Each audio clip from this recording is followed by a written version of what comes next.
Hey folks, Quilly18 here, and welcome to our Saturday live stream where we are continuing a run of RimWorld BioTech that we started yesterday as sort of a bonus stream.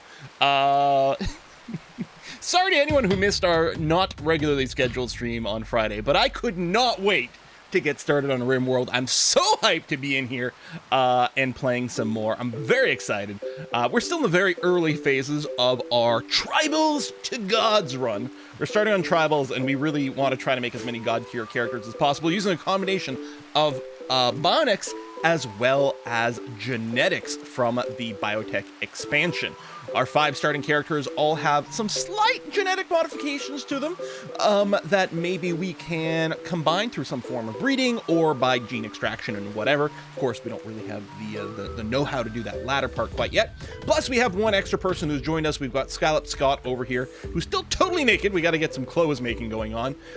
And Scallop Scott is actually a baseline human because they didn't come with any genes, but we'll see. And they do lack trousers as well, which we're going to address. At the last episode, I had set up like exclusively Devil Strand crafting for things, but now I was like, hold on, I should probably get everyone in some basic clothing first, so I've re-enabled leather, wool, and cloth over here, so we'll try to get some people in some clothes. Looks like we do have some pants sitting on the floor here, so theoretically Scallop Scott will go and equip that in a mo. We will see. But yeah, most of our people, we're gonna read the subs and resubs in just a second here.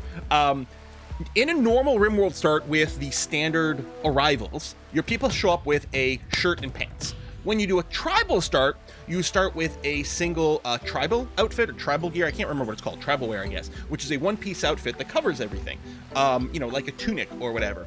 Well, in our ideology, we had it set that we have button-down shirts is very important for our ideology. And apparently what it did is it made it so all our pawns start with a button-down shirt, but that's it. It just replaced the tribal wear, so they all showed up with no pants, apparently. So we'll see how that goes. But yeah, we're gonna try to get some pants enabled. Anyway, before we actually start playing here, and I did queue up a few extra tasks before we get started, I'm gonna read some... Don't scroll. When I tab out, you're not supposed to move around. Why are you being like that? We're gonna read some subs and resubs here. Seriously, game.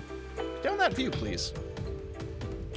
Ba-ba-ba. So we got resubs. We've got Coastal Kazoo has resub for their 35th months. Kalara coming in just now at 51 months. Slim Grady, will the real Slim Grady please stand up, is at 40 months. Ruby anniversary. Oh, got you this message. Last Revenant is at 93 months. Giles at 66. Historians at 29 months. Gabook is at 106 months of subscription. Thank you so much for the everlasting support, apparently. Love the new RimWorld expansion so far. I tried hard to do something different, but I'm constantly drawn to gene modding. Yeah, I did dabble around with a little private game on my own with the vampire start, which is really interesting. The vampire is a death machine in combat. Holy cow, really amazing. Xlay Prime is at 56 months. Rodical is at 65. Agent Moore is back for a resub at their 2nd month. Thanks, Moore. Let the war crimes begin. We'll work on it. Valen's at 33 months. Kendari's at 46. Azurancy's at 18 months. Such a beautiful number. Digri's at 71 months. Korax Wolves at 41. Thank you very much for those resubs. Much appreciated. A bunch of those are probably still popping up on the screen. Actually, we might have gotten a couple more since I started reading here. Yes, indeed, that's true. Persian Adora is at 43 months. Oh, you missed 42. Ratlord's at 46. Who just finished yesterday's VOD. Excellent. And GW Nerd is at 18 months. Oh, and more. Thank you very much for the bits as well. Okay. I'm doing Vampire Start. It's fun. Needs more people. Yeah, I was able to capture someone right away, which is nice. Toxic Bite. Yeah, I got the spine attack is really good. I tend to like just kill insta one-shot people with the spine throw before we even get into melee.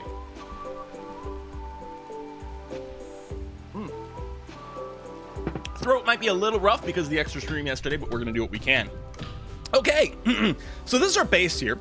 I do intend to get some bedrooms up probably pretty early in this run, but it hasn't been a bad start. You know, originally we had this, we converted it to a stockpile. We've got a tiny little bit of defense here, but We're going to get our proper defenses up today. Got a workshop room over here. This is kind of our catch-all room right now. We have a lot of research benches, and we're trying to keep as many of our people idle as possible to do that. I mean, we don't have anyone who's an actual strong researcher, but we're as many as idle people as we can and just push through some of the research. As a tribal, a lot of the techs, like once we get past the tribal tech, is very expensive for us, so we really have to bulk research and push. But we're nearly done unlocking electricity, which should give us a lot of possibilities here. Very much looking forward to getting some gun tech set up as well. We've got ourselves an anima tree that we're trying to worship and get some psychic powers. We've actually already got a psychic power on Valinor. We've got the solar pinhole, which we haven't used yet, but we're probably going to do that pretty soon. Solar pinhole creates a light source, effectively, I think, very similar to a torch. I think it's 50% lit. Apparently, I was reading on the wiki, it does, it even warms up an area if it's under 20 degrees. So it's actually a good way to counter, like, cold snaps and things like that. We could use it to light some rooms without using some torches, but we could also just plop a few outside so that our people who are doing some things outside at night won't have the darkness debuff, so we might look at something like that. Yeah, we're going to be building some shelves. I have used shelves extensively on my own, even when I was just playing 1.4 unstable before BioTech came out. We'll do that. Right now, we don't need the extra storage from the shelves because we don't have that much stuff. I mean, it'll look better rather than having anything on the floor, but every shelf we construct adds extra wealth to our colony as well. So we're going to try to, I mean, we're going to be, you know, the wealth is going to climb up here because we're going to try to do some fancy ass things over here, but we may as well delay it as long as possible if we can to keep the attacking raids a little bit smaller. Plus, as we reach certain wealth levels, I'm not sure what each one are, but as we reach certain wealth milestones, what happens is the expectation levels, oops, wrong page, expectation levels change. So right now we have very low expectations. I don't know when it goes to low expectations. I know moderate expectations start at 80. Well, I think it's 81k for some reason. I don't know why it's not 80, but that goes to moderate, which is going to be very important for us because at different wealth levels as well, you get different requirements for your ideologies. So yeah, we're going to try to just delay it a little bit. Okay, that was a very early treat stream. A classic boots in from Zalinor. Thank you very much. Or Zalior. I don't know why I throw an N in there. Thank you so much, Zalior. I actually didn't have breakfast today, so maybe I'll have a little bit early on, but it also reheats pretty nicely. Thank you very much for that. Cheers. St. Christopher says, time that right, just finished last VOD. Yeah, technically, I think I'm not supposed to put a VOD on YouTube for like 24 hours. I got it in a little early under the wire just to make sure as many people as possible could be caught up for today's stream here. Even if they just skim through the VOD and get some ideas. But again, it's still so early here. Let's talk about our peeps. Oh, actually, before we do, let's talk about our ideology. So we follow mad scientism. My idea is that all these tribals are actually people that may have broken away from a genetics lab, and they're independent now, but they still have this belief that they could be made better. They want to have the power of the gods, again, through bionics, through genetic manipulation, and through developing psychic powers as well. We want to, you know, reach maximum level of godhoods if we can. Let's change. It's not terms of service. It's my partnership agreement, Pesky Phoenix. Although I'll double check it. Maybe there've been some updates to that, but we'll see. Yes. Okay. So yes, ideology. So we've got a few things over here. I can't remember why I took supremacist specifically. It may not actually be required. I think I grabbed it because when we were creating our ideology, we had the option of setting up a shooting and melee specialist. But I am, we can only have 2 specialists. So I'm using the research specialist from Transhumanist and the production specialist from Human Primacy as part of our thing. But we're pretty chill. We don't care about like cannibalism is fun. We chop up bodies. We don't care about corpses and execution. We use organ use. Like none of that is a problem. Again, I feel like we had this sort of like, you know, kind of genetics lab mad scientist. I'm being very inspired by like the Rocky Horror Picture Show and Dr. Frankenfurter kind of thing over here. So that we really don't care. I mean, it's not like we intentionally are going out of the way to perform cannibalism. We just don't care. Meat is meat. And for now, we'll eat it. Later on, maybe we'll extract genes from it or something like that. Oh, Supremacists gave us the corpse don't care preset. That was it. Okay. Yeah, I was like, how do we get it so that we don't care about dead bodies around? I mean, we're probably not going to have dead bodies around because we are going to be probably butchering them. We don't have to bury them or anything like that. Kick Starfury, thanks for the new sub. Remembering that Twitch Prime button. Very important. Thank you, Kicks. Much appreciated. You also got a resub from Per859 at 12 months. 3 is at 8 months. April East is at 40 months. Hey, the determined to survive naked brutality. Modified tribal. Ooh, 10-year-old starter pawn. Damn, that's crazy. Tojo's resub for 23 months. Arnie, a little Twitch baby at 9 months. And Chewbacca is at 5 months. Fun way to spell that. Thank you very much. I don't know if you can extract genes from dead people. I suspect it's a living thing, but we will see. So last episode, we just got to the point where we hit 10 planting. So we just started our Devil Strand production. Right now, I'm only planting on rich soil everywhere. Most likely we'll expand to some non-rich soil just to have higher amounts. Right now, I'm really looking to, hey, Duck McBuddy, thanks for the new sub. I'm really focusing on keeping our time efficiency as much as possible, so just rich soil if we can, because if we can have idle planters that research, that's great. However, I did... Okay, oh, that's fine, Ancient Danger. I did make a little change over here. I hadn't realized that psychoid plants only have a 40% fertility sensitivity, so they really barely benefit from fertile soil. They're not getting much of a bonus from the fact that this is 140% fertility versus 100% fertility. So what I've done is I've squared off this area over here with a new psychoid plant section, and this one here, I'm disabling the sowing. The next time we harvest the psychoid plant here, I'll probably change this to a little bit more Devil Strand. So we'll see about that. We had something else I wanted to respond to. Oh, I think there was another new sub. 2 new subs! Duck McBuddy! Makes me thinking of Darkwing Duck or something like that.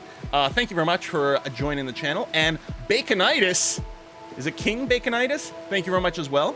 And if you are subscribed to the channel, you should be able to join the subscriber-only Discord. Instructions are down below. I might have to force a resync of subscribers after the stream, but I'll see on that. So, not a surprise, we've got some Ancient Danger over here, of course. Scallop Scott just spotted that. Yeah, okay, I maybe have to stop. It's so convenient to do like right-click, allow, or unforbid everything, but I probably have to stop doing that so we don't walk all the way across the map for like a single squirrel, which is going to give us no meat. Either have to stop doing that, or I might have to set up a dedicated work zone just to limit where people might wander on the map. All right, so we have electricity unlocked, which does give us the ability to build wind turbines. I might want to, just before I do that, I might want to wait until we get batteries or something just to get a little bit more stability. At least batteries is a pretty quick research, so we'll go ahead and do that. Even with our tribal tech, it's pretty quick. So I think that's what's going to happen. Oh, yes. You can put the D. I've started doing it less because now it's like, okay, these things are always danger zones. But yeah, I have in the past when I couldn't, like, is it a danger zone? Is it not? We'll put a big old D on the danger zone. I think that's the only one on the map. Yeah. But every now and again, you get, like, some of these ruins that were, like, half embedded in the mountainside. And, like, is that a danger zone? Is it not? Quill signature, big D. All right. Oh, yes, I planted some more daylilies over here, so this room would be beautiful. Because right now, it's an awful room. And people do spend a fair amount of time meditating in here. So I want it to be a little prettier, so I'm putting some daylilies in here. It is roofed, but they only need 30% light to grow. And the torch gives you 50% light, so that's going to be okay. But I was thinking of making a change to the schedule because...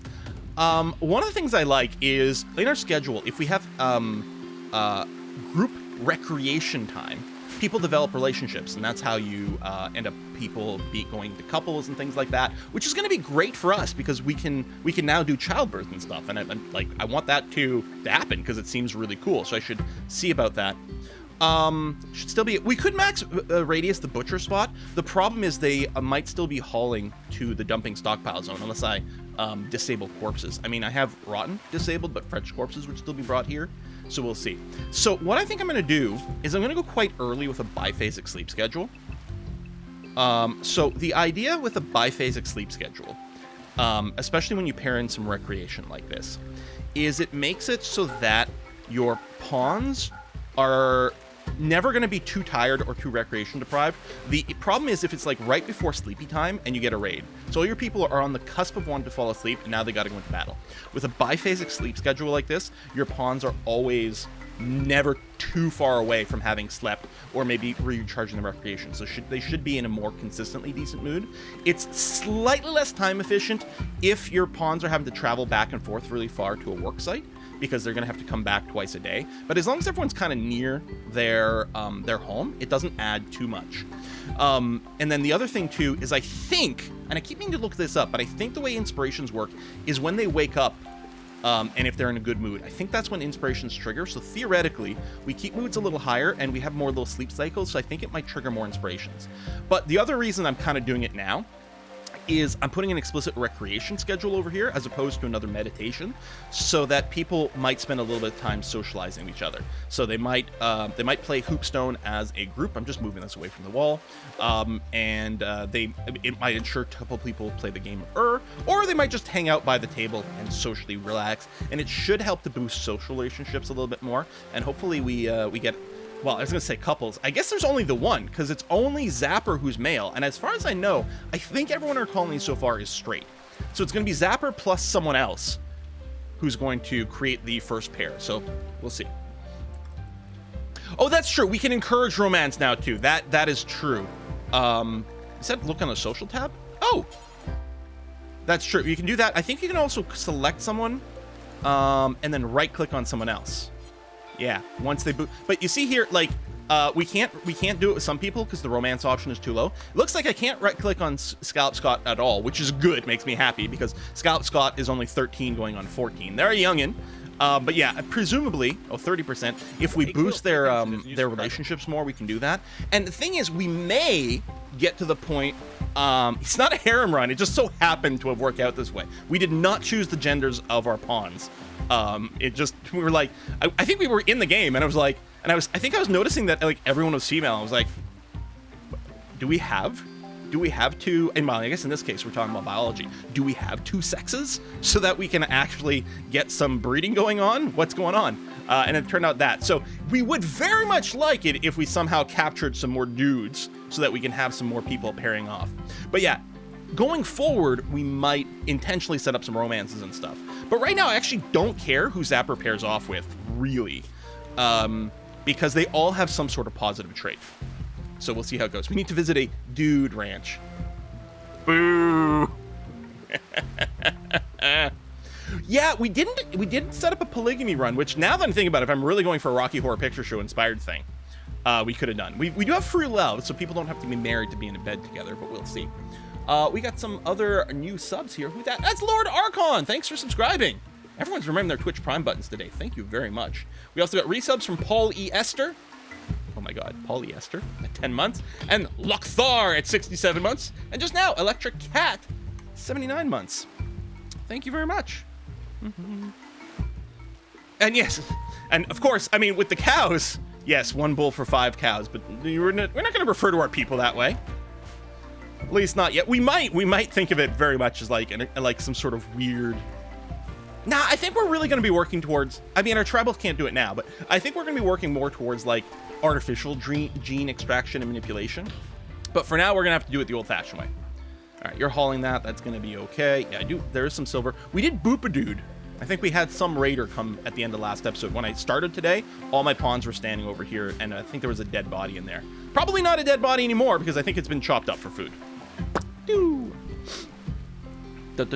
Yeah, chat, be good. Be good. Let's, there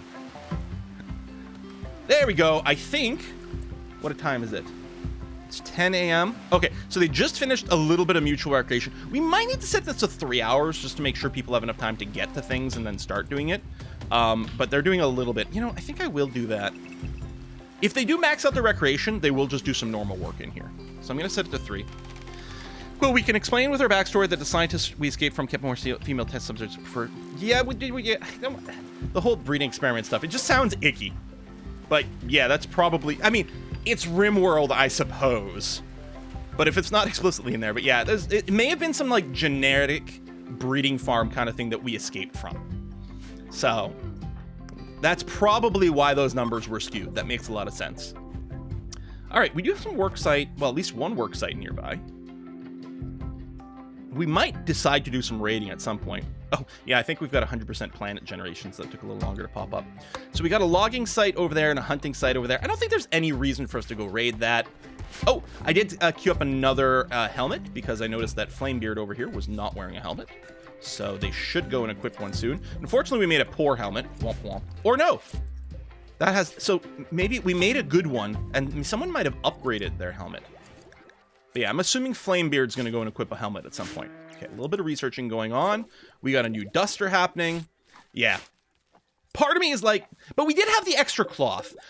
Mostly I want all my clothes to be made out of double strand. I've got a little bit of cotton growing here just because for some things, some furnitures and some special constructions, pool tables and things explicitly needs cloth. So I'm like, wow, why not do that? But what's with the tiefling slash art? Right?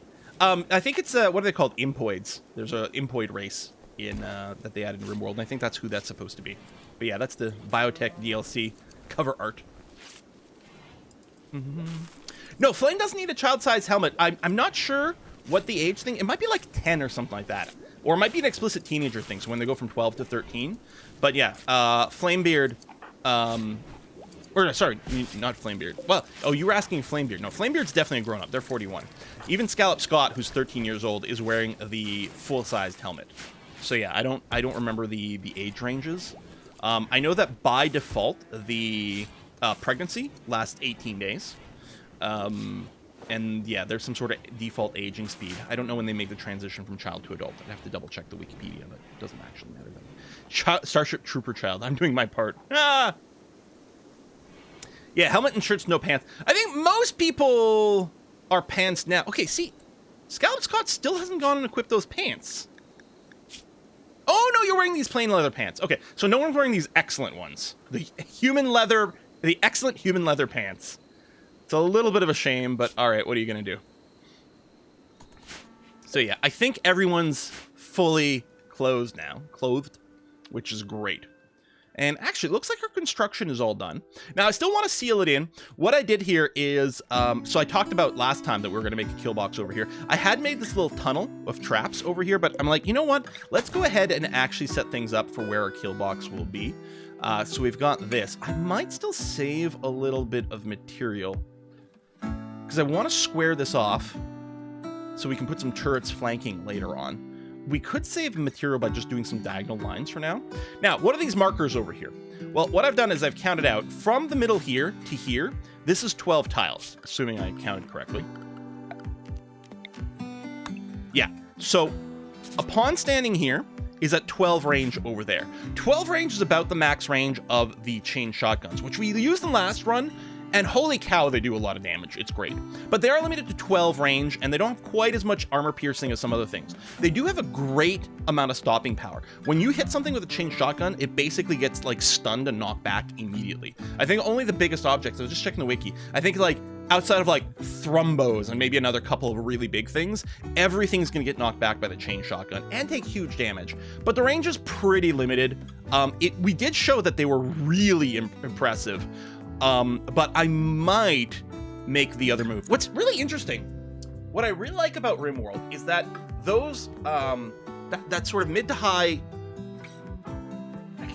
tier range weapon we could refer to, which would include the chain shotgun, the heavy SMG, and the assault rifle, are really amazingly kind of balanced with each other, in that they all excel at slightly different things.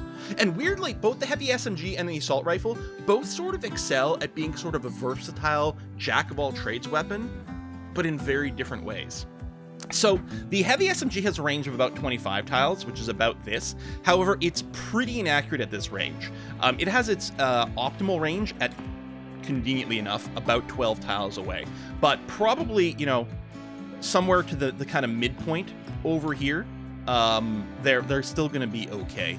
The assault rifle has a longer range and similar damage to the heavy SMG, slightly less, only slightly less in terms of pure bullets, but with its longer range, in theory, if you have someone who's got good shooting skill, they're going to do more damage because they're going to be shooting from further away. But what I hadn't realized, and I've used assault rifles almost exclusively in the past because I really like the range, I didn't realize that accuracy sort of falls off very quickly with shooting speed. With shooting skill, sorry. So pawns that aren't god tier at shooting are really shit at long range fire. So an assault rifle is kind of wasted on a pawn that doesn't have at very least double-digit shooting, if not like maybe like 15 or more shooting. Although if they're a careful shooter, then it improves a little bit more. So I didn't realize that the extra range from the assault rifle really doesn't have as much of a payoff as expected. And while the damage is comparable to the heavy SMG, tiny bit lower, it doesn't have as much sort of knockback and suppression. Very few things actually get sort of mini stunned by an assault rifle shot. Only tiny little things like rabbits and things, I think. So the SMG, heavy SMG has a little bit more stopping power, in that it actually delays things from moving forward. It can interrupt them slightly. And in the range that you're likely going to be accurate at, the heavy SMG is much better than the assault rifle. So unless we get god tier shooters, the assault rifles aren't as good as I thought, and I didn't realize that for a long time. Anyway, all that, and also the assault rifles are 1 extra tech level, and they take slightly more components to build. So really, I like the chain shotguns and SMG tier maybe a little bit more, and I think we're going to standardize on SMGs in this run, which makes me think sort of if the end of our kill box where the enemies come in is sort of around here, I think that'll be quite good. Technically, they can hit this far, but it's pretty darned inaccurate. So if we're going to save a little bit of material to start, we can just go and build kind of a diagonal line, maybe out of this corner. I think we want to go a little further than that, because that ends up, I think we can afford to go, so if I start there, that's a little bit more, maybe somewhere like around here, kind of vibe. And then, oops, we can do something like that. That feels kind of okay. Now, I'm going to want to square this off later, and then put in little cubby holes for our turrets. Also, we're probably going to want some sort of side path so that we can have a pawn with an EMP grenade auto-firing into the little choke point here. We use that in our, I guess our company run is when we first really use that. And holy cow, was that ever effective. Don't forget the crash pod thing with the ticking. Do we have a crash pod with a ticking countdown? We have this little blinking light over here, but that's not counting down. Do we have a quest?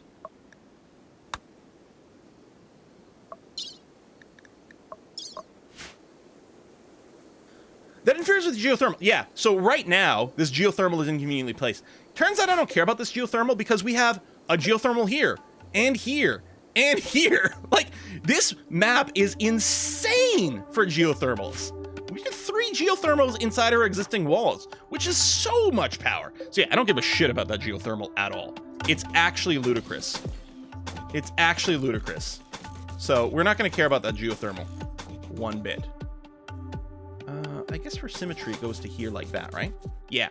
Okay, and then we'll do the little trap kill tunnel. Like this. There we go. Let me get to under security. We want sandbags or barricades. I think they're equivalent here. I wonder if they might use that for cover. Maybe I actually have to do that. There we go. Perfect. And then, well, we'll move some of the traps, but I'll also build a few here. And then, this is an improvement that I saw some people use. What I used to do is do the 1 tunnel wide and then zigzag back and forth and then have doors in between so my people could go and operate over here. But it's a little bit more materially friendly if we do this. So what happens here, our pawns will move diagonally through here so they can access everything, but enemies won't want to walk through the fencing because it slows them down, so they'll walk through the traps. And yeah, I think this is a little bit more material efficient than our previous zigzag thing. Although it's a little more awkward to scale. I mean, I guess we can keep making it longer. Oh yeah, when did that didn't get ordered? That got ordered. Oh, I don't have my treat stream up because I wasn't expecting one so quick. I got ordered just a little bit ago. Oh, 22 minutes ago. Okay, so I will have to set a timer soonish.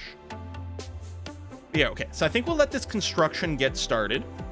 I don't have like a full wall set up over here. I don't think we're going to need it right away. We're just going to have a little kill section. And actually, right now, we don't really have the weapons for it. So this is not really going to be very kill boxy right now, but it's still going to let us control where people come in and out. So we'll see. I always zigzag traps. I guess I could replace... Oh, yeah! So you were going trap, trap, trap, trap. Yeah, for the whole hallway. But so this way you have to place less of them. You also get more density of them. Because when you're doing the... like, if you're doing a double trap like that, you can't put them diagonally. So you could do this, which would definitely allow your people to walk through. But this way we get more density. And yeah, realistically, the enemies will generally just trigger things on one side. Let's just haul those marble chunks out of there. That's going to be okay. get some construction, some little sleepy times. And yet my plan is to set up some bedrooms here. And what's going to be nice about this is when people leave the bedrooms, they'll either go right into our worship room, which should be pretty, right now with the daylilies, but I'm sure we're going to end up flooring this and putting some statues in here soon enough. Placing sandboxes in between stops from stupid squirrels activating the traps. Oh, interesting. Yeah, so I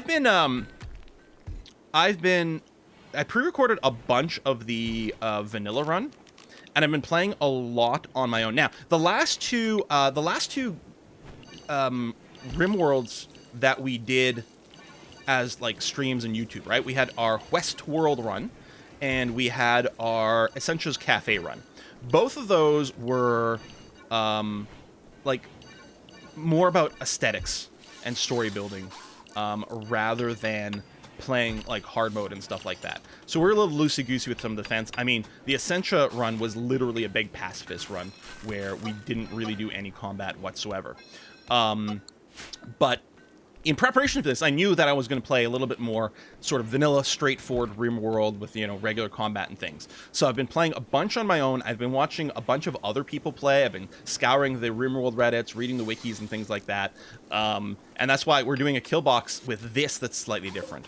And I will be squaring this off later for turrets and stuff, but right now we'll just save a little bit of material, a little bit of wealth management, and mostly just we're saving construction time here so that we can have Valinor go back to research instead of doing this, for example. Why don't you have kill box 2 columns between sandboxes for your shooting gallery? Yeah, the reason is, so yeah, 2 columns between each barricade or sandbag, yeah. So there's 2 reasons for it. One, when you've got a 2-column thing like this, right? So you're saying we could do this. Oops, sorry, misclick there. It's hard to judge in the... So we could set up a defense that looks like this. Is this what you're saying, I think? You can do a right wall straight. You can do the right wall straight for no additional cost. Oh, that's true, because it'll arrive over here. That's a great point. Thanks. I forgot we could box this off right away because we're already doing a horizontal line. Thanks, that's really helpful. Okay, with this, I think someone was asking about it, yeah. 2 reasons. One issue is if someone's standing, let's say someone's standing here, and they want to shoot someone that's over here, they won't have line of sight. But that's not the real reason. The real reason is that it's really easy right now to drag a line over here and drag them so you have one person between each pillar. It's just vaguely slightly... I mean, I guess we could chunk people up more. I guess I could do a straight line. That would be fine. But yeah, I think every now and again, you might, if there's a diagonal for some reason. Now, I suppose that probably doesn't matter now with people funneling through the middle. Mostly you'll be shooting straight. But what's going to happen later on is when we do get our turrets flanking on the side, a lot of the enemies will come and try to attack the turrets, which is great. I want them to attack the turrets instead of me. And then some people might not have line of sights on the diagonals. Is mostly why, but I don't know. Oh, lots of people have done a ton of mathematics to optimize kill boxes. The problem is it's kind of variable because it somewhat depends on what weapons you're using, what kind of enemies you're facing. You know, are they running up to you and meleeing? Are they standing back and doing things? What range are they attacking with? What range are your weapons with? What's the skill of your pawns? But this is pretty good. I actually don't know what distance we're hitting over here right now. So I use the plan tool from here to here. There you go. So, yeah, 19. So if we use SMGs, we can hit people back here, but there's a fall off on accuracy. So now we're hitting in about the middle. This 12 range is about like really good SMG accuracy. This is really bad SMG accuracy. So they're coming in at about the middle between that, which should be relatively decently accurate. And then as they move forward, they're going to move into more and more heavy damage. Again, people are worried about the geyser. We have so many geysers, though. 1, 2, 3 geysers. It's ridiculous. And that's just inside of our walls. We got some more outside, like over here and stuff. Yeah, I don't care about wasting this geyser. It's a little unfortunate. It's a little bit sad. But what was convenient about this spot is it's basically in the middle of the map. Right over here. So that seems like it's the most likely way for people to come in. I'm so happy our danger zone is so far away from our base. So it's not in our way. Yeah. So I'm pretty pleased about that. But only one geezer. Who's our oldest pawn, actually? Doc Villain's 40. Flamebeard's 41. Oh, Rhyme Pendragon's 51. There you go. Rhyme. Oh, hey, there's a raid. Okay, so... That extra stream yesterday did not do my voice any favors. So we're getting a raid. We don't have the kill box set up, which is a shame, because the traps in particular... Originally I was doing a little short one over here, and we'd have this set up, and the traps would probably take care of this raid. It might have been a good idea, but at least we do have our defensive wall set up over here, and it's the only entrance to our base. So this raid should still be pretty small. They're actually even going to prepare for a while. So it's just 3 tribals with bows. Oh, okay, these are... All 3 of them are the imps. They're all imped, which means they have a flame breath attack. Fire spew. It's relatively short range, though. So hopefully they actually won't get in a point where they decide to use it, but at least most of our construction is stone. Are they male, though? Oh, yeah, good point. Like, male, female. Yeah, that would... I mean, they have tons of genetics. It'd be great to capture some. We don't have a prison set up yet, but we can just throw down temporarily some prison beds down here and then quickly set up a little room for something. Do you select danger wall as home zone? Are they... That's interesting. So if we home zone it, no. I wonder what would happen if we claimed it, if they would attack it.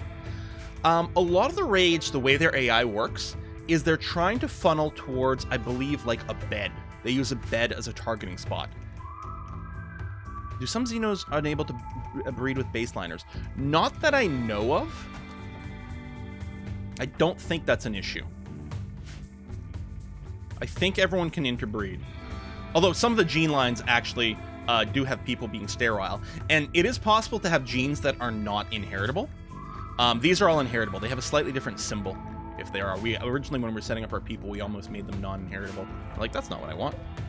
They're looking for a tar. If no available junk targets, they'll attack random doors and walls. Okay. Yeah, I think maybe the breachers are suspected to be to go for beds. Yeah, we're all the same species. That is true. In RimWorld, in the RimWorld lore, because there's no actual FTL in RimWorld, the distances are pretty distant and far, which is why so many people have, like, we have our biological age and our chronological age, which I guess won't apply to any of our tribals because they actually didn't come in sleep caskets. But they're all humans. They're just xeno-humans with either they've been isolated for a while, so they had their own, like, you know, genetic divergence, or a lot of them were genetic experiments and stuff like that. So in RimWorld lore, nothing's an alien. They're all humans, and at least so far as we could tell in BIOTECH, they're all humans that have not diverged so far that they are incompatible for breeding.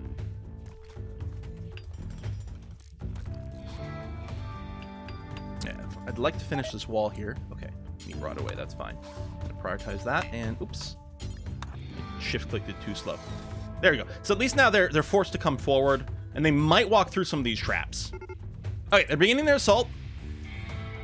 I don't like that Scallop Scott is still not quite geared up. They have pants now, but they're still topless, which is annoying, because even, like, cloth will give us some protection. Hold on. I think Flamebeard... The Pila is a ranged weapon, right? Yeah, spears. I think they fire very slowly, but they are ranged weapons. And then, yeah, I think what I'm going to do is we'll have a little side tunnel here for EMP throwing, but also for being able to, like, come in and melee people. For now, I'm going to put my meleeers kind of on the side. Check food. Oh! The Putin. Essential might be checking on that as well. But you're right. You know what? Before I get distracted by the attack, let me go and check the door. A slight cliffhanger. Going to check the door for Putin. I'll be right back.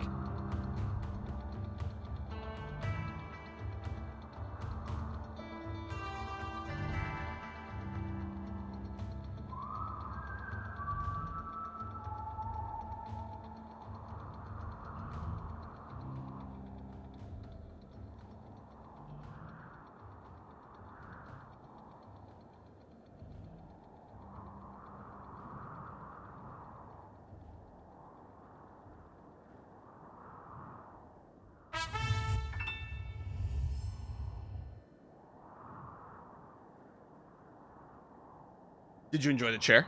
Woo! All right. So let's get everyone in position. And yeah, why are you injured? Wait, did you guys have a social fight? Ha ha ha! Losers! Ha ha ha! Where the hell are you going? Melee attacking limestone wall. All right, have fun with that. What a bunch of losers. Social fighting. You're really gonna go and punch that wall? All right. Oh, also lose. Because of the angle they're coming in through, they were. Well, this one triggered a trap. Are you gonna go punch a wall too? Not a breach raid.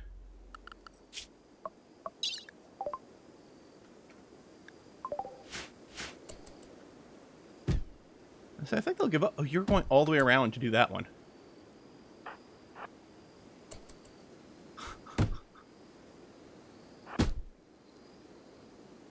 Oh, here they come. What a bunch of maroons. I love, we don't even have this enclosed, but they're walking into the traps regardless. That one's going to be able to escape, unfortunately. We're not going to be able to catch them in time. And yeah, no living people, which is a shame. On the other hand, a little bit more meat. If they're, how old are they? If they're teenagers, getting in a fight and punching walls checks out. The guys missed their raiding lessons. Yeah, they were too dumb. We wouldn't have wanted them in our colony anyway. Randy Random randoming best. Yeah, we're playing Randy Random, which I don't think we've ever done before for a series.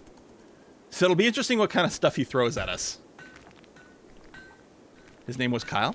Is this a Shira Princess is a Power reference?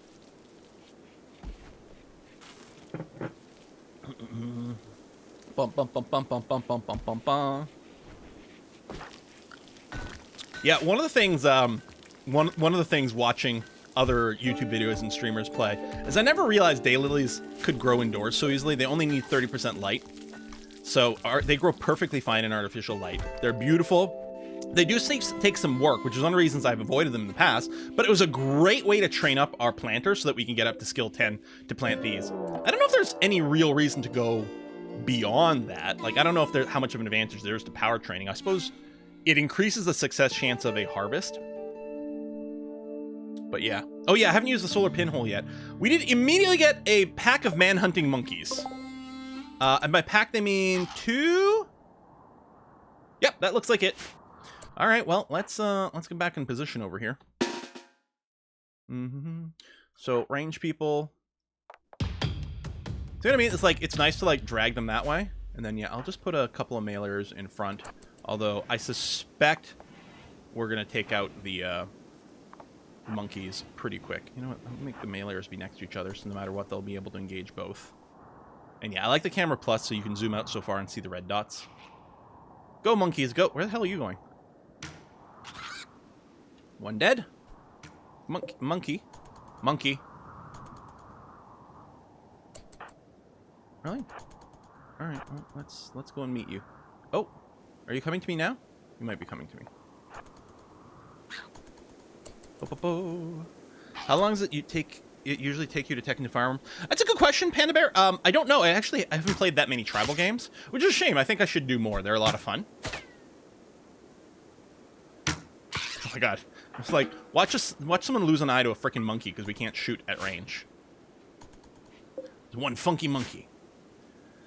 But yeah, we're hoping I'm trying to play unlike I normally do. I'm trying not to overload people with too many projects. It'd be nice if Zapper didn't have to be planting all these plants, but making this area beautiful is going to be useful. Because yeah, I want as many people researching at once. We are just throwing in batteries for now, but yeah, the next thing that's going to happen is going to be machining.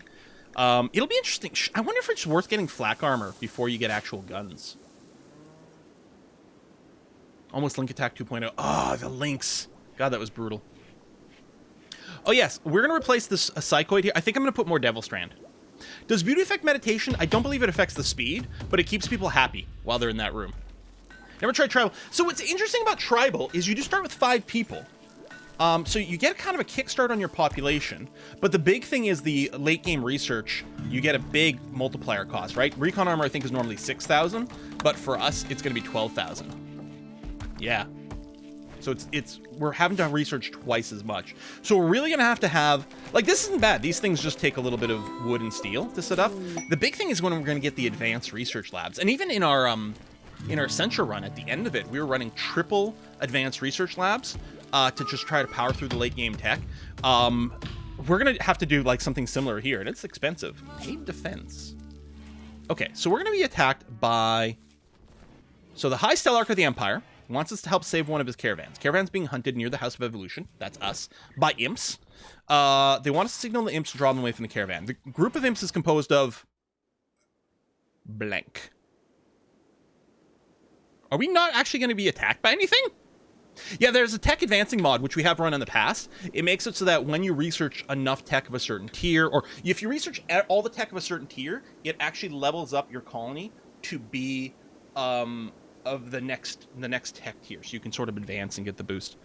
Huh. All right, so LTech stuff, they do boost psychic sensitivity. Psychic sensitivity makes your psychics more powerful, which is why we gave it to Valinor. He's super psychic sensitive, so it's going to be a good thing. Yeah, I need to put down the solar pinholes, and they are valuable. We could sell it, but we don't need the cooking trainer because we're long term. I mean, I guess we need cooks right now. Long term, we're going to be moving to nutrient paste.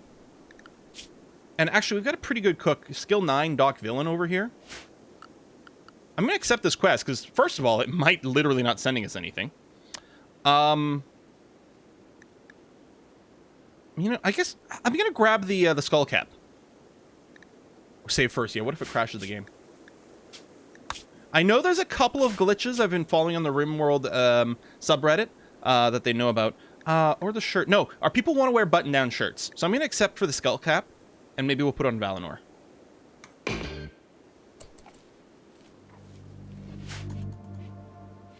Got a quest bug too. I was asked to build a 0x0 monument. Wow. You had a few crashed desktop so far? Okay. Well, if we get a crash or if the game gets stuck, we've got that. I know there's one glitch where if you have people... If you have the guest thing where they're going to come and not do work, and then you have children in it, you can't train up the children, so you can't develop passions, but you might still get a pop-up for them when they age up to age 10 or whatever it is when they become adults, and you're supposed to choose their passions, but you can't, so you get stuck in this dialogue box that you can't go away. Oh, we got an eclipse. Well, what a perfect time to use the solar pinhole. Valinor, I'm going to wake you up, and we're going to pinhole around our base here. First, I'm going to put some pinholes over here. So light doesn't affect accuracy. So I'm not worried about having... Wow, that is a big radius. I'm not worried about having light for the purpose of accuracy or whatever. But if I do this, then any of my pawns standing in this area won't get the mood debuff from being in the dark. Yeah, it only generates 8% sight focus cost. That's cool. I wonder if we should crank this up or anything. I mean, the sight focus is going to recover whenever you meditate, and we're meditating all the time. RimWorld got an update 39 minutes ago. I know. I saw an update this morning. So if I do this, it basically covers this whole area. That is amazing. Yeah, light level 50%. I can't believe how big this is. All right, come over here. So yeah, we can have the outdoor basically lit and avoid the darkness mood debuffs. And it lasts for like 50 minutes. Or, sorry, 5 days. Sorry, I was reading chat at the same time. And... Wonder if it affects vampires. Probably not at 50%. But thematically, you would think, right? It's the sun, it's vampires. They have their UV sensitivity. There you go. And yeah, we can't... I think you can even use it indoors. It's also quite nice if you're mining and, like, you're under the mountain and you get that darkness debuff, so you just throw that down there. So yeah, over here... Oh, you currently... Oh, there we go. I was gonna say, you had the darkness debuff, Flamebeard, but it went away over here. Must have been from, like, wandering outside or something. Cool. Oh yeah, 50% is too low for most crops. That is true. We're not going to use this to grow crops, mostly because we're working here. And some of them will just grow slower under 50%, or some of them maybe it won't grow at all. I think a lot of them do need 51% light, so I guess it doesn't help with that with the eclipse, but oh well. All right, battery tech is done, so now I have no problem setting up a windmill and a battery so we can get a little bit of power, which is gonna be lovely. If I grab just machining, I guess just machining by itself doesn't really give us anything useful. We need machining if we're going to do flak armor or guns, although flak armor also needs plate armor. Is there anything else I want to grab first? Not really.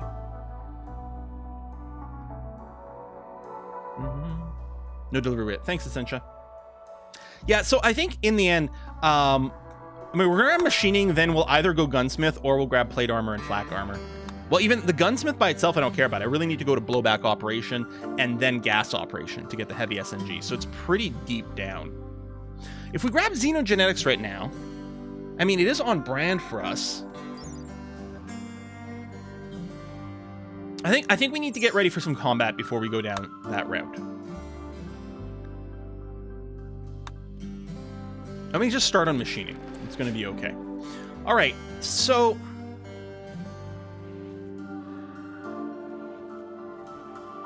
it's often quite nice to put your windmills where you're growing stuff, because that'll set up auto tree chopping. The other thing I'm going to do, actually, I have a little bit of hay growing right here.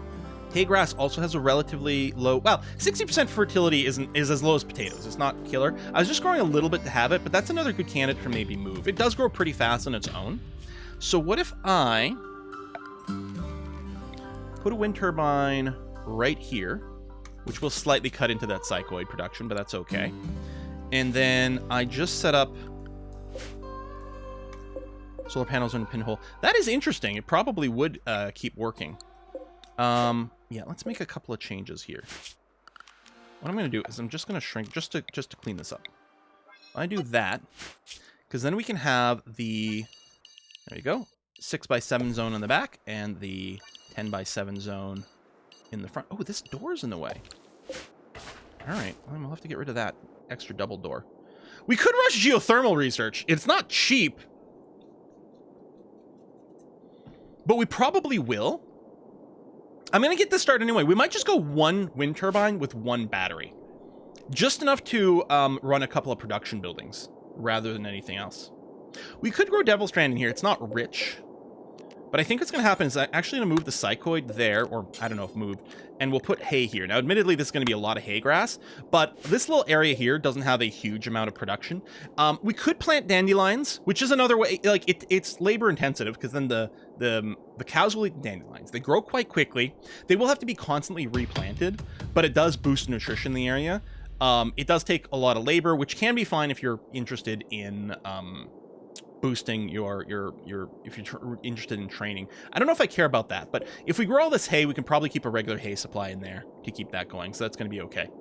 Anyway, I'll set this up for now, and then we'll plan on running a power conduit through the walls here, over into the base in some way for production things. We'll see. I'm going to go and set up a, not home zone, sorry, build roof area. So I'm going to add a roof along here so we can put some batteries in there. Oh, yeah. Remove these. We actually, oh yeah, wow. We're only 21% now. Oh, because there's someone still meditating. We're about to get another psi level, which we will put on Valinor. Planting dandelions. Yeah, they should auto-spread on their own more aggressively, right? That'd be the thing that makes sense. Still back. We went through a whole stream without accidentally cutting down the anima tree. So that's great. You know what we should do? Because I was going to say, well, if we do, we can revert to a save. What we should do is accept the anima scream, and then we'll just spawn in. We'll go into DevTools and respawn it, but we'll deal with the debuff from the scream as a punishment for it. Rather than reverting, we'll go with the worst option, which is keeping the debuff, but respawning the tree. There's double doors here. The idea is if we're being chased by like a manhunter, if they see you go through a door, they will keep trying to smash through the door. But by doing this little airlock over here, they might smash through the first door, but then they won't have seen you go through there, so the animals will stop trying transport pod. Humps. A dromedary knight? A dromedary knight. You're a baseliner. Well, that's disappointing. So that's your background. Trained in the sandy boom rat fighting technique. Always with a camel. Oh, that's why the dromedary knights. But I thought he was gonna be like, I thought it was a genetic thing. This person is tough, which is fantastic for combat. Nervous isn't great. We'd much prefer neurotic, which is similar, but makes you work faster. It's not great. You have chemical interests. You're always going to be trying to do some drug things. But we can feed you some psychite tea, maybe. Yeah, so tough, you take less damage, and you're amazing at melee.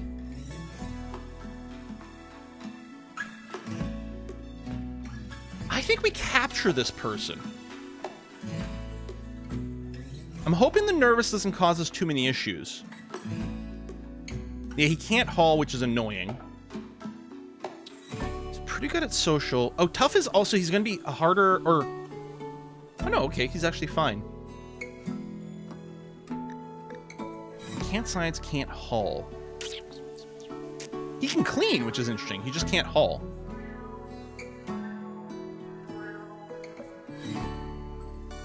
Animal rancher. I mean, we could just, so we could turn off the animal handling on Flamebeard.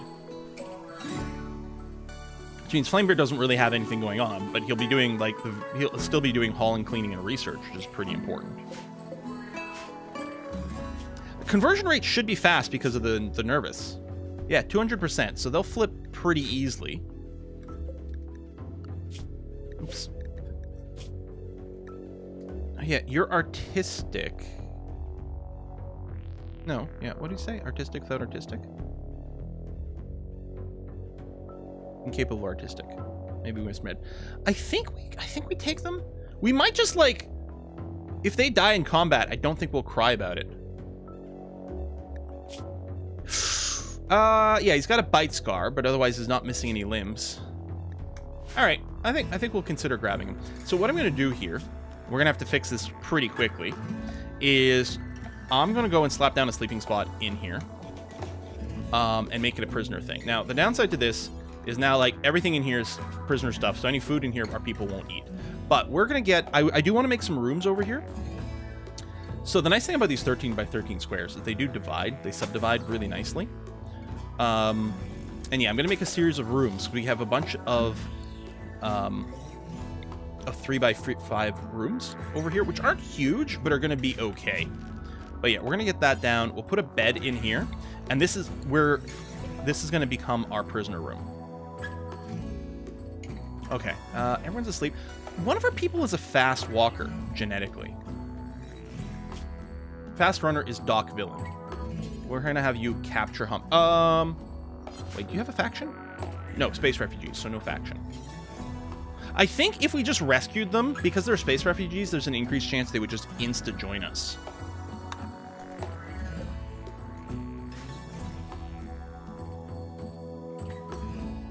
Also, there are guns in the prison. Oh, yeah, over here, but we're going to be moving them over here really quickly. They're currently going to be unconscious, so it's going to be okay. But you're right, there are guns in here.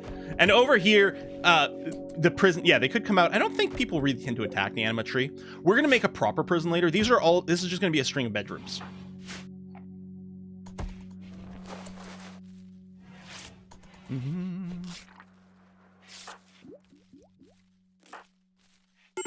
Who's our leader? Oh, yes, it's Prime Pendragon. Are you asleep? Oh, you are asleep. We're not getting the zzz symbol, but I guess you're still asleep. All right.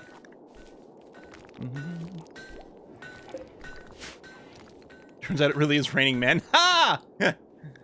Nice. Apparently, one of the things you can do with the blood packs, so you can extract blood from people here as the prisoner. I don't think there's an operation for it. Oh, there is. Extract hemogen pack. Apparently, one of the things you can do theoretically, I could extract the hemogen pack from, say, Flamebeard, and you can use it to do a blood transfusion. to recover people with severe blood loss. And it doesn't matter, this person's not going to die from that. But you can use it for your own pawns. I was just reading it this morning on the RimWorld Reddit. You can use it on your own pawns to get them back in the action really quick if you need to. Yeah, I think the grass can burn, but maybe the anima tree can't. The anima tree is immune to, like, virtually everything. It's immune to toxic fallout. Yeah, anima tree has 0 flammability. It could be attacked, but it can't burn down. Yeah, apparently you can tend with it somehow. I haven't actually tried it, but presumably if we have a blood pack, we'll be able to, you'd be able to add it in, just like if you have a bionic leg, it shows up in the menu. For prisoners, you do it in the prisoner menu instead of recruit. Yeah, well, that's a human joint farm. This, what you do is you can literally, like, yeah, it automatically queues them whenever it can be done without killing them. So if you're doing your vampire run, you can have, like, a prison of your blood dolls that you keep extracting the blood from to keep your vampire going. I mean, it's very... We're going to have to do a Vampire the Masquerade theme thing. Excellent. We can link Valinor. Please to begin linking to the anima tree. And we're going to get a level 2 Psylink on Valinor. You know, vampires? Yeah, so in BIOTECH, one of, like, the BIOTECH gene trees is basically you can make people into vampires. There's even a start setup for it. Vampires need to consume blood from time to time. Oh yes, we'll have to do the convert, thank you. So first of all, Valinor, what power did you get? Blinding Pulse. Induce noise in the visual centers of the brain, obscuring vision of everyone near the target point. Interesting. So we can AoE blind a group of attackers for a short period. That's awesome. And yeah, thank you very much. We're going to convert, and then I am using a mod because otherwise I forget to, like, set them to recruit. So recruit after. So they'll convert, and then once they're done, they'll automatically attempt to start recruiting. Doing vampire start. Yeah, I've even practiced with it. Does sight reduce melee skill? I'm assuming. Mostly I'm excited about, like, really causing problems with range attackers, but yeah. It would be interesting. So Doc Villain's a fast mover. Some sort of psychic powers would be useful on him. The problem is... Oh, he's not the one who's psychically dull. So I think we've got one who's psychically dull, don't we? Oh, maybe not. So I think Doc Villain would be an excellent candidate for the next Psy person, since they walk fast and we could use their powers a little bit more strategically in combat. Agent Moore, yeah, either what game or mods. We'll give you a link to my file set here. But the only mods I'm running is a couple of, like, some UI stuff, like this thing over here. The only mod that I'm running that I think that actually kind of does something is this, where it'll just queue the second action after, but basically playing full vanilla. Oh, yes, components, thank you. Yes, I do have to set up some mining for the components. We have tons of components in Damdar Hills. It is time for us to mine some of this out. I'll get a little bit more of the steel here. I haven't been mining it because I didn't want the extra wealth kicking around. My food is here, hooray. Yeah, the allow tool is pretty good for a lot of things. But I'm trying to avoid too many things. Okay, we got the Royal Ascent quest, which is one of the ways we can win the game, and we may. All right. So, paid defense is still here. Aims to arrive in 1.2 days. We accepted 1.5 days ago. New subscriber. I think this is always going to sit here and never actually trigger. I am subscribed to Calling Manager. I'm not running it because it's technically a slight gameplay change, but I'm very tempted. And yes, we have the Mechanoid flashy thing, which we can start doing some Mechanoid stuff, but we might wait a little bit. Okay, enjoy chair for a little bit more.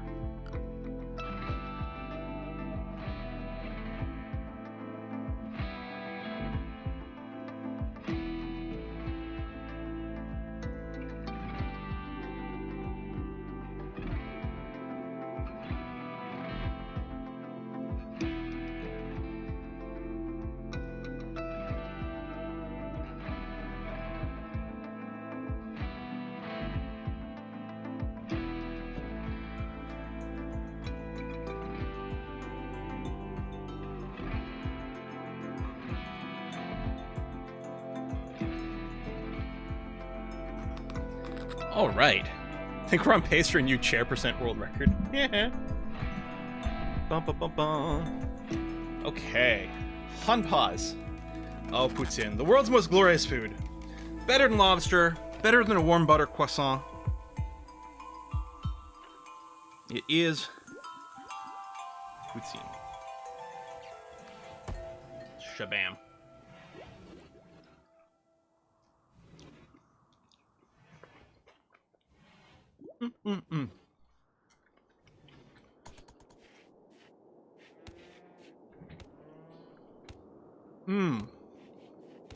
So good. So cheesy. One more bite.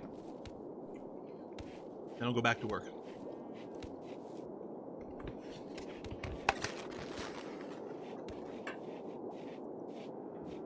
Wow, it's good. Wow. Who sent that? Zalior. Thank you, Zalior.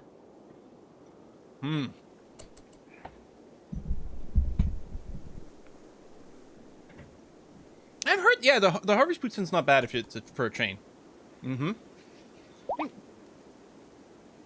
How squeaky is the cheese? Well, it's not squeaky anymore because the curds melted, but that's how you know that you got good cheese curds. They have to squeak when you bite into them. Starvation. Oh yeah, they don't have access to food. Hang on, this bed hasn't been built yet. How come? Valinor's our constructor, right? Oh. That might be why. Okay, let's do the bed real quick. There we go. Set as a prisoner bed. Then I'm gonna delete this bed here. And then my lovely man humps, is, well, you're not set to the warden. Who's the actual warden? Oh, Rhyme Pendragon. There we go. So this is no longer a prisoner room, so now people can get their meals before. I've done that before where I've accidentally starved out my people because I didn't realize they couldn't access their food. This is also kind of, there we go. Fix that.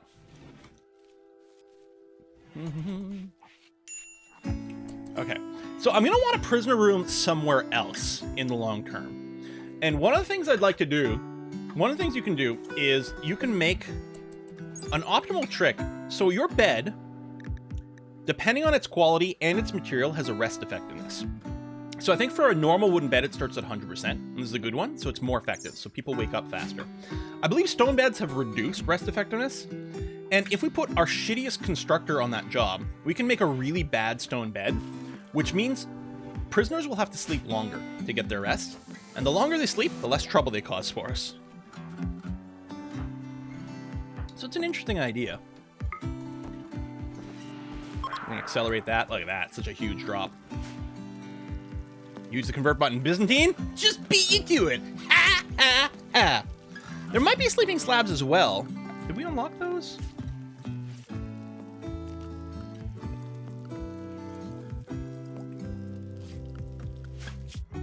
Because I think that comes with complex furniture, but we don't have the ideology for it. Yeah, slabs bed. This is if we have the pain as virtue, we can build slab beds, but we don't have pain as virtue, so we can't. Yeah, have to like pain. But yeah, those are really crappy beds. It'll take them forever to sleep on it, and it just stops them from starting trouble. Yeah, not a mod, apparently. Just expansion content.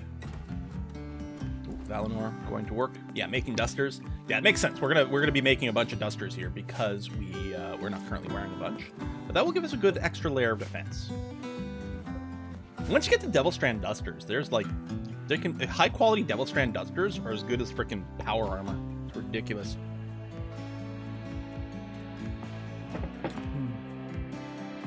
Cora. So I want to build a temple here. I wonder where I'm going to actually put my proper prisoner. It's going to be a prisoner barracks, I think. I think this is going to be a row of bedrooms. Maybe I'll do prisoner barracks like here. Kind of centered, easy to get there. There we go. Conversion done. Very easy because of the thing. And this automatically went to recruit because of the one quality life mod I've got over there, because otherwise I forget all the time. Power armor. Oh, okay. Yeah, dope. Power armor is better. It's better than shit recon armor is what by power armor I just mean recon armor. Shit power armor or regular power armor, and like, because I think Devil Strand covers the entire body and can end up with over 100% armor penetration, which is, I think, where recon armor starts at.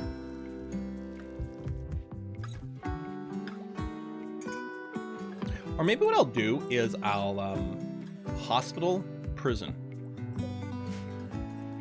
Kind of like that. Yeah, down pawns you're able to do a blood transfusion on. Okay. And yeah, we'll need another bed over here. But what I can do is I can just turn it into a bedroom afterwards, right? When Hump joins, this can become a bedroom. Little tribal fridge. I'm not going to worry about it right now. Most of what we're growing is rice, which actually lasts forever, and we're very much trying to avoid making too many meals, which would rot faster. So right now we don't need a fridge yet. And I mean, we've got electricity started. Oh, speaking of, the wind turbine is up. Nothing is blocking you. Beautiful. So what we're gonna do is we're gonna throw a battery in here. This is under a roof, so it's gonna be fine. Do I want to start upgrading into the production centers? It's whiskey and chocolate. We might want to. We don't need the crematorium. We should get the smelter going. Yes, that's what we should do. Jagurtha, thank you very much for the whiskey and chocolate. Much appreciated. What does it say?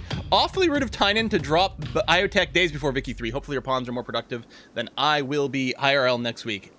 Yeah, it's so crazy. Yeah, we did roof the battery. There's a little strip of roof right over here, so it's going to be fine. Smelter should almost be, like, closer over here. I guess it doesn't really matter.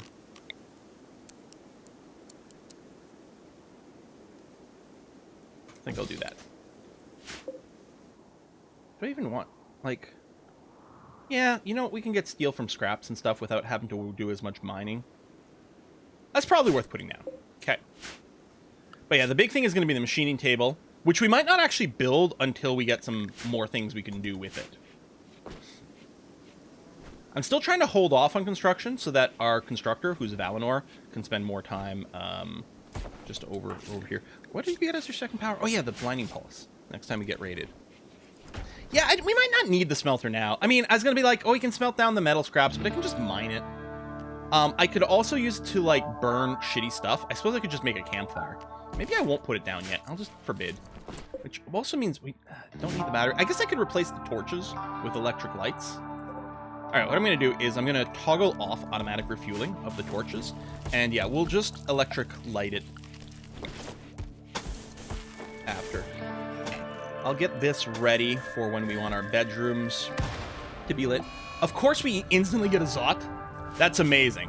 I was about to say, like, having power without a need for it is, like, we can get a Zot or something. It's so stupid. Amazing. Amazing. We could place the torch with solar pinholes. That's true, too. Yeah, you got your sight focus back. Let me just use that for now.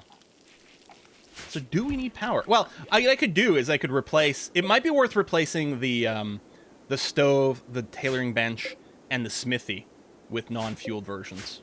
Yeah, I think that'll do that. I'm going to toggle off the automatic refueling. But this is manual, so I don't have to worry about it. But yeah, I'll just trash this now. We'll replace them with electric versions. Remember to research some musical instruments so we can start an electric light orchestra. God damn it, banana.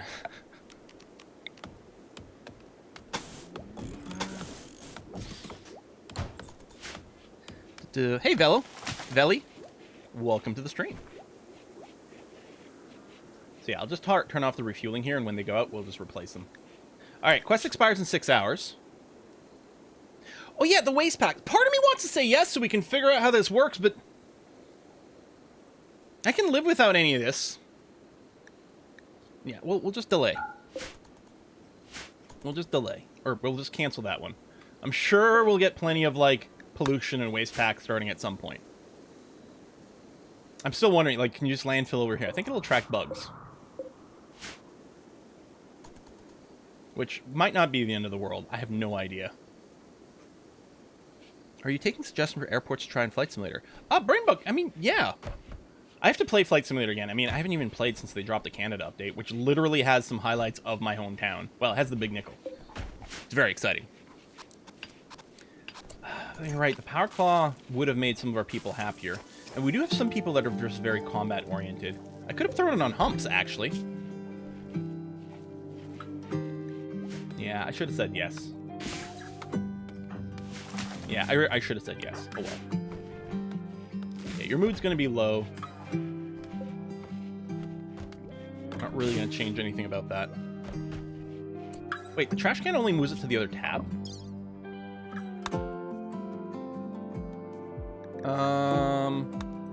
It does, but I can't accept anymore. Yeah, we need to keep him frozen, otherwise bad things happen. We couldn't do that. I was just wondering if we would just dump the waste packs over here. I know that pollution attracts bugs. I don't know about anything else. Oh, it expired too, right? Because it was only 6 hours. So we would have been stable able to accept it. Okay, interesting. Okay. That's fine. We'll get plenty more stuff. Yeah, the imp quest is still just stuck. It literally, they can't raid us. So I guess it never triggers it, because it's supposed to be in 1.2 days after accepting, but it's been 3.6 days, this counter never goes down, so that's got to be canceled.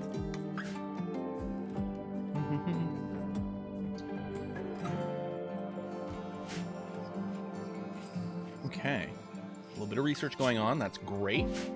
I feel so much better. If we can get, we're going to get flak armor and heavy SMGs fairly quickly, wealth-wise, at least for me. So I'm going to feel fairly tough, which is going to be great. Scott's on a shooting frenzy. Okay. That's fine. So food-wise, we're doing fine. Oh, this thing is ready to go. Sorry if someone has been trying to remind me. I'm going to grow more Devil Strand. Transport pollution pods, caravan to your enemies. Yeah, we can just dump it somewhere on the map. Yeah, it reduces relations. But we could use that to, like, start some wars with tribals. Because we were okay with tribals being hostile to us. Because they're pretty shit. Porp! Thanks for the resub! 20 months.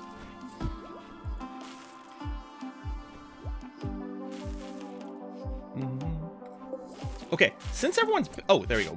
I can rebuild the electric tailoring bench. Right there.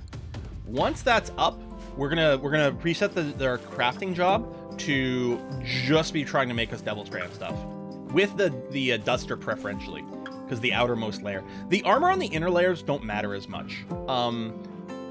I think bludgeoning armor matters more in your inner layers, because I think what happens is the outermost layer, the sharp armor, which is what basically protects you from gunshots, that's the thing that sort of converts other things to blunt. So the outermost layer is the one that's the most important, but I think innermost layer, like blunt armor, helps a lot. But yeah, I think Devil Strand dusters give us tons of protection. It's really good. And then I tend to give them flak vests, just because I think the flak vest is more armor. It's only on the chest, but that's also kind of the most important part. Oh yeah, I missed the actual airfield real brain bug, because chat scrolls and things. You can always send me a tweet or a Discord message or email me or something, because yeah, I think I missed it if you said what airfield it was, so my bad on that. I'm seeing what you're saying now, but model the airfield pretty well, but EDWV. So E. So that's in the Ook somewhere, starting with E, right? So we got a raid, the family of Usherul. I think those are the people who raided us last time. Yeah, two tribals with clubs. Randy, listen. So I think with the raids with Randy can give us a much bigger range of raids. And I think he's rolled low a couple of times. Admittedly, our wealth isn't that high. And they're going to prepare for a while, so that's going to be okay. Hey, Quill, there shouldn't be any reason for anyone to go over there. I probably should designate kind of a work area around here or something. Veli Coho just subscribed. Wait, didn't we get that message earlier? Veli? Oh, ED is Germany. Is Britain EK? So let's start with an E for Britain. I think. Next raid, 50 Scythers. Europe, Deutschland. Oh, is that how it works? We're still waiting to see the new mechs. EG for Great Britain, I guess. Ah. Aha. Tribals put a modifier on raid size and level. Yes, so for the equivalent amount of raid points, you get many more tribals than you would sort of pirates, than you would like mechanoids. 10 gift subs. Parduke, thank you very much. How many gift subs are you up to? 425 gift subs Parduke has given to the channel. Thank you so much. Yeah, I thought they were preparing for a while. Did I miss the "we are now attacking" message?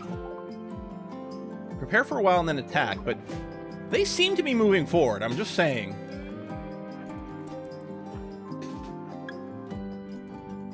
Maybe they got close enough. Maybe because when they prepare for a while, they do pick a spot to prepare. They might have just been close enough to spot the walls. Oh, I mean, oh, does the tribal start put a modifier in raids? No.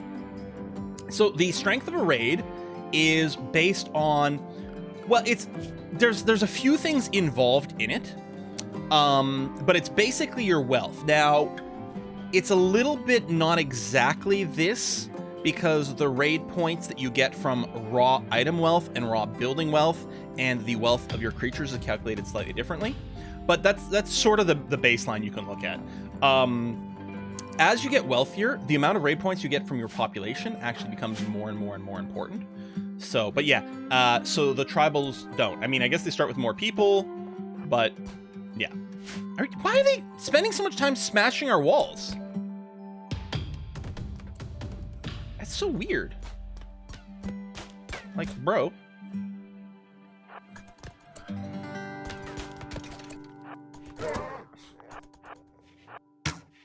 Why are they...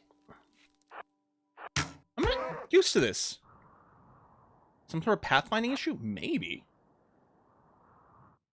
That could be the case. That might be why they attacked right away, too. Alright, we got a bleeder. Actually, we could maybe sneak you in and capture real quick here. No missing body parts. Oh, you've come with a psi power? Oh, no. Okay, so yeah, animal war call, this is a genetic thing. Animals shooting. You're good at social.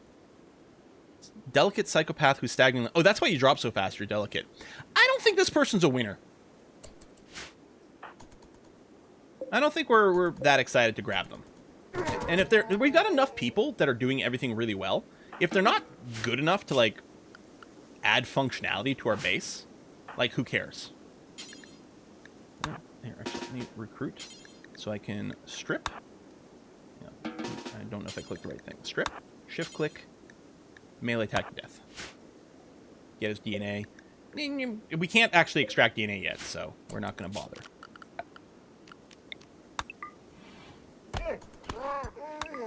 Thanks, Doc. Another successful operation. Oh, look how, like, dark this person became. Why did that happen? Maybe that's just the color of their skin. I guess I can't see their genetics anymore now that they're dead. Alright. Another successful raid defended. And yeah, we like, I'm doing things unlike how I normally do. At this point, I'd have, like, everything floored with marble and shit. And it's like, our wealth would be a lot higher. Oh, you can in their bio. Ah, thank you. So yeah, the Yatakin.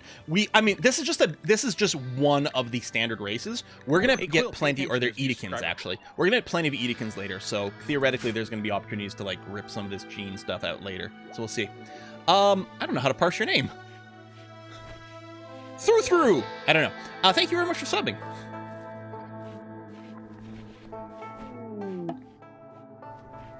Yeah, there is the theory of, like, trap information being shared and stuff. With survivors, but I don't know how much it matters. In this case. He was a yak man, not a cat man, although he did look like a black cat. That is true. Sorry, what message did I just miss there? Oh, yeah, visitors. They're from one of the tribes. Right. Pact of Golo. That's a tribe who they're gentle tribe. We don't mind upsetting them, because if they come and attack us, it's not the end of the world. We don't really need you. Tough is nice. Tough with a fighter? Beautiful, kind nudist with some skill. Yeah, no, I don't think I'm worried about them. We can ignore them. Yeah, you two are still fueled. Oh, no, fueled stoves. So I can get rid of you and replace you with that. Oh yeah, that's true. We don't have a dedicated researcher. And someone with really good social skills, also kind of nice. Beautiful, kind. Nudist is really easy to keep happy. You know what? Maybe we should capture Dragonfly. I think, you know what? Yeah. Let's try to capture Dragonfly.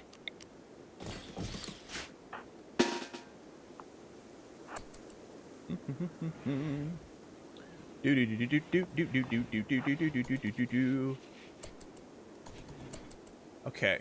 Who's got the best... Sorry, it was Dragonfly, right? Let's double check. Yep. 60%. I mean, I think it's based on social chance. Oh, 83 for Zapper. I thought it was social skill, but it might be melee. Oh, 100% with Rhyme, which makes sense. Rhyme has the best social skill, and they're pretty good at melee. So I don't know if that's a determinant. So we should instantly capture Dragonfly, and then Reno will aggro on us. But that's fine. Yeah, it's 100% chance based on the social skill. It feels like melee should be involved.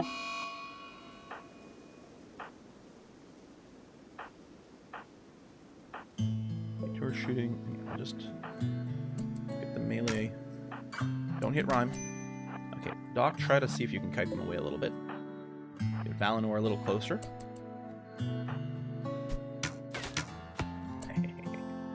Valinor, move out this way. You're still going for Doc Villain? Perfect. Keep targeting Doc.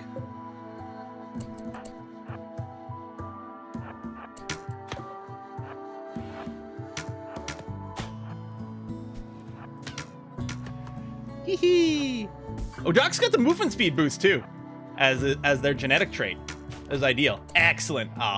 Rhyme took a little bit of damage. Yeah, I think he got like insta-tapped. Just a little cut. That's gonna be fine. We'll unrecruit everyone. I guess the prisoner stuff gets dropped in that room, which is interesting.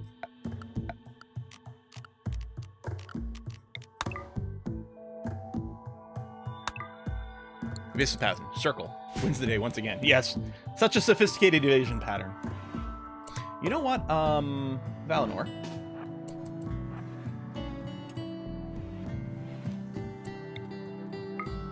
Salt. There we go. Alright, so Dragonfly. Oh, I hope you're not too hard to convert. Oh, you're actually super easy to convert. Right. Kind people are really easy to convert. Convert. Recruit after that. Now, we got 2 people in here, which will increase the breakout, but that should be okay. Spinning's a good trick. Yeah, he had a lot of beer. And yeah, they're going to become the researcher and warden. It's going to be perfect. So yeah, the pact is now hostile, so they're going to be in the pool of people who could attack us, which is fine. Dragonfly was an elf. I mean, yeah, they are just a baseliner, but yeah, it sort of feels that way a little bit. And yes, we'll need new beds. I know. So I think, okay, Valinor doesn't really have anything going on currently. So I think what I'm going to do is execute plan, make our bedrooms. That's not the right show.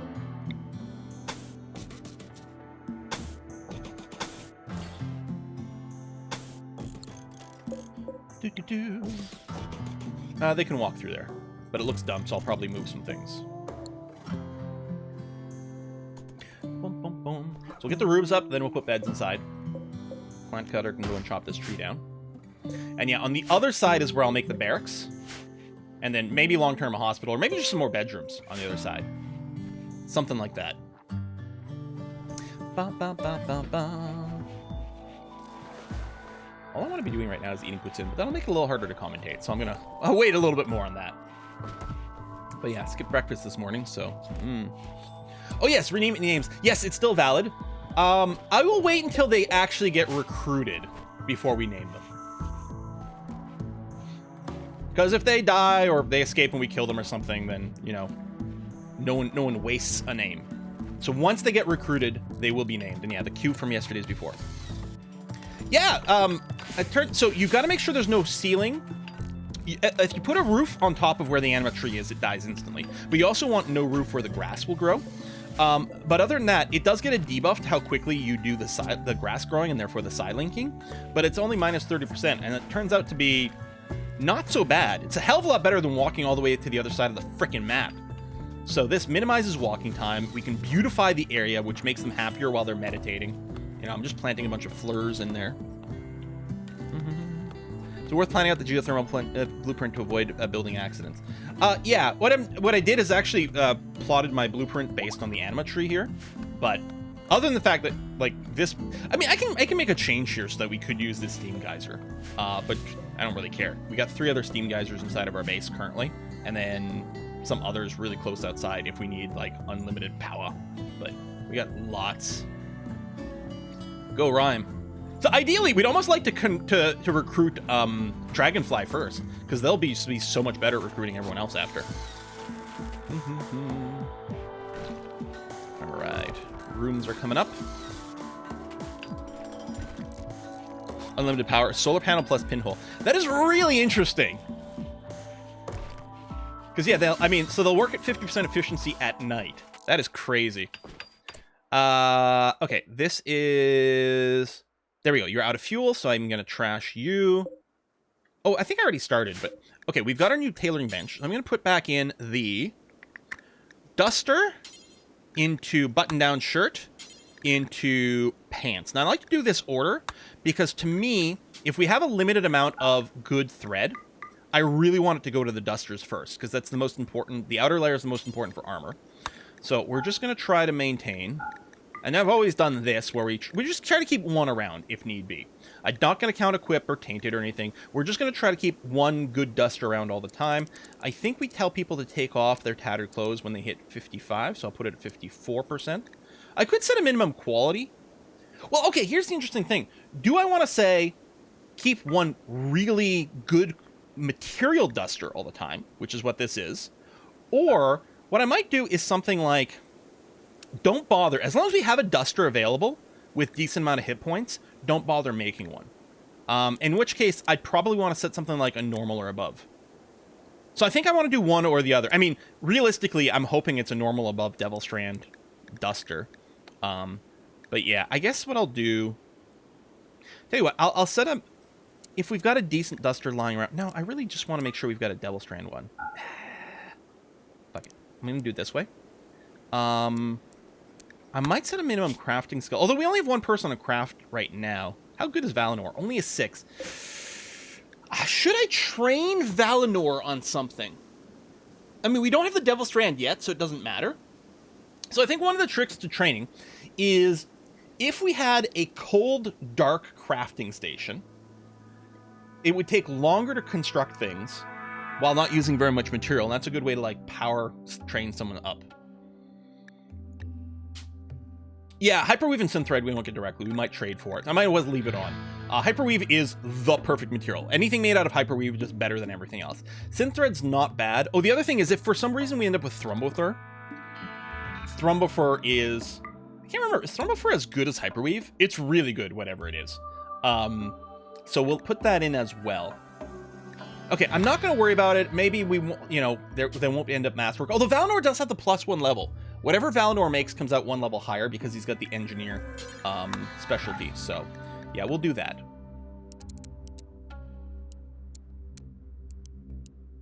Yeah, we have people taking out 55% just so that they don't, like, randomly become tattered while they're doing something else or out in a caravan. I want a bigger buffer.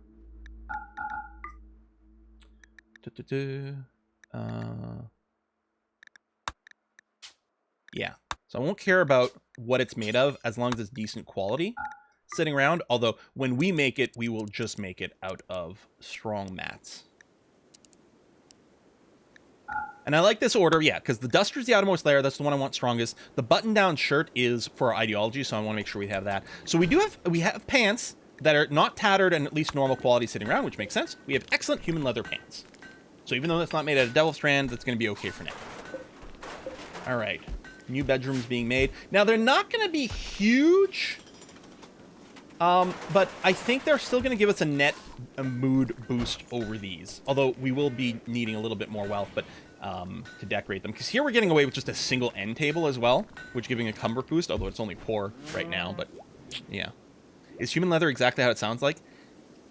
Maybe. Also, human meat. We're just using every part of the raider. When we get attacked, we're just butchering everything. We're just using every part of the raider, every part of the human. You know, nothing goes to waste. Maybe. Valinor, actually, rather than get the bedrooms done real quickly, can you come over here and just deconstruct the cooking service? Because we probably have... Yeah, we're actually out of meals. So Pleased to be building the electric stove over here. Valinor, I'm going to get you to do that. Oh, I don't have enough steel or components. Okay.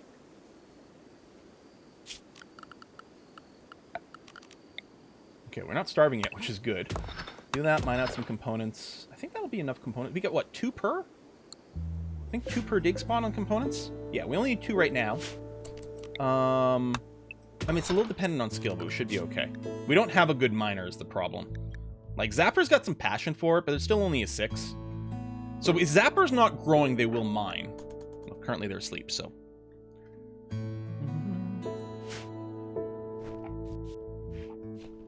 Oh yeah, they've got sound effects for all the designations now. Just cute. 8 is full yield. What, for components? Oh, wow.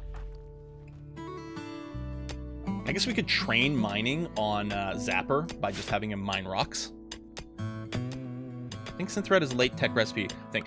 With mods, probably. I don't think we can make it in vanilla. I mean, unless they added it in, I don't believe you can make Synthread or Hyperweave or Glitter World Medicine in vanilla. Or Neutroamine or Luciferium. But there's lots of mods that add it. I got a couple of UI mods, but nothing that changes gameplay. You can see the mods in the what game command. Or the mods command. Either one. Okay, there we go. Valinor. You're playing the game. There we go. Work on the electric stove, please, so we can start cooking again. Making Lucy in particular would defeat the point. I mean, if it's super expensive, and a lot of the mods that add the ability to craft Luciferium do make it, like, super expensive. You need lots of skill and everything like that. You know, they try to balance it in different ways. But yeah, the thing with Luciferium is that it's a risk. Because it's super powerful, but since you can't make it, it's a whole thing. Oh, baby food! Okay, I'm trying to remember what we had in our queue here. I know if we've got meat, I kind of want to cook it right away. I mean, meals don't last very long, but neither does the meat. So what I like to do, and I think I still will, we're not going to generate a lot of meat. We've got a bunch right now. Probably a bunch of the human meat will rot, but that's okay. I'm going to put the fine meals, do forever at the top. Because I think the fine meals are just as food efficient as simple meals. I always have to remind myself of this. Hang on. Yeah, 2 nutrition gives you a simple meal. 2 nutrition gives you a fine meal. Fine meals do give you a buff. They do need both. Oh, it's interesting that it says protein. But basically you need, base, a meat, and a vegetable to do it. Simple meals will just use 2 of anything. 2 meat, 2 vegetables. It can use a combination. But this way, this forces us to use the meat up immediately and gives us a boost. And then otherwise, I'm just going to keep our simple meals at a 10 and a 10. I will go and allow all meat. By default, it doesn't allow insect or human meat, and our people are fine with both. So we're just going to allow all meat types, get that going on. Who's our actual cook again? Doc Villain. You're playing Hoopstone. I'm going to get you to force you to do some cooking here, buddy. Sorry to interrupt your recreation. But we have no meals right now.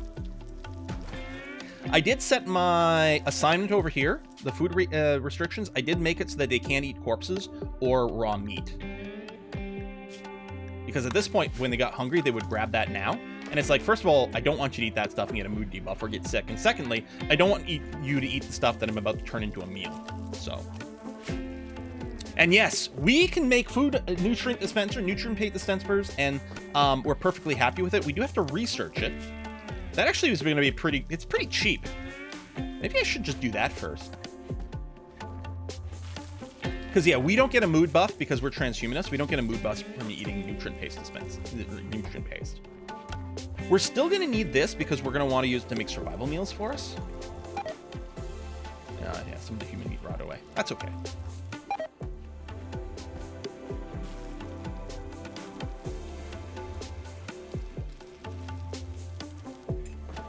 I guess I keep forgetting that Luciferium actually lasts a really long time. I don't know if I've ever really used it in any one of my videos and streams, except sort of as a joke, but I really should. Okay, these torches are out. Just gonna deconstruct you and you. And I guess Valinor. I guess we'll just solar pinhole for now.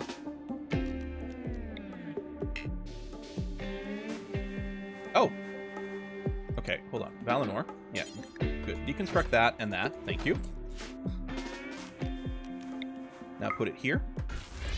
And here. Awesome. This is really handy. 1 Lucy every 6 days. Oh, okay, yeah, that's not too bad. We could research air conditioning now, but I don't think we really have to rush it. Actually, it's surprisingly chill. We're actually... I think if you sleep below 16, I think 16 is fine. I think anywhere below that, we might get a slept in the cold debuff.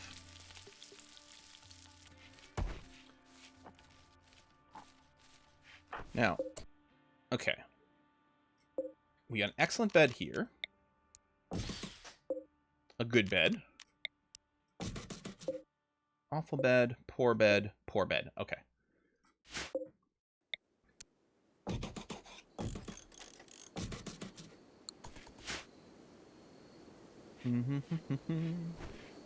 Does it last 6.66 days?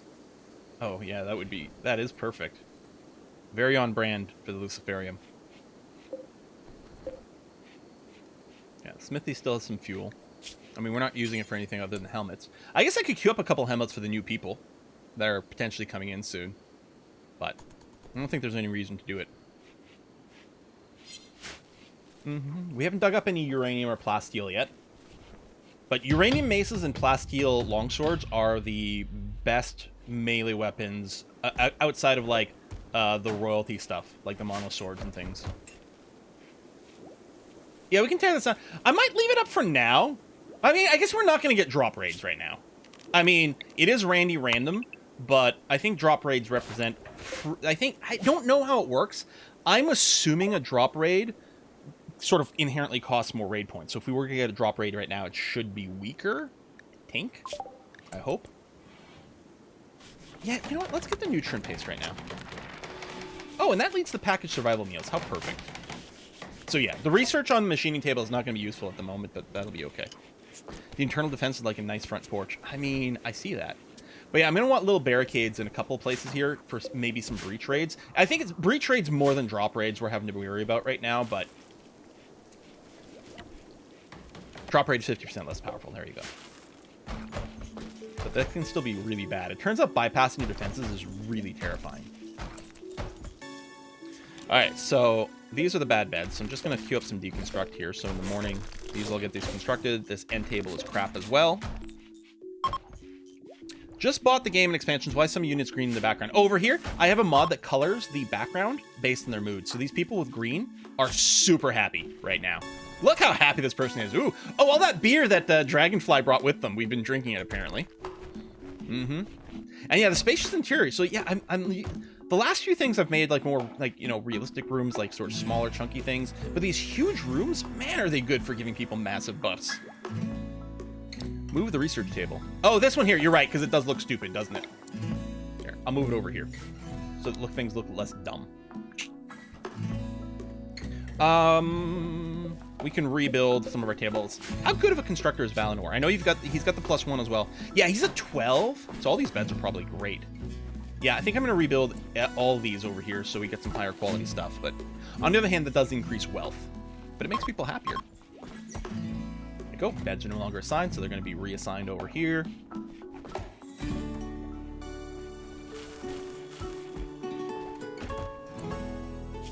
Now, they're no longer going to have an excellent barracks. Right now, they have shitty bedrooms.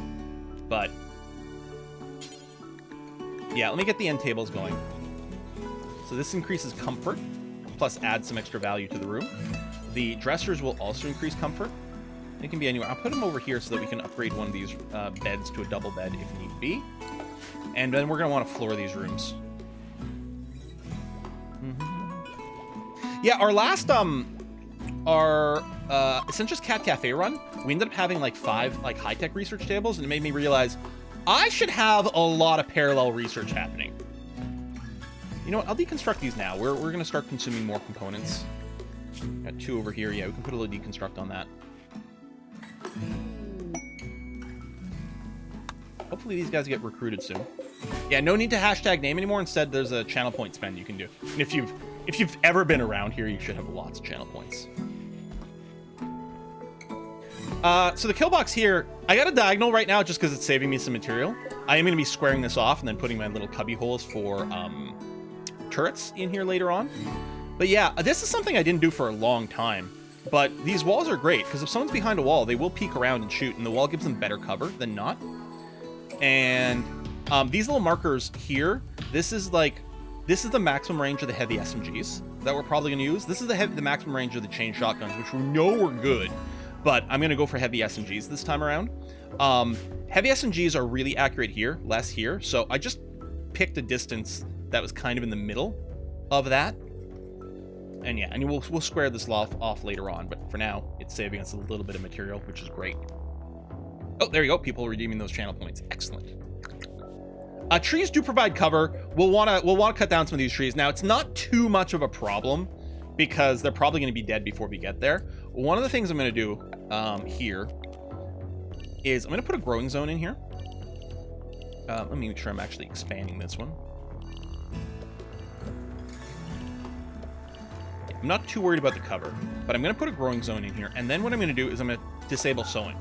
So any fully mature trees in here will get automatically cut down. The partially grown trees won't get auto cut, and I could babysit them, but I'm not going to care that much. We could also just end up flooring this later, but if we floor this, they'll move faster, so I don't really want that either. Okay, Dragonfly's been converted, so now we are going to start trying to recruit them. And I'm running a mod just to... I'm going to keep showing it. Maybe I shouldn't have the mod since I'm going to be checking anyway. But for all the times where I forget to queue up a recruit afterwards, which has certainly happened before, we're going to go ahead and use that. So after it converts, they will recruit. We could daylily these rooms. I think I'm going to start flooring. The daylilying these rooms do actually add a lot of beauty. They will need lights. Now, I probably want some lights in here later anyway. If people end up, like, praying or meditating in their rooms, then they will get a darkness debuff if there's no light. But I might not bother putting some lights in here. I mean, I guess I could pinhole the runes, and then the daily leaves can grow. But no, I think we're just going to end up flooring. Now, my stone cutting job is set up. We are doing marble. Now, as far as I can tell, all the stone floors have about the same. I think they all have one beauty.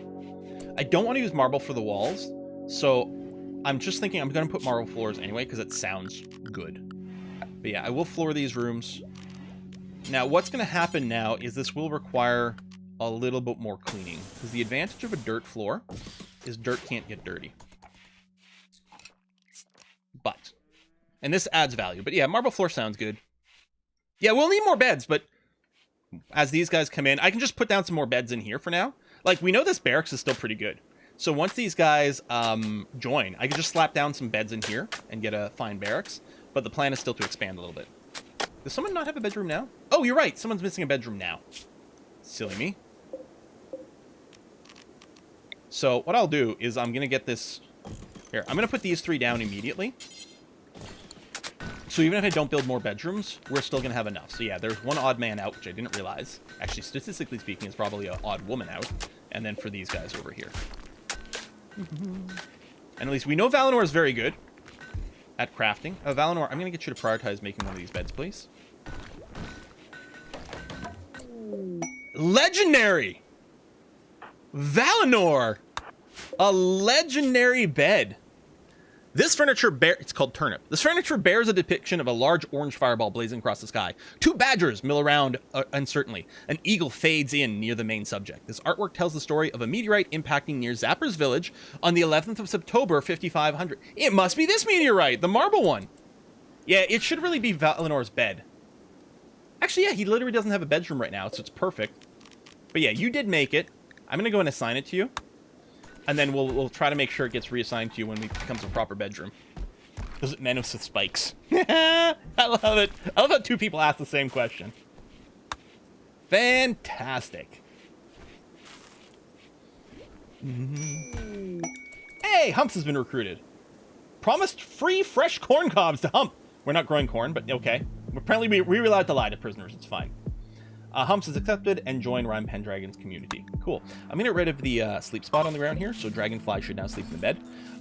When we're converting, them being miserable helps with the convert, but they're already converted, so then we actually want them to be happy, so we'll improve it a little by doing that.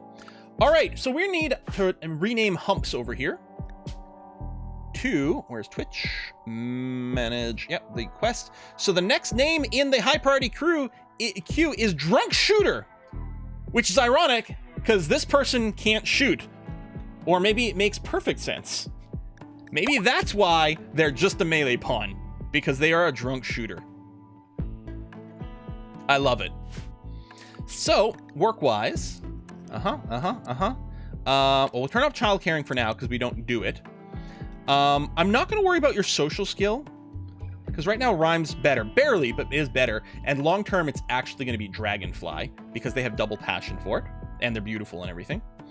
So I think the idea is we're going to disable handling on Flamebeard because Flamebeard can actually haul and research. Drunk shooter cannot. So we'll put the handling there. You're definitely not going to hunt. You do have some passion for growing, which is going to be okay. So, what about Zapper? Now, Zapper has double passion for growing. I guess we got to keep Zapper on growing right now because we need the 10 for the Devil Strand. But Drunk Shooter could become a plant specialist long term. For now, though, what I think I'll do is I'll do this. Drunk Shooter is basically going to spend their time cleaning and maybe handling some animals. And then maybe you'll end up doing a little bit of mining or crafting. You can cut blocks as well. That's going to be okay. I think Drunk Shooter's going to be busy enough as is. We have to give them a melee weapon, which right now I suspect this Steel Spear is probably our best melee weapon for them. We'll try to craft some proper stuff. Does naming game persist between streams? It does, yes. So if you already spent the channel points, you're still in the queue. I don't know if there's a way to check your reward queue. I can see everyone who's in there.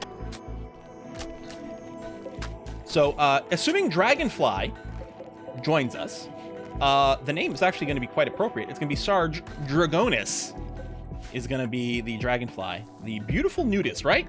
That's your deal? You are a beautiful, kind nudist. You're going to be everyone's friend. Apophenia Evolved. Thank you very much for the sub. Apophenia sounds like the Latin name for some sort of critter. It's like Drosophila or something like that. Oh, hey, Psychic Soothe male. That's great for all the males we have. Although Drunk Shooter is male, which is good. Is Dragonfly male? Dragonfly is male. Excellent. Oh, I forgot to reset the schedule for our new person here. Drunk Shooter. Actually, do you have natural meditation as your background? No. Okay, so Drunk Shooter doesn't meditate at nature stuff. So they actually won't be able to contribute here. So for Drunk Shooter, rather than give you meditate, because that's not actually going to be useful to anything we're doing, we'll just give you a second recreation cycle over here. So beautiful, so kind, so naked. Yeah. So we're going to have to keep Dragonfly pantsless. Yeah, so that's still sailing idle, which is fine. A little bit more research. Oh yes, nutrient paste dispenser. So until our prisoners get converted, they won't be happy to eat nutrient paste. But that's actually going to work out really well because they'll be lower mood because of the nutrient paste, which makes them regenerate their ideology less quickly, which makes them easier for us to convert. I'm going to get the packaged survival meal because if we want to do a caravan, we have pemmican stored up, I suppose. Can I go straight for geothermal power?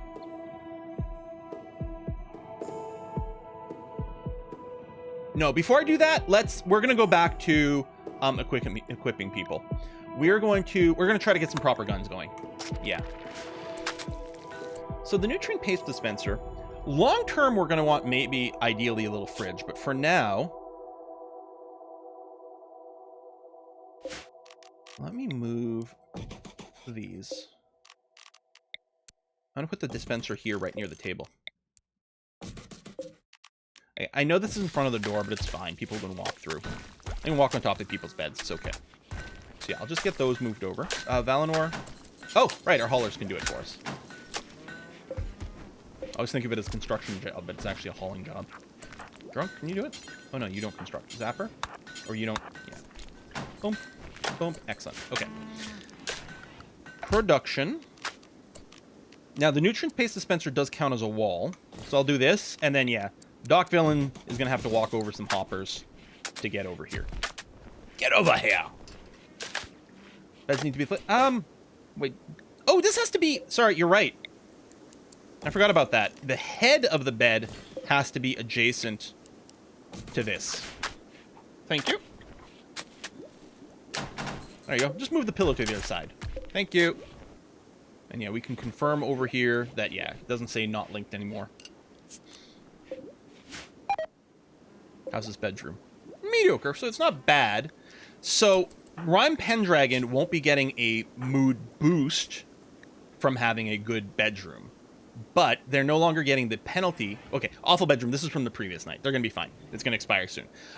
They're no longer getting the even a super duper impressive barracks still has at least a -1, plus a bunch of disturbed sleep. Sorry, show me messages. Oh, Barry's right away. That's what happened. Imagine Pawn stepping on sleeping pawns to get to the bed. Yeah, it's fine. So yeah, these guys here will still get disturbed sleep, which can stack up to -3. And then I think they'll still have a -1 from being in a... Oh, they actually got to a +1 for very impressive barracks. Okay. They're still netting a -2 because of disturbed sleep, but it's fine. Where are you getting darkness? Oh, because you're working in these rooms. Now, if we want to keep adding wealth, and then we put some statues in here, then we get impressive bedrooms, then they really get some mood buffs. But it does increase the wealth. In fact, our graph, yeah. Just getting the flooring in here and stuff like that is definitely contributing to things. Oh, the common roof? Yeah, it has a roof. This is all roofed up. Oh, you know what I just realized? I don't think we have home zoned over here. Cool. I'm going to do this and this just so that those can get included in this maintenance.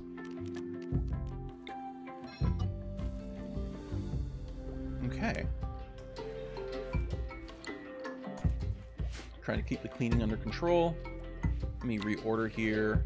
There you go, because these are all my ranged peeps. Actually, I'm going to put a flame beard over here so I remember that this is a ranged weapon. Everyone's converted, so I don't have to use psychic powers. Killbox not home zone. Oh, right! So I was going to do the diagonal. Cute. Okay, these are these tribals that keep coming to visit us. Wait, is this a different tribal group? It is, hold on, am I getting it wrong? Oathium. Oh no, these are people we want to be friends with. We can actually gift them some stuff. I don't think we've got enough stuff to ally them. Although if we have some random garbage sitting around, we can definitely, we could just gift it to them to drop some wealth. Let's see. Jump packs. Oh, we're going to want that, but I don't think we can afford this. I don't have to keep the cloth around. I might buy real medicine from you. You don't have much in the way of money, actually. Hold on. Oh, they have barrels for mortars. Okay, I think top priority is to try to see how many barrels we can buy. Sell the beer, these crappy weapons. We can sell a bunch of this clothes, that's fine. Hey, you want some excellent human leather pants? There you go. I'm going to sell our Psychite tea, but not all of it, because we do have an addict. So, I'll do that. I'm going to sell this extra cloth. I will want to buy this medicine. I'll sell the... We could plant this for beauty somewhere. I'm just going to sell that for now.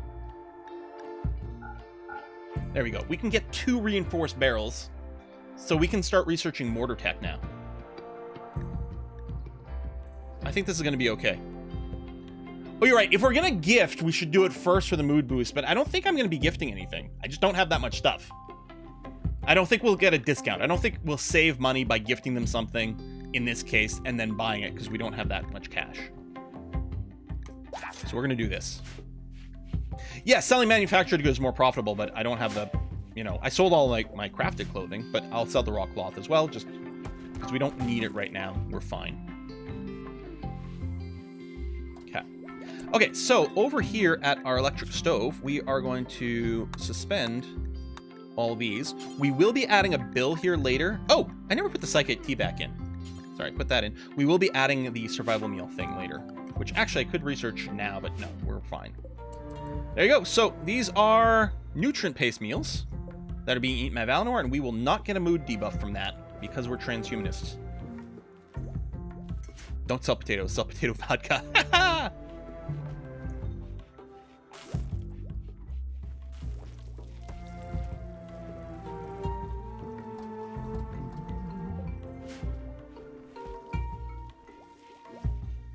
Close a couple 100 hours in RimWorld. I have a little bit more than that. What are you actually responding to here? It's funny. 2 more rounds. Oh, answering the question. Yeah. I mean, you're absolutely right. Manufactured goods, like that's often what we'll do is we'll even buy raw resources, convert them to manufactured goods, and then sell them to the next caravan that comes in. But for now, I'm just happy to dump stuff. So yeah, we always lose money on trade, so our wealth went down a little bit. I mean, I'm not going to be too obsessed with it because we're not playing on max difficulty. Because I want to progress forward here and actually see what the late game stuff is. We're just playing on Strive to Survive, which is not super high tech. How many Liz Trusses? Yes. What was it? If you have more than, what is it, like 1,060 hours in a game, then you have more time spent in the game than Liz Truss was Prime Minister of the UK. Oh, this torch finally ran out. Valinor, where are you? Sorry to wake you, but come over here and solar pinhole. Can I do it right on this? Oh, I can. Please don't tell me that kills the tree or something weird like that. Hold on.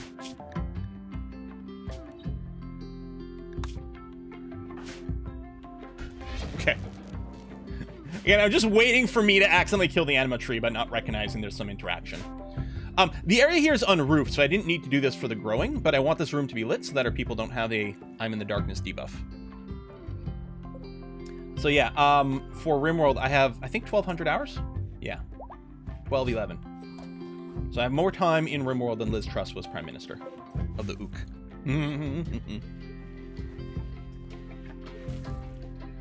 It's weird. I can't put a solar pinhole on top of a torch, but I can put it on top of a tree. Sure. Yeah, I just finished the tutorial, yeah. I mean, all the Paradox games, RimWorld, Factorio, the first 1,000 hours is the tutorial. So I finally finished that, which is great. I can play the game for real now. Cool for PM.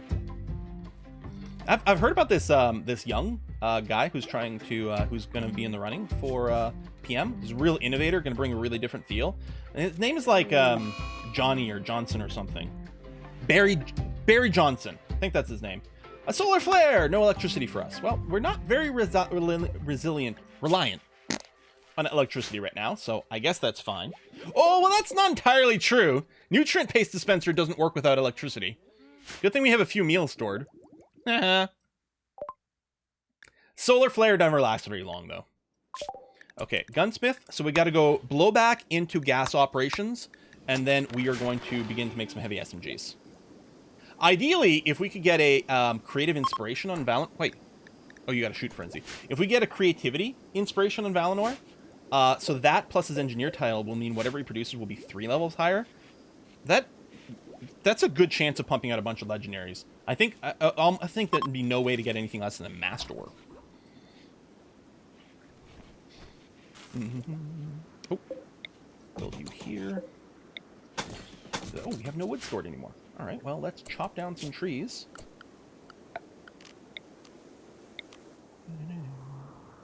Oops. Okay, that's too many, first of all. Will, settle down. I didn't actually realize there would be so many viable trees inside of our home here. All right, let's keep that down. And yeah, do not cut down the anima tree, Quill. Don't do it.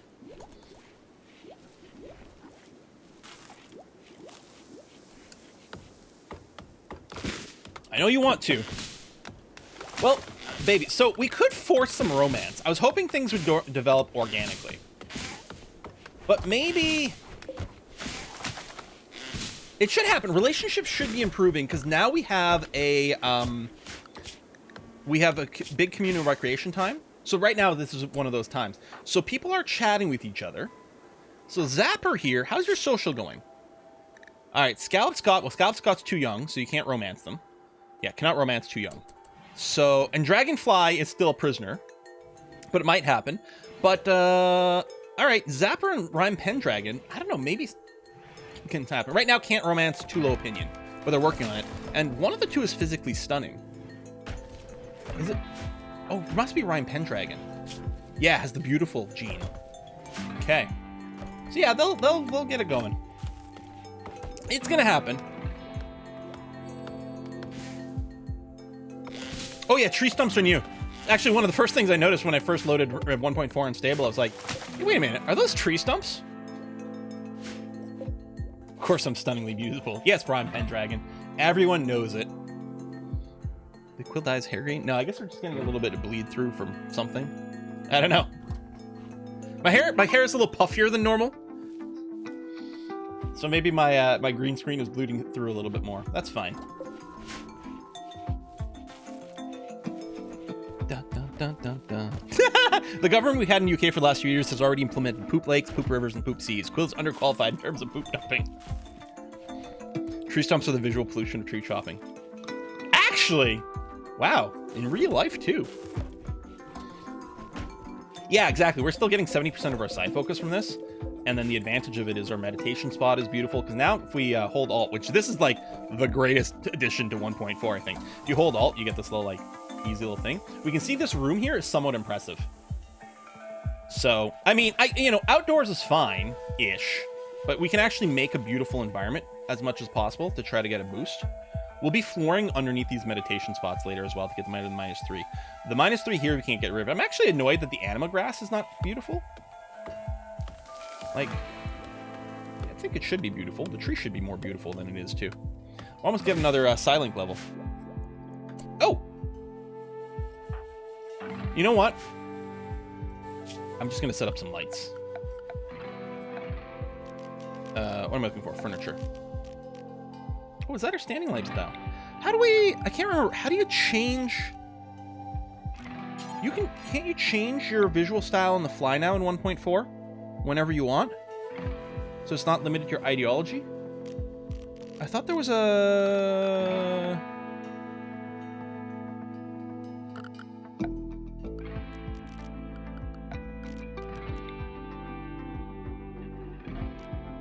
Oh, after it's built. Is that what they did?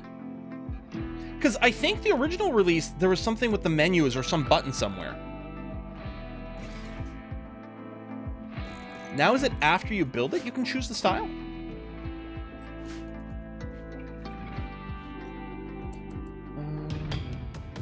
Valinor to sleep. That's fine. Let them finish this when they get up. Baboon King! Hey, thanks for the resub. Oh, maybe only if you don't use ideology. That's what it is. You're right.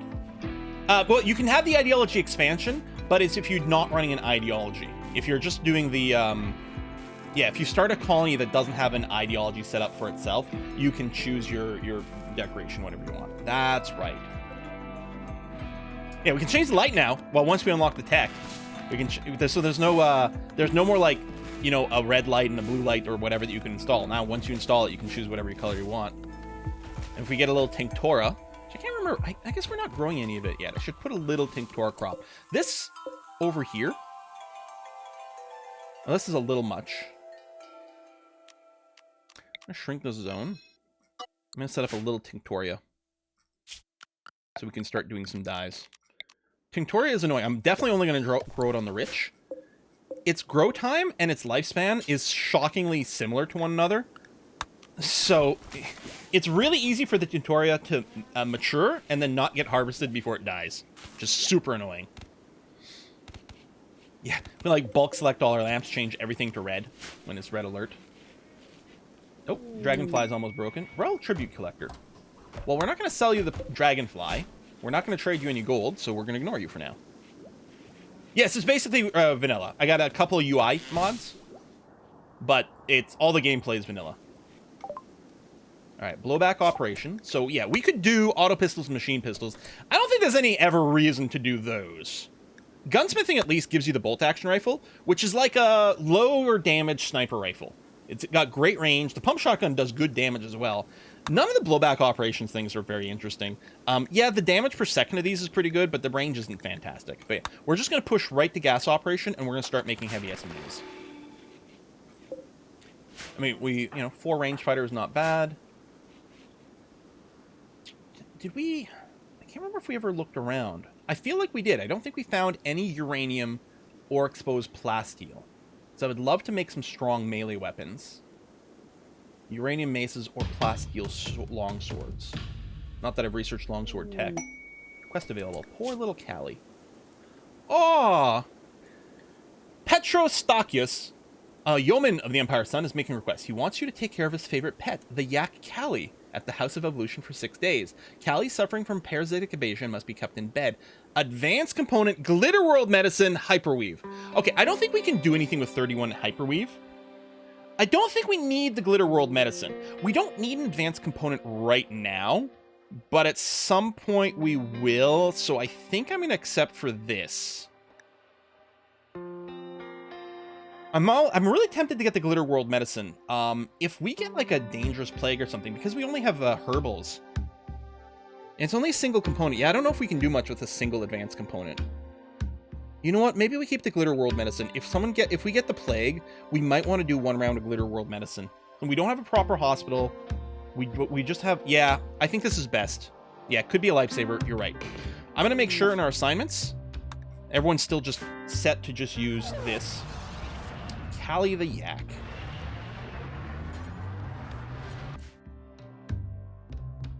I'll set one to medical. Not that I think I need to do that. I guess our animal handler is going to bring you to the place. Let's rhyme. Let me get you up now. Yeah, rescue Callie.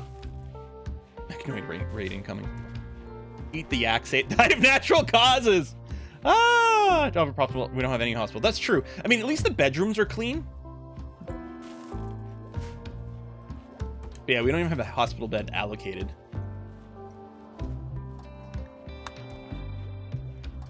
Alright, I think I'll get started on the next row of bedrooms and set up a hospital.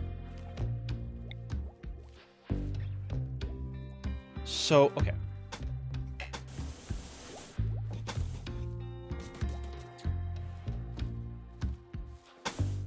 This will be a hospital.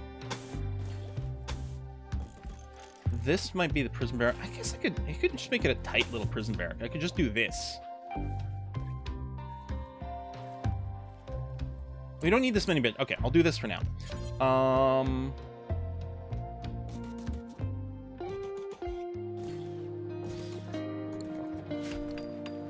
What's up, pharmacy? Explosive plaster for minor cut.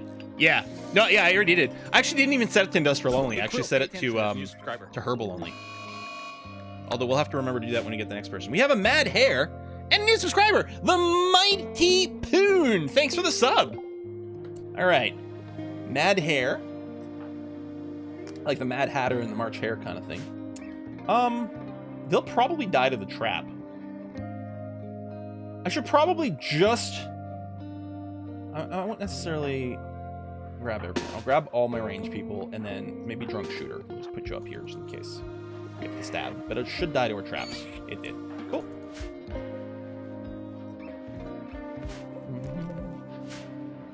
Just brush it to the side, the Mad Hare. Yeah, it's bad. It's a Mad Hare day.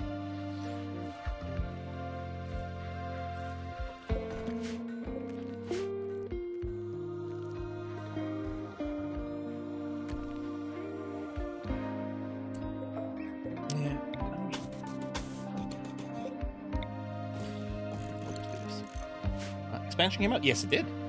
This is a continuation from the VOD I just uploaded. Yep, it's what we recorded yesterday. Dun, dun, dun, dun. At least it's not bed hair. Ah! Ah! Alright, yeah, butcher that. Oh yeah, we don't have a light in here. Get rid of you. Valinor, could you come do this immediately, please? Yeah, I'll just get electric lights. I know we can pinhole and things, which would be better, because it's like, oh, it doesn't add wealth. It doesn't use up any power, but I'm too lazy. So we'll just build that. And yeah, once our stockpile starts to fill up, we'll build shells, but there's no reason to do that now. Oh, there we go. Dragonfly's resistance is broken. So next time we talk to them, they will join us. Although I will go and pinhole out here, because right now we're spending time in darkness. There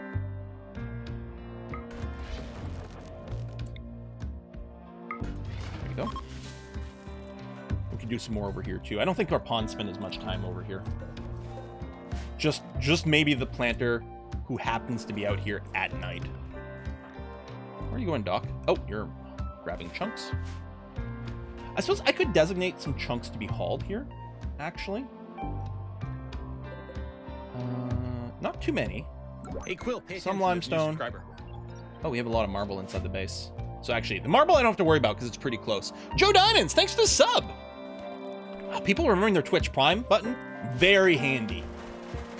So easy to forget. and much appreciated by any streamer, really, because we get just as much. Really, no, I suppose I want that to power that. Okay. Yes, that's a psychic thing. The solar pinhole. So that's from royalty. That's from the very first expansion. Added sonic powers. I haven't really done a lot with it before, which is dumb because they're actually insanely strong. Daniel, thank you very much as well with the Prime. And yeah, I'll make sure after the stream is done, I'll force a resync on Discord just to make sure that everyone can properly join the Discord. What am I looking for here? Oh, I need a name. That's what it is. Sarge Dragonis, that's right. Mark as complete. That is actually the last name from yesterday's queue. Now it's all people from today. So instead of Dragonfly, we have Sarge Dragonis. Now, Sarge Dragonis isn't much of a fighter. Especially them being nudist means they won't be as armored, unfortunately. And they're not very skilled at it, but we will give them a ranged weapon. At least that'll keep them out of trouble a little further. Right now, we don't have a spare ranged weapon, so I'm not going to bother anyway. But Sarge, you are bookworm. Oh, you can do natural meditation. Beautiful. So, you know, we can keep you in attack. That's fine. We're going to set this. Gene C. Oh, yeah, this, did you put in high priority queue? Because I'm still going through the high priority queue right now.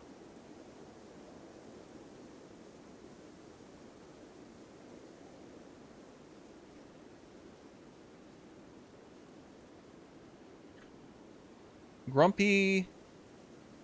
Oh, sorry. You know what? I misread this. No. Okay. Grumpy, you are in the regular queue. You're the third person in the list in the regular queue. Oh, no, I'm wrong. I'm misreading things. I'm an idiot. No. There's from yesterday in the high priority queue, there's Kirmunu, Bunisher, Grumpy Oldie, Exiled Magpie, Ken Poli, Vortian, Parduk, Gene C. I just misread. Maybe I was looking at the wrong screen. Yeah, you're all in there from yesterday. Did I accidentally scroll the list? I'm sorry, I'm just an idiot. So ignore me. Okay, Sarge. So Sarge Dragonis is our beautiful nudist. So I'm going to, with Rhyme, Rhyme still has the highest social skill currently, but Sarge has double passion for it and is super hot and naked. And kind. So they're going to develop good relations. So that's going to be your job. I don't know if the nudist is really the most appropriate person to put in charge of childcare, but apparently that's what's going to happen. So we're going to have Sarge take care of that. And then in their downtime, they're going to research. And then for some reason, the research benches are all occupied or won't have anything queued. You could throw in a little crafting.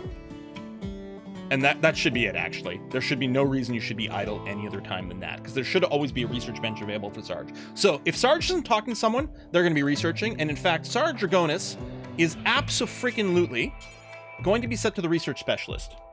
It's going to disable handle, cook, grow, mine, plant, cut, haul, clean. That's fine. It's exclamation mark mods, or what game? Maybe I should alias it to mod list, because I think some people do that, because I think that's common on other channels. But yeah, what game just went? We can see Moobot posted the link there. Okay, so Sarge Dragonis now has the researcher role.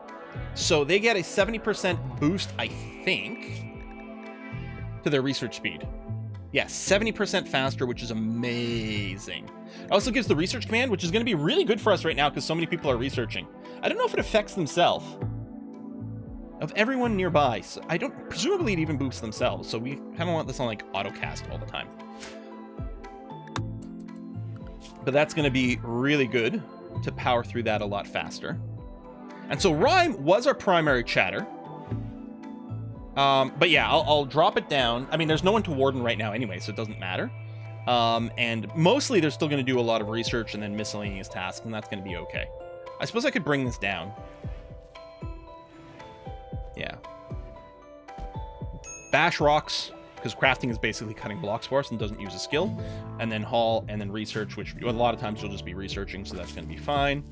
Okay. Productivity. Oh, drunk shooter has nothing to do. So we are going to see that from time to time when there's no blocks to be cut and no plants to do and nothing to be mined, apparently. Drunk shooter is going to lead to a little bit of idleness since you don't haul. But I guess it's going to be okay. How's the yak? The yak's fine. It is getting regular treatments. And it's like, well, I don't even know if it needs to be treated. But it can't move. So all we have to do is feed it regularly, which it's being fed. So it's going to be okay. Good in childcare. Yeah, because it's a social thing. Oh, we have to make sure. So presumably, Sarge is currently unhappy because of clothing. One of the mods I'm waiting to be updated. And honestly, it probably works. Oh, that's funny. Oh, that's thoughts disabled by Nunis. Okay. It probably works if I just bump the version number. There's a mod that will, anything that can be fixed like this, like constraining clothes, it'll put a little alert down here to let you know that, like, hey, there's a thing you can fix. So, yeah, Sarge Draconis wants to be a nudist. So, we will go and set that. So, the default nudist outfit still has some clothing, but it's nothing that's going to cover their bits. So, if we do this, Sarge should immediately strip down a jade meteorite. Okay, as soon as we mine this, we will get some wealth out of it. But we can do some things with it. When something is constructed, it loses half its wealth value. What I could do is I could make the central wall between all these bedrooms into a jade wall, which will add beauty to all these bedrooms. Can meteorite hit pawns? I think it can. You can leave your hat on. Hats and socks. We could do this. I mean, we could make jade statues, or we could sell it so we could buy something. But we could take beauty advantage. The other thing is we could do something like this, which will add beauty to both the common room and the worship room. Oh, thank you, Essentia. Modless called mod. Yeah, great. We could also gift it to the next people who come by. For now, I can just leave it here. Right now, it's not adding wealth. Doesn't add wealth until it's mined, but we can give a think. What's glowing thing next to the mushrooms? Oh, this here? This is my solar pinhole. This is our psychic power. We actually create a tiny little wormhole to the sun, so we get some sunshine over here. Okay, we are being hit by a new raid. Wasters from Toxoid Unit have arrived nearby. They're approaching from multiple angles. So one of the factions... There you go, Toxoid Units. They are Waster pirates, and they are attacking us. Now, are they going to show up with something funky? There's two groups. You're using tox grenades. Grenades loaded with liquefied tox gas. Upon landing, they stick to the ground and release tox gas for several seconds. Tox gas burns the lungs and eyes, causing a temporary shortness of breath and reduction in sight.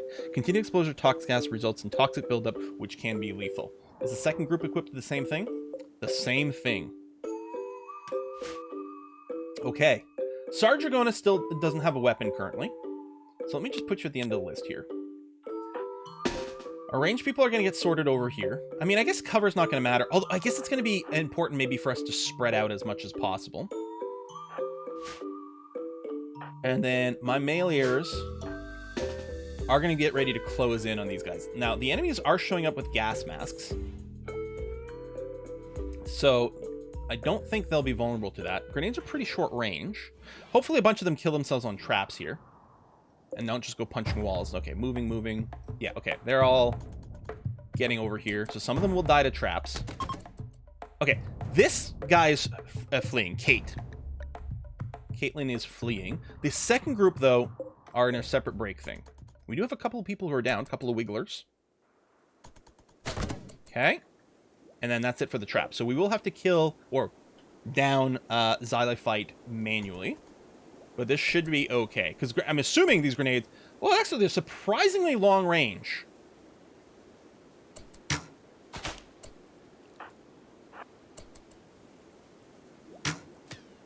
Oh, you're running for the cover spot here.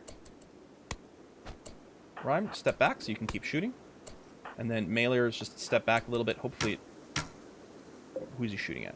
Going for Drunk Shooter. So he's going to fling a grenade at Drunk Shooter. So I'm just going to tell everyone here to move back and spread out.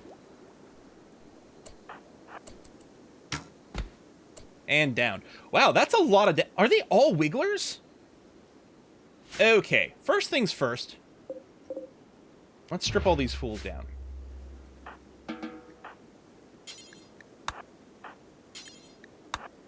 Top priority. We're going to get their equipment before they die. And their gas masks. That's going to be excellent. Okay, feast. Yeah, they're all going to be tainted. I know this is going to become a hospital. But for now...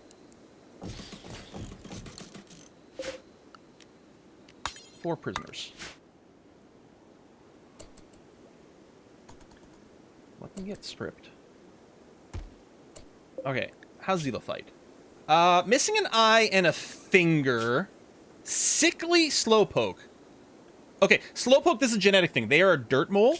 So dirt moles are one of the new races or species, the xenohumans. They're always slow, but they heal fast. They are more sensitive to light. They're good at melee. They're great at mining. I don't think... Okay. We could... Eventually, we will be trying to extract some genes from them. I definitely don't want the sickly one. So, we're not going to capture Xelophyte. We'll just let them bleed out, and then we'll eat them. Star over here. Psychite Dependency. Well, we can deal with that. Underground or ugly.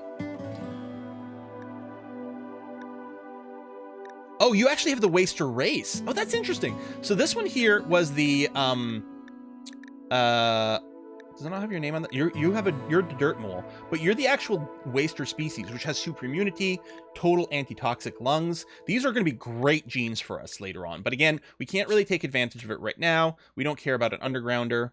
Are these all going to be undergrounders? Undergrounder chemical interest. Pyromaniac. Wimp delicate. Oh, this is a genie. They're really good at engineering. So yeah, we had a real multicultural raid. We're going to want all these genetics later, but none of these are worth capturing. And as far as I know, we don't have the ability to extract genes right now. We could harvest all their... Oh my God, you're right. Someone's missing a lung. I completely forgot that someone's missing a lung. Now, this person, yeah, they're going to be great at constructing and crafting because that's what the genies do.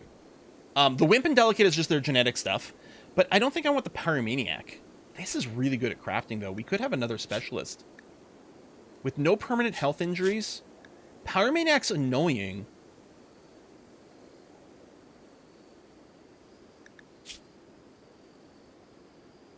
Dead calm. Oh, yeah, they'll never have mental breaks either.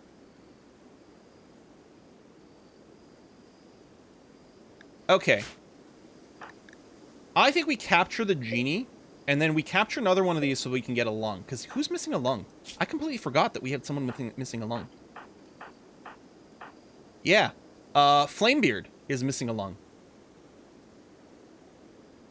So, Flamebeard, why don't you capture your organ donor? And then Drunk Shooter, you're going to strip down the genie, and then we're going to capture them for actual capture. Wait, did Star just stand up? No, they're just still wiggling. You melee. I'm just going to finish these off. Make sure they don't get up. Since apparently they do have a little bit of fast healing going on. Quest available. Frightening Edifice. Let me check you in just a second. So Xelophyte here. We're going to make sure to harvest one of your lungs. And then we may as well try to get a kidney.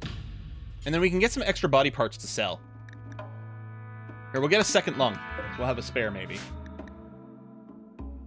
The rest of them will just be meatified. All right, Zapper, good job. And...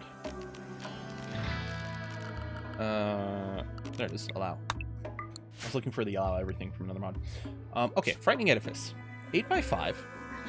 So this, apparently the size of these does scale based on wealth. So this is going to be fairly tiny. Reward is a sculpture in silver. Plasteel. I think I'll take the Plasteel. It's not worth as much, admittedly. I mean, this excellent statue is going to look beautiful. Are you taking the grenades? What? Yeah, they'll be hauled in. They're all allowed.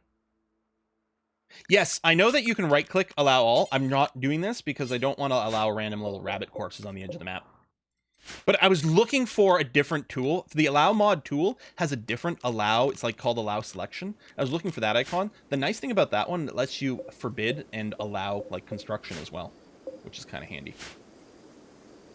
Oh, that's true. We could extract the tongue in case someone loses their tongue for some reason.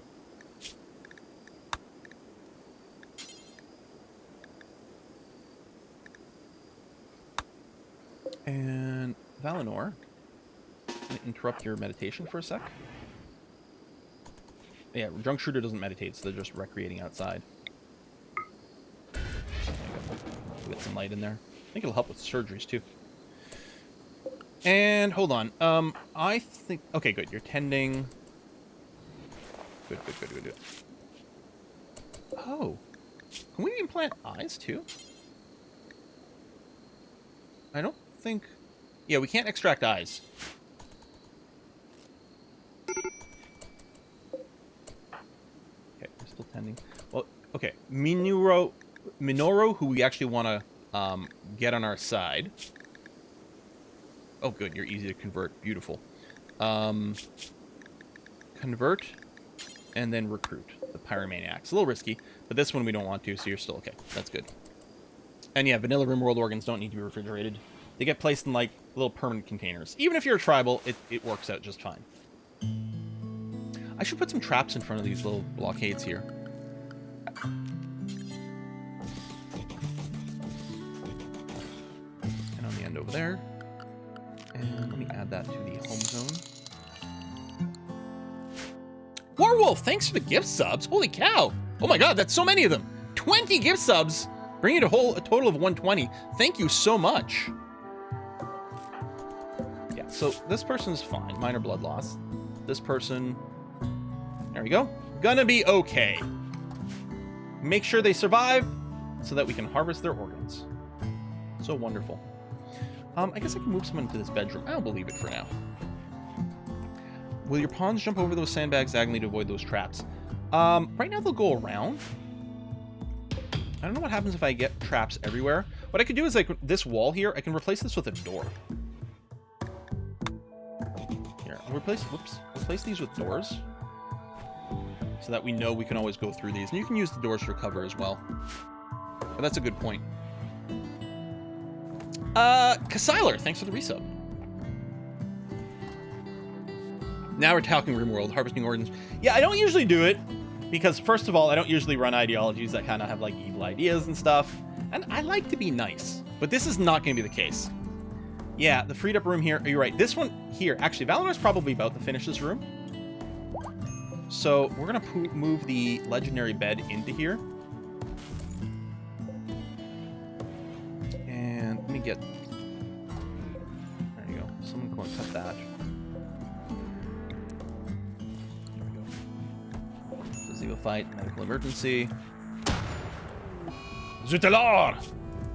That's all home zones, so that's going to be fine. Let me recruit and unrecruit everyone real quick. So they put out the fire. Thank you. It does not matter. The lungs are just generic once they get harvested, as far as I know. Same with the kidneys. Valinor. Yeah, I know you're not cutting there, but I just want you to finish your room.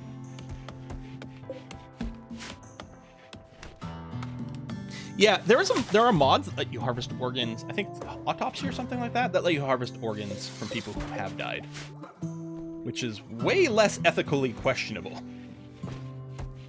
Oh, we got the lung? Nice. Excellent. So the next thing I'm going to want to do then... Okay, this room is nice and clean. I'm going to make this a medical bed. Valinor, I'm going to recruit you. Come over here. Give me a solar pinhole in this room. Thank you.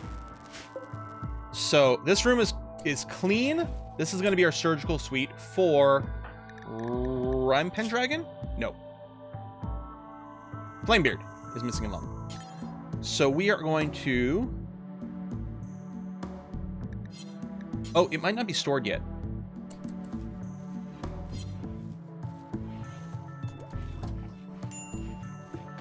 Was someone still hauling the lung? No, it's right there, right? There's our lung.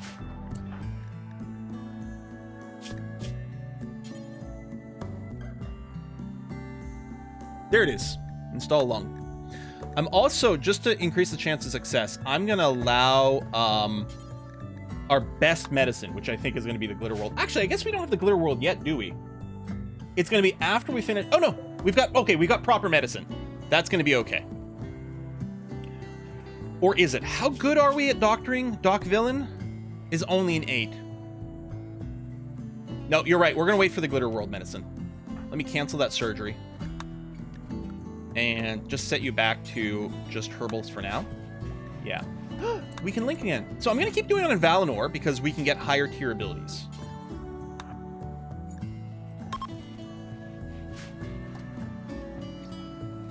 You can wing it, says Doc Villain in chat. New lovers! Drunk Shooter tried to romance Doc Villain by describing her as a golden bug. Doc Villain became aroused and agreed to become Drunk Shooter's lover. All right. So we're gonna need, well, we don't need a twin bed as long as they were sharing a barracks, but we're gonna set up a twin bed. I'll probably just queue it up to be built over here. Golden bug. Wow. So sexy. How is baby form? So, yeah, I wonder if they'll just maybe randomly get pregnant. So, Doc Villain. Yeah, there you go. Lava, Drunk Shooter. So, Drunk Shooter is the beautiful... Oh, no, I'm getting confused between people. You're quite good at social, though, which is good. Now, Drunk Shooter is a baseliner. Doc Villain has the movement speed boost. If that gets inherited, I'm not going to complain about that. I mean, we do have the romance button. So, the romance is, I think, to start a romance, right? Oh, I'm gonna wait for this to be over. Because there's the romance. Is that just the baby making, or is that to, like, develop the lover? Okay, we need people to spread out here, because I can't see what the hell's going on. Okay, Doc's over there. Drunk Shooter. If I try to click... Yeah, already lover. Yeah, so they're already lovers. So I don't know if there's a try for baby. Like, in The Sims, you can woohoo for a baby, try for a baby. Valinor, what'd you get? What is your superpower? Chaos Skip. Teleport the target to a random position near where it started. Objects above certain size can't be teleported. I don't know how useful that's going to be. If you want babies, go to the social tab.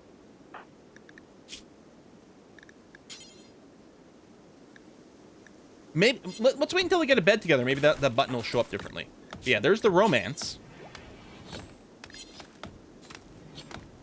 Oh! Pregnancy approach. Oh!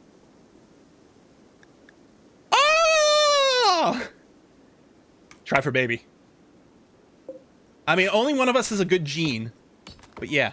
Chaos Skip is reasonably clutch when a shooter gets himself into melee. Oh, you're right! When someone melees, we can just Chaos Skip, well, either our shooter or the person hitting us. Yeah. You know what, Valinor, just because you're going to be working here, let's get a light in here and in this room as well. I'm not going to care if it goes out, but for now, it's going to be quite convenient. Oh, another surgery. Hey! Kidney successfully harvested. Lovely. Don't forget to blow on the dice for luck. I don't think that's what we blow on. This just in. Quill gets banned from Twitch. For not... for, like, really lame attempts at innuendo. The music's really good. Crincy! Thank you! Holy cow! Thanks so much. Crincy says, Happy Saturday, Quill. Hope you and the fam are doing well. Just finished the Stardeus VOD. Game looks awesome. We'll be continuing that playthrough soon.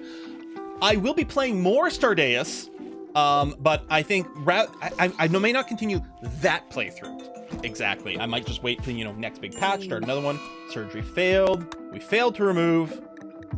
What were we working on? Oh, that was the tongue, wasn't it? Apparently, we thought the tongue comes out of the left shoulder for some reason. Just gonna Oh, it's remove tongue. It's not harvest the tongue. Never mind. We'll just take another lung. Liver. The thing is, I think in base RimWorld... Oh, we were trying the liver. Were we? I think in base RimWorld, when someone doesn't have a liver, they die instantly, right? Same with the heart. I mean, the heart's obvious. A lot of times I run a mod called Death Rattle, which lets pawns survive for like a tiny bit with like missing the organs. So theoretically, you can try to save them, right? Like, let's say you're in a fight and someone gets their liver blown off. I mean, they shouldn't die instantly, especially for the liver. It's like, let's get them on surgery. We'll get the extra one in there. Family friendly. Let's harvest some organs. Yeah. Masterwork double bed. Ooh, nice. I was going to help with the baby making. Set owners. So it was Doc Villain and Drunk Shooter, if I recall correctly. I do like one of the mods I run is better bed assignment. First of all, it lets you assign people by right-clicking on the bed. And then the other one is when you're setting owner, it'll show you if someone's their lover or not. So that you don't accidentally set the wrong people in the bed. But yeah, Doc Villain and Drunk Shooter. All right, let's make some babies. I'll get some flooring in there soon. With where the livers that gets blown out of the body, outlook isn't so good. I mean, that's true. Surgery failed. Wow, we are really not good at this.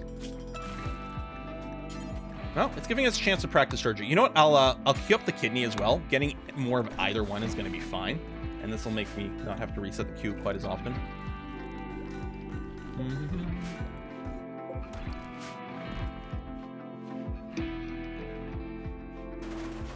Will any baby be Doc Shooter and Drunk Villain? How's the Devil Strand? Well, that grow rate's really good. I mean, we got the fertile terrain, so it makes sense. No starvation. Quest expired. Which quest is this? Oh yeah, I'm gonna take this. I guess I'm gonna take this just for some plasteel. Ah, that's a nice sculpture. We can always sell this as well. We can use it for beauty, and it does just give us some raw silver. But if I get the plasteel, I can make some plasteel longswords. I actually don't know. Oh, we won't be able to find out, right? Like I can look at long blades and look at the longsword, but it won't tell me how much it needs to construct it.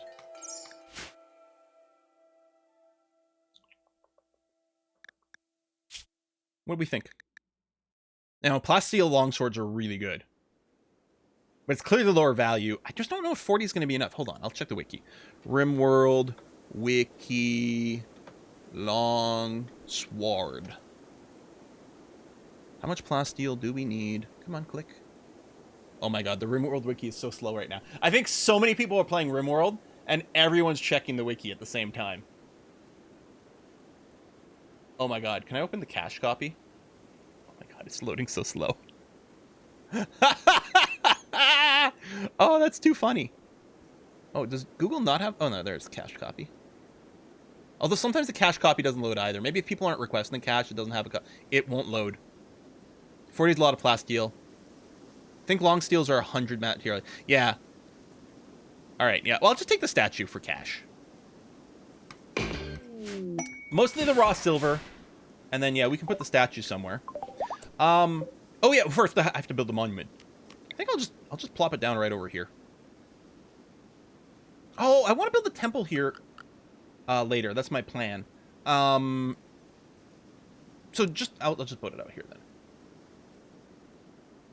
There we go. You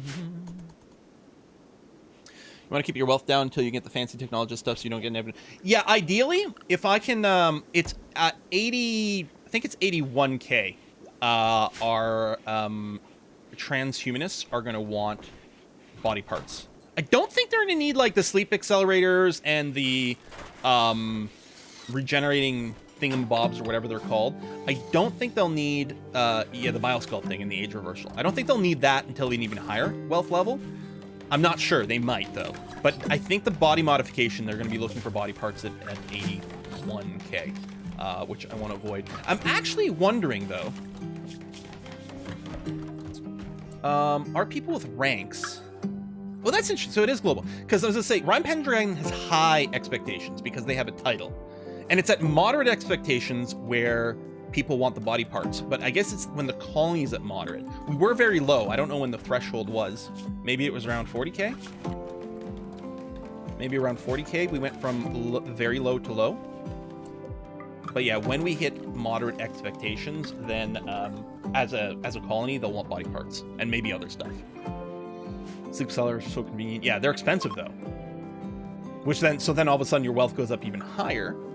I mean, you need the material first of all, and then the wealth goes up even higher, so you get some rougher attacks. But so I'm just trying to pace it a little bit. By the time we cross the 80k threshold, I'm hoping that we have heavy SMGs and body armor.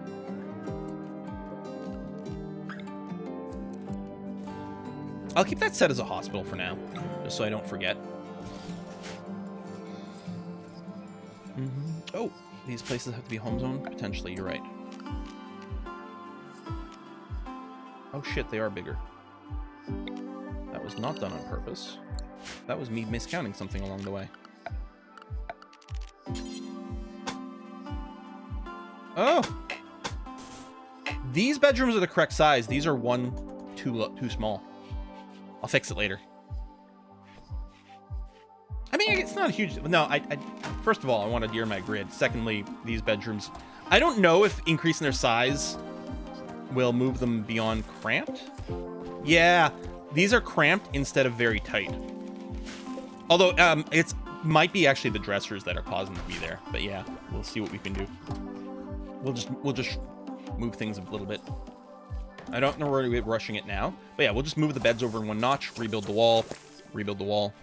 Okay, if you plan on having babies, you have to build a hospital, at least a sterilized birth room. Births are dangerous for both the mother and the baby. I mean, that's pretty realistic. The idea is this place here is going to become our hospital. Okay, relations auto shift, that's fine. A couple of idlers, which is good. Okay, blueprints over here. Is this one where we have to protect it? We do. Although 3 manhunting wargs are certainly not the end of the world. But I'll build, I mean, certainly the walls, I'm going to build out of limestone, so they're nice and tough.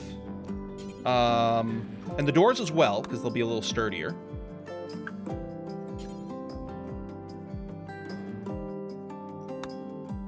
Oh, I accidentally did the floor here. Hold on. Cancel this floor. There you go. Flagstone. Oh, the flagstone can't be made out of wood anyway, so... Yeah, alright. Go and make it out of limestone. That's going to be okay. Really don't want to die in a birthing experiment. Doc Villain. Oh my god, hold on. We need another doctor! Doc Villain? You're going to have to oversee your own birth. I'm assuming you won't be able to self-tend for that. I will turn self-tending on. I think your quality is going to be better if you get hurt than a rando doing it at this point. Who's our second best doctor? Sarge Dragonis at a 4. Yeah, I don't know how much medical care you need to be overseen, but at least we can try to give you a sterile environment. I might research sterile materials maybe whenever you get pregnant. We'll see. Doc Villain just delivers her own baby. Oh, emergency descent. Oh, I hate this quest so much. So this is the shuttle lands in a stupid-ass place on the stupid-ass edge of the map. And then sometimes the person who you gotta keep alive gets instantly sniped as soon as the stupid-ass raiders show up. Chunk skip's not that useful. Single event component's not gonna do much. That's, I don't think, enough uranium for a mace. We get a little more... Screw this! I hate it. Well, does child care? Wait.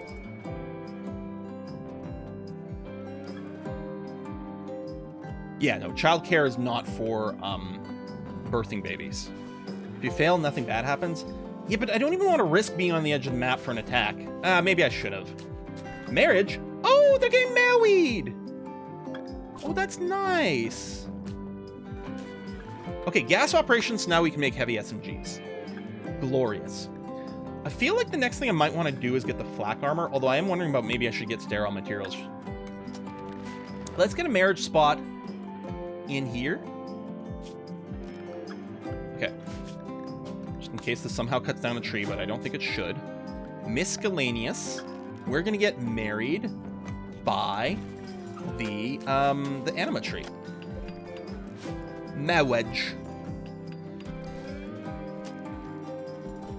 Technically we're still tribal, so no doctor, no hospital, no doctor giving birth is realistic. Yeah, but we should have like some sort of midwife or something, right?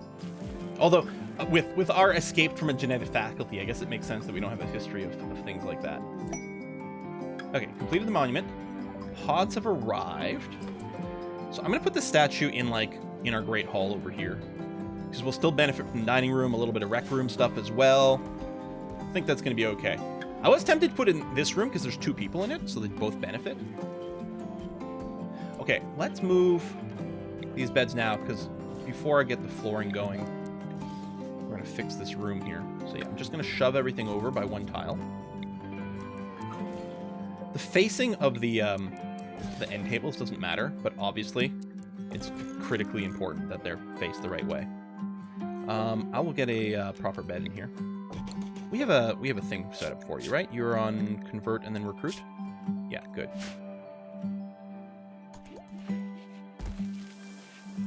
And actually, Valinor, what are you up to right now? You're meditating. No, I want you... Just work on this bed here. Thanks. Do that. Okay. Getting a strong Winterfell feeling with the tree in the grove. Yeah, right? Exactly.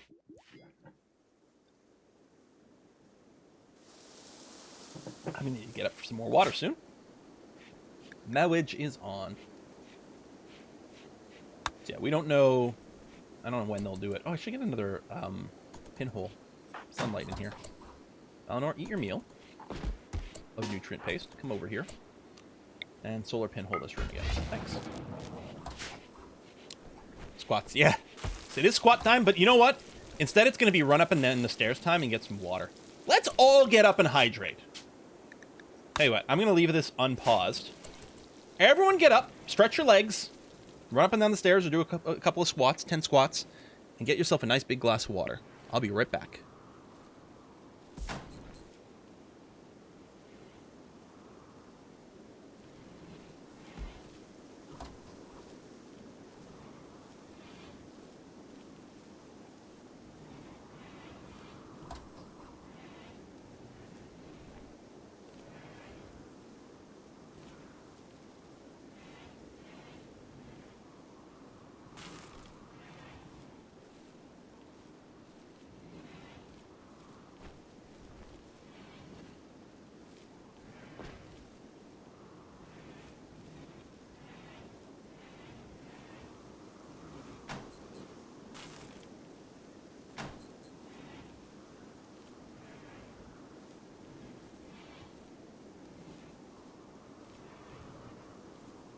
Okay, hope everyone's stretched. Got some water. Now, we would like, ideally, 2 more people to get in a pair so that we can make babies. And specifically, what I would very much like is 2 people with genetic traits. So I would like Zapper to be encouraged to romance someone. So we might get them started with Valinor here. They both have inheritable genetic traits. So that's a command, that's not just an on. So we'll have Zapper talk to Valinor. I mean, at this point, I'm fine with any genes. Strong stomach, we're happy with anyone having that. Elongated fingers with the manipulation boost, we're pretty much happy. Yeah. There's no, like, anti-synergy there, it all works. Where's the sway button?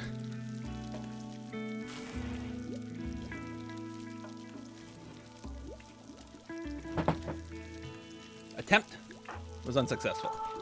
I'm betting there's going to be a cooldown. 15 days. Okay. And they'll keep developing relations. And you know, if something happens organically, that's fine too. Level 3 psychic power lets you control who falls in love with whom. Wow. Yeah, I think I remember that from our cafe run. Even though we were using a mod set for it, I think there was still that possibility. Okay, so we're going to do that. We're just going to be fixing these rooms. Stupid off by 1 error. God, I must be a programmer or something.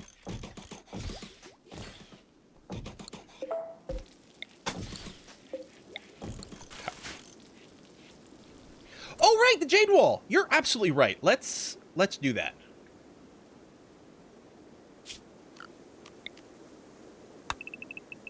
I'll do these, I'll place these in between bits after, too.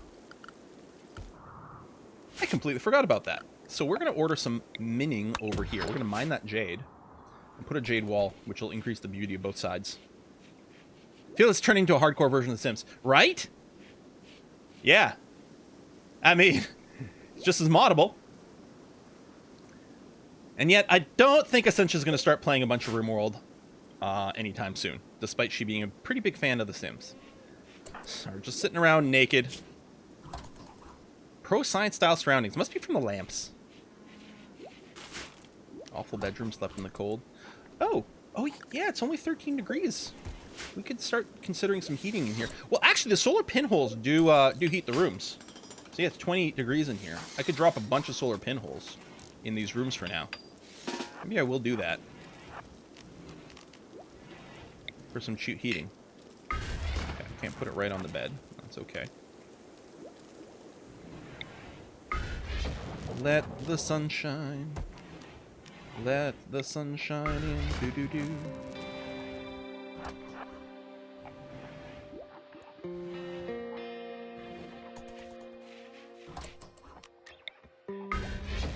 So, am I not generating heat? Okay, so this is so cheap it doesn't generate heat. Okay. Whereas the blinding pulse would. Okay. Creating black holes? Yeah, I'm generating microscopic skit gates linked to the core of a nearby star. So that's fine. I'm just, you know... Oh, yeah, I shouldn't put it here because it's not a bedroom currently, but still. All right. Yeah, it's okay. It's just a slight wormhole into the heart of a star. I don't think there's any possibility of anything ever going wrong. There you go. Valinor is going to meditate to get the psi focus back. I could put Valinor's psi focus limit a little higher, but I don't think we really need to do that right now. In Stargate SG-1 that caused the star to explode. And in Doctor Who, this TARDIS, I think, is powered by the heart of a dying sun. Just semi-related. Move those chunks out of the way. Zapper's got inspired trade. Okay. Need a mod that makes casting the pinhole a certain spot a building. Anyone know if that exists? Oh, you want to build a pinhole where there is already a building. Ah. I'm gonna go and pinhole the rest of these. That's not anyone's bedroom. Okay.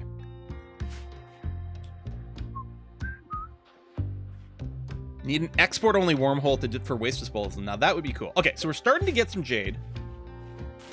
Now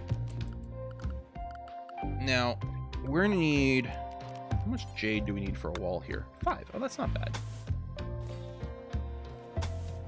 I don't know how much we've got, but let's get started. Yes, I know clean rooms buff research, but the floor, first of all, would need to be cleaned a little bit more and would add some wealth. We will be flooring this, but we're gonna wait for now. We're slowly moving up here. Still kind of want to limit things. I mean, the jade's going to increase it, but on the plus side, it will make these rooms happier. We really want our wealth to be used as is. I could make a specific clean area for research / hospitals or something. Oh, you mean become a few full spots so they recast automatically? That would be cool, so you didn't have to micromanage recasting it. Yeah. And I'm kind of anti-micromanagement a lot. Like, a lot of the mods and things I use are things that, like, make things a little bit more automated. And a lot of the gameplay optimizations that I don't do are just because I'm lazy and I don't want to bother with them. The reason why you're not using shells? Because my stockpile isn't full yet. So shells do let you triple the density of your stockpile, but they also generate wealth, right? Because they're objects that exist.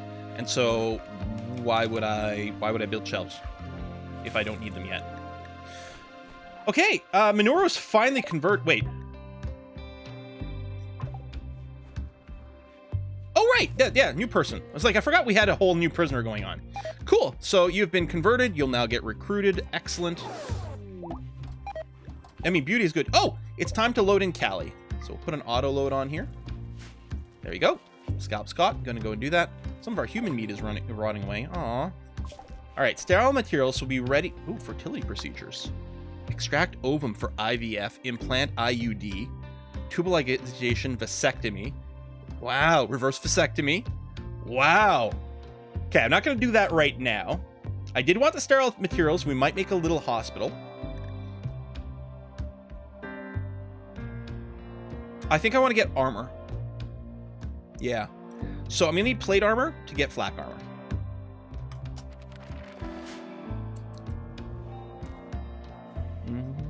Implant UID. Could be implant IED. Ah! Don't want that. All right. Lunch. And pods have arrived with our Glitter World medicine. So now that we have Glitter World medicine, Flamebeard, can I get you to just haul that in, please? And since you've hauled in this Glitter World medicine and we have access to it, why don't you get yourself a lung? There you go. And best quality medicine will now be available for you. Remember, sterile, not silver. Yeah, I got to watch out on that. I know we don't have this place set up to be sterile yet. Well, you know what? We got the tech. Let's go ahead and wait. What the hell, right? I'm going to make this into a normal bedroom. This I'm going to make into the new medical room.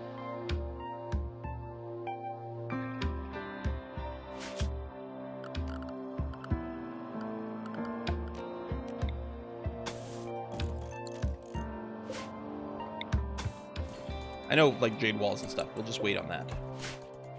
Okay. Yeah, we may as well wait. Valinor, where are you? Oh, yeah, you're getting back your sight focus. You know what? I'm still going to send you here right now. I just wanted you to pinhole this room. There we go. Thank you. Okay. So, yeah, Valinor's got to get his little sight focus back. So, as far as I know, Valinor gets his sight focus back, or her sight focus back, faster because she's psychically hypersensitive. I think. You can die before you get the phone. Yeah, but we're trying to make sure that Rhyme Pendragon, or Flamebeard, doesn't die while getting the Nulum. A Muffalo self-tamed. Alright, we'll keep you around for... And we'll probably just end up butchering you. What are our rituals? Do we have an animal sacrifice ritual? Yeah, we do. Might be time to start building the temple. Well, I want to finish these first. How far are you from the new tech? Which... Oh, I mean, we can start on it basically immediately. All right, everything, this little ticky thing is new tech. So I want to get xenogenetics. I think we're going to get body armor, and then we're probably starting on all that kind of mad scientist stuff.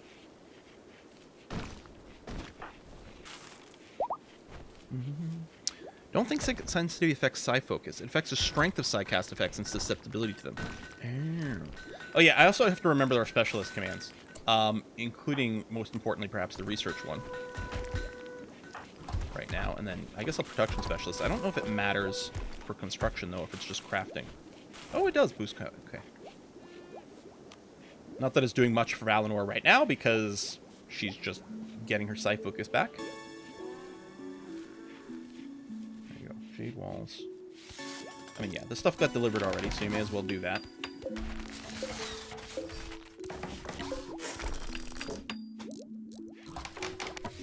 I'm going to leave this door up for a second, just so that I don't have to put sterile tiles in that tile right now to get things working.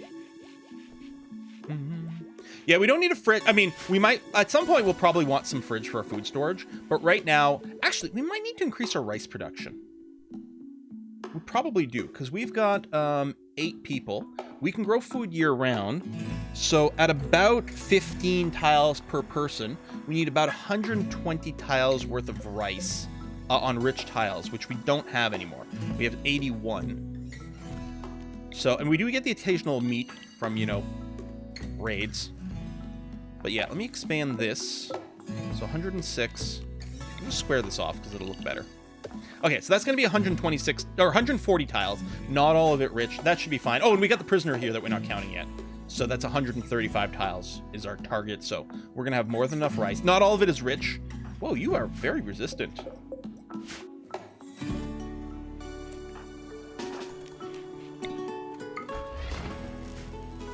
Now we actually want to make you happier.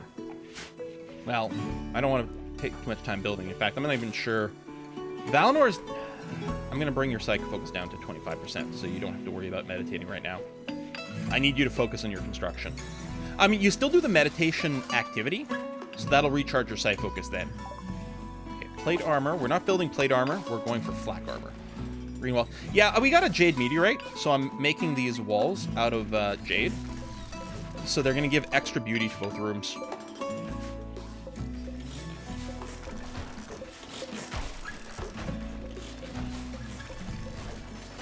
Okay, hospital's in place. Nice and sterile. Now it's time. Finally, it's time.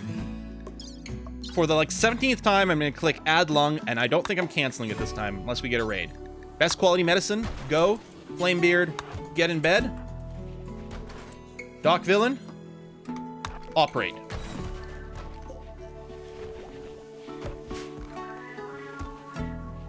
Looks like a psych isolation ward. Yeah, a little bit. All right, where's Doc? Okay, he's got the lung, or she's got the lung. Cue Randy. Medical skills at a 9. Wonder if we could practice something else and got us up to a 10 first. Visitors, I thought we were getting raided. It's not a proper hospital bed, but yeah, sterile tiles. There we go. Success, and we level at 10. Congratulations! You now have both lungs again. Huzzah! We can keep this as a little mini hospital for now as well. Practice on prisoners. I mean, we did actually practice quite a bit. I think Doc Villain was an 8 when we started thinking about this, but all the attempted operations on that one prisoner to remove body parts, I think got us some extra levels, which is great. Oh yes, thank you. Back to herbals. Boop.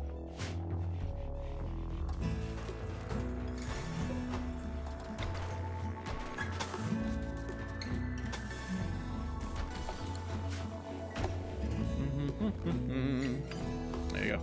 And yeah, we'd designed this room slightly too short before, so we're just expanding it. Low food. Yeah, but we have some raw food.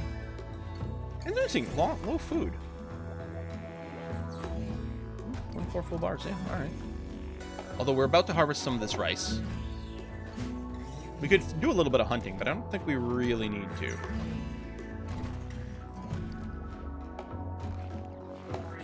Oh, we still have plenty of jade. Wow. I guess I was thinking that jade was like a small material, like gold, where you need 10 times as much.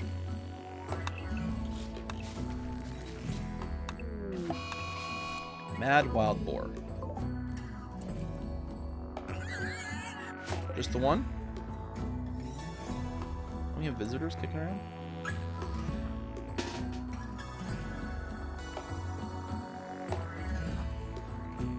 And let's get the mailer just ready. I mean, it's probably going to die to the traps. Okay. These are just visitors. I mean, they might have something to trade. Sarge. Go and intimidate them with your nakedness. You have components to sell. That's great. Also, we might buy some regular medicine as well. You do have more barrels. Oh, yeah, that's right. We have to research mortars. Okay, well, I don't think we're going to be able to afford them all. But we'll sell the kidney. And actually, that's worth a lot of money. I'm going to sell these tox grenades and a bunch of random clothing.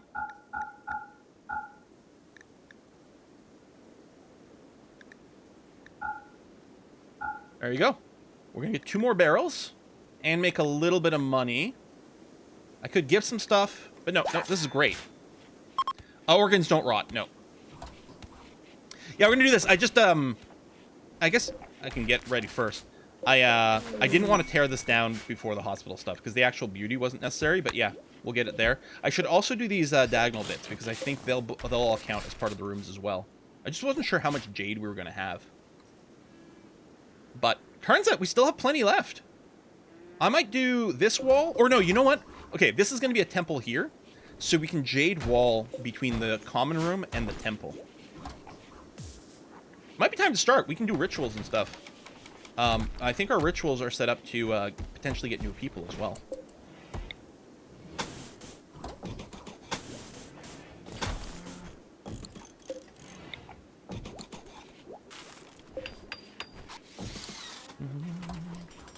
And yeah, this is nice and pretty. Then people passing through here will also get the beauty.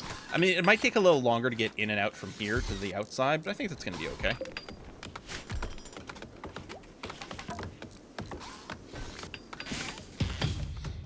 Seems we have 2 lungs as an evolutionary redundancy. 1 lung person lives just fine. Well, I think so. I think it's quite common to like get like lung disease and lung infections and pneumonia and stuff, right? From an evolutionary point of view. So there's a very good chance that a person, like, or any animal really, could end up in a situation where one of their lungs get effed up. So having the pair is actually really useful. Makes sense. XJSC, thank you very much for the resub. 33 months. Actually catching a stream for once instead of watching on YouTube. Happy you could be here.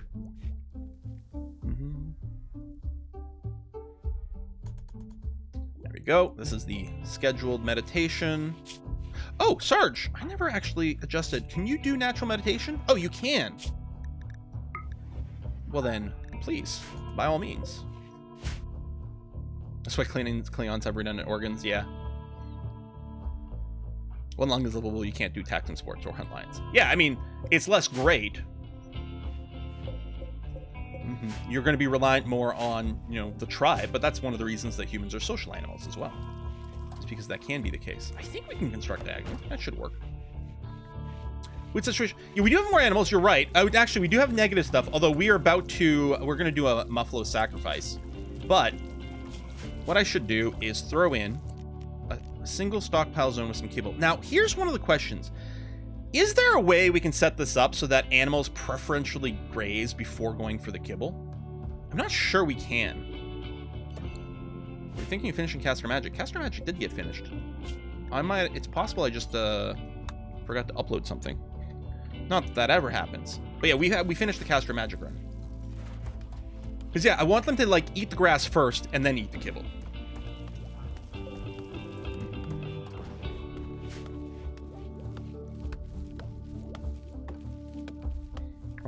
Ironic. One of my classmates in high school had both lungs, but one was pretty much useless after the disease. He said he was the most performant at sports. Good for him. Oh. I mean, I think if it happens early enough, then there might be like, you know, some things might shift and one lung might, you know, when you're growing, still, you know, compensate, but yeah, see, they eat right away. Like if we look here, see, kibbles last in the order here, but I'm not sure that that's actually how they base things, because there's clearly grass over here they could be eating. And I could just grow a bunch of dandelions in here too, but I'll just do the kibble. I think it's less work efficient. One lung can actually grow larger to compensate, even as adults. There you go. And I mean, if the useless lung is also like shrunken as well, it leaves more room in your chest cavity.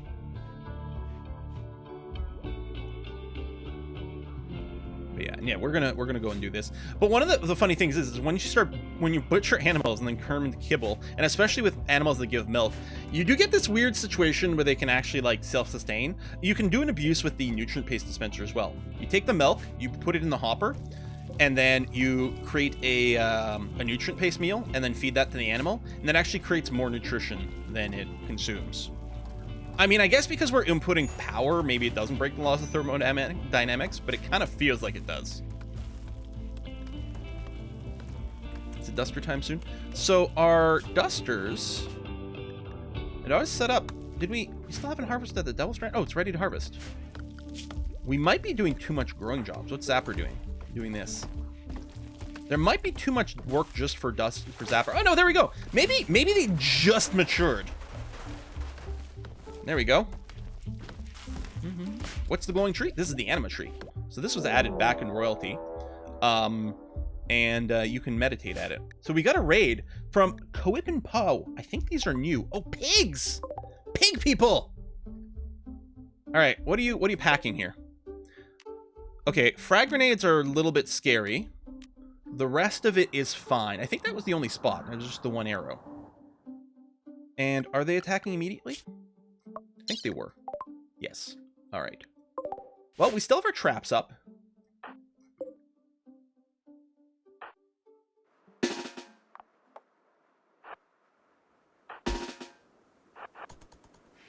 Melee is getting positioned for a flank.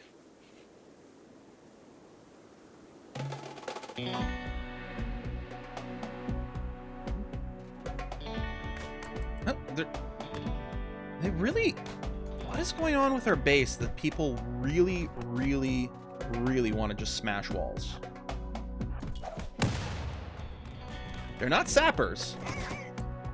Yeah.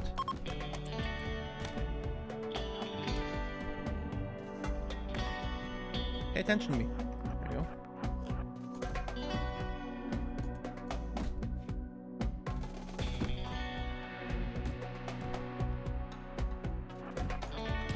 Yeah, the meditation tree, if it's near a building, does have a 30% debuff to how quickly it generates the meditation boost. Oh, there you go. He popped through the wall. Oh, is this the one with the grenades? Oh, no, that's with an auto pistol, which is a little scary and annoying. All right, just rush him in melee here. Maybe it's double doors? Messing with the AI? I suppose that's possible. Tell you what, as an experiment, let's remove, I'll remove that double door.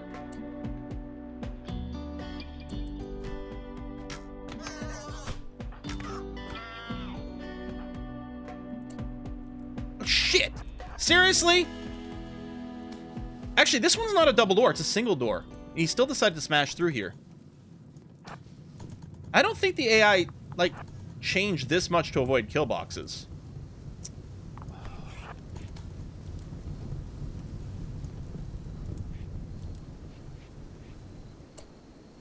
maybe...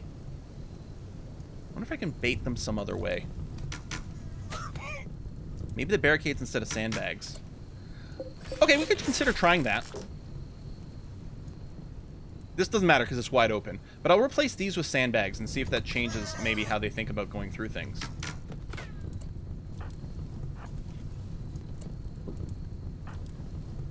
Oh, that's a spear. I thought that was the Pila. You going for drunk shooter? Good.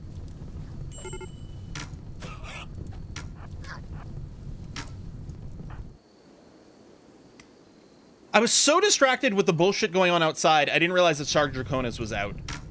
Getting in trouble. Okay, they are fleeing.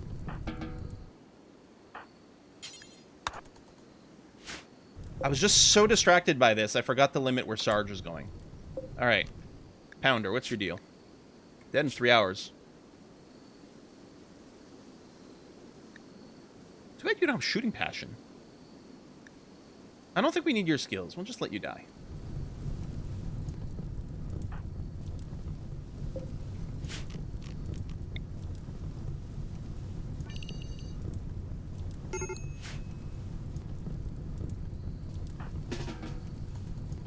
One of these might have been doing the rescue here.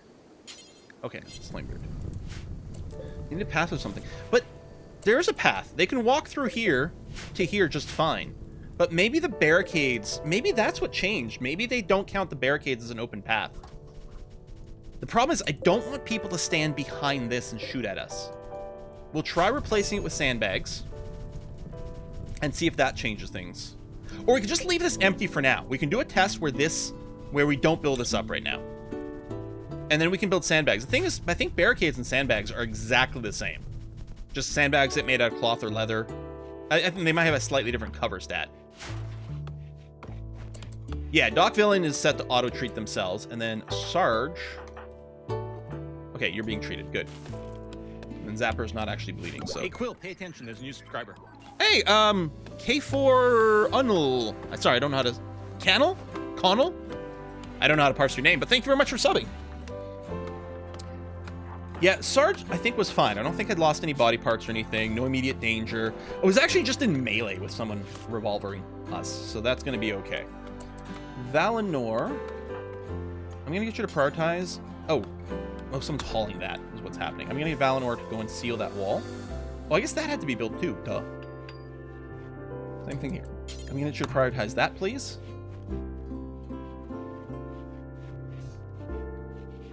Okay. So we're sealed in again. We'll get that deconstructed.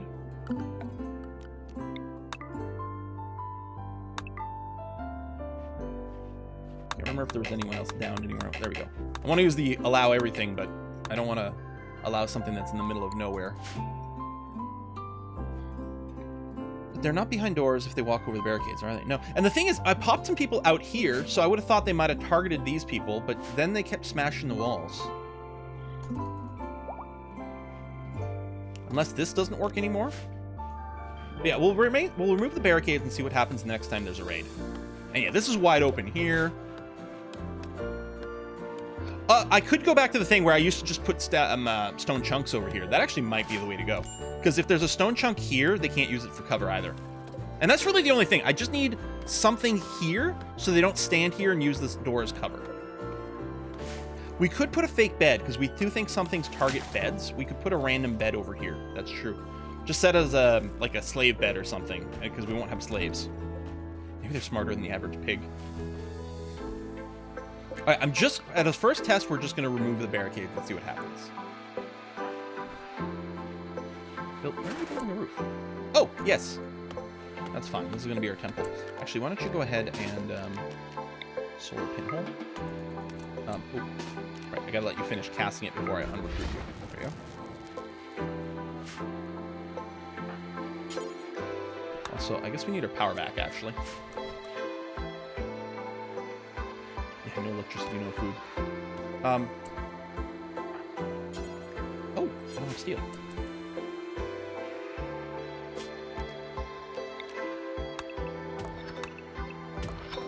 Might need some more components. Oh no, we got 16 components. I don't need to mine more components. But we are going to need some steel. I'm betting we have something in here. I'm gonna do a little exploratory tunnelage, maybe. Yeah, I still have those blinking things. Oh, thanks, Randy. Double raid. Okay, so these guys are gonna prepare for a little while. Now, the last time we got a prepare raid, they did actually attack right away. All right, Valinor, come here. Deconstruct, deconstruct, deconstruct. I'm gonna go and make a new zone here. We have, oh, pollution removal area. Interesting. Yeah, so we're gonna have a zone where we are behind walls and safe.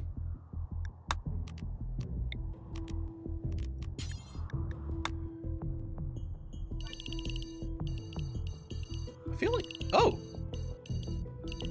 the max zone that you could designate at one time, I think used to be this big. That's cool. That's very cool. I can probably include more here. Technically, this is not behind walls. Although, technically, neither is this, because the kill zone is not a wall. But it's sort of our safe zone. The thing is, we just don't want... We want to make sure no one wanders anywhere that is too suicidal.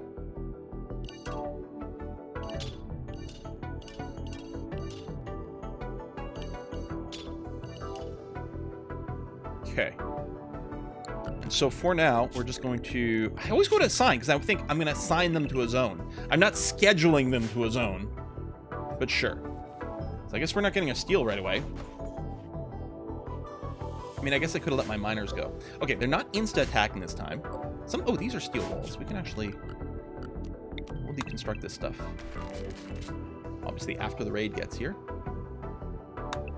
So we still have to melee some things, which annoys me.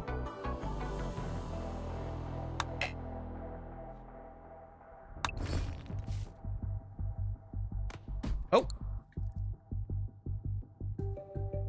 Okay, they're beginning their assault. Some of them are still going to smash things.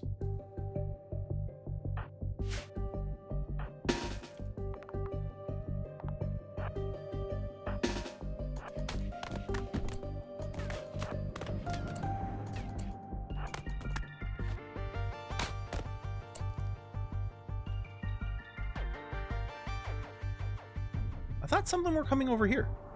Oh, they skipped this and went all the way over there.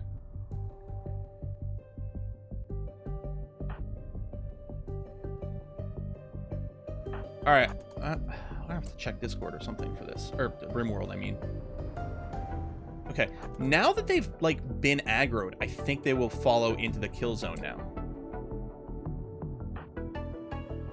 Hey, Quill, pay attention. There's a new subscriber. Evil Weevil, thanks. Great name too. Yeah, see? Oh, did Red change his mind? No, he's just doing some cover stuff. Whoop. Oh, shit.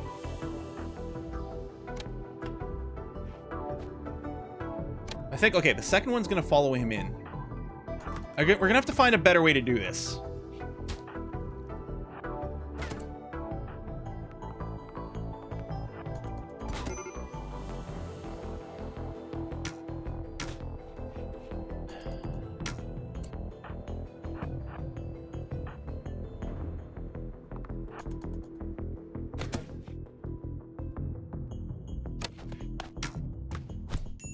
One thing that's fun with the meleeers... Oh, the dock was too far away, I guess. Because if they're set on, like, attack, then you can unrecruit them and have them do things. Okay, that is so annoying. Also, the back-to-back raids was not entirely friendly. Randy.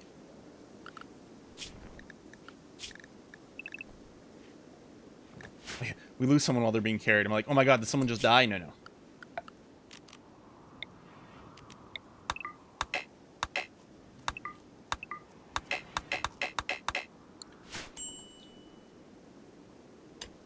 Yeah, they've been pretty low raids, even though they're back-to-back.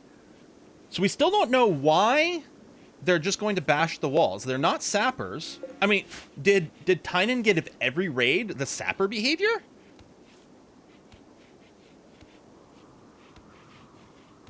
I don't think it has anything to do with the home zones.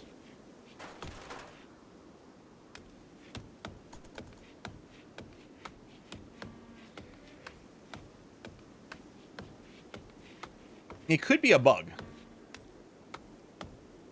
I don't think I was experiencing this in my other runs, so I am wondering about something like that. Distance the bedrooms while avoiding the trap radius? I don't know. So tell you what, I don't know if they actually pay attention to like, if we can actually make a bait room.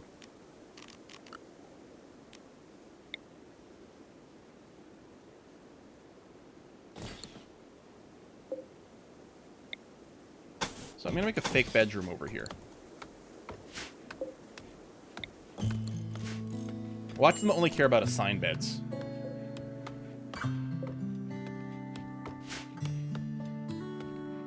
Maybe if we end up turrets over here, we could put a bait statue out here. That's never been an issue though. Leave the door open. What door? Oh, I guess this door could be left open. That's true.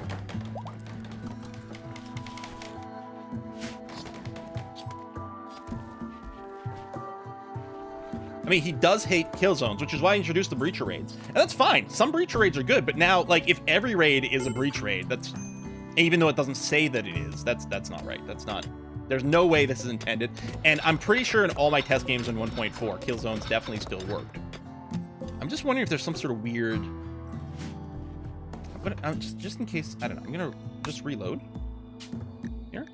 Like, is the pathfinding going to be reassigned? Doesn't make any sense. Yeah, so there's some starvation here. Oh, right, because we still don't have power. Well, that's just temporary. Our power is actually coming back. There's just no wind, so this machine isn't working. If it can stay up for 2 seconds, people will be able to grab some meals here. The one downside to nutrient paste dispensers, we don't currently stockpile food.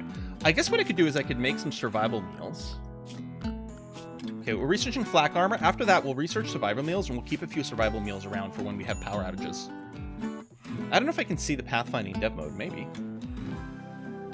Like, okay, so we don't have that barrier.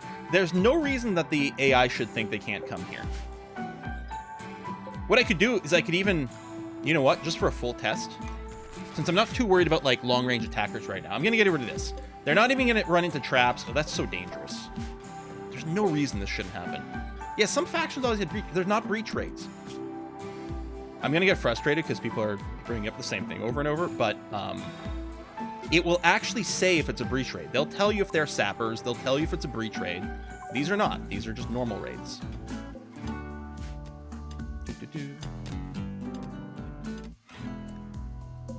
Wait, were we not feeding the fucking prisoner? Do we not have a warden available? Oh, Sergeant Dragonis was in bed, so he wasn't wardening.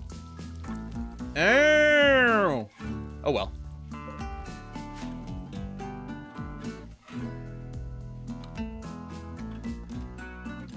I'm not expecting it's the trap awareness, but maybe they are avoiding the traps. Okay, tell you what, we're just gonna... I'm gonna hold this. I'm gonna cancel this door. We're gonna debug it. We're gonna get rid of this wall here. This is gonna make the next raid super scary. But the next raid can come straight through here. No traps in the way. We'll see. Yeah, so it's okay. We'll just eat some people. So yeah, we still need someone set to cook. Doc, could you go and prioritize butchering those bodies? Thanks. All right, let's get our religion stuff set up.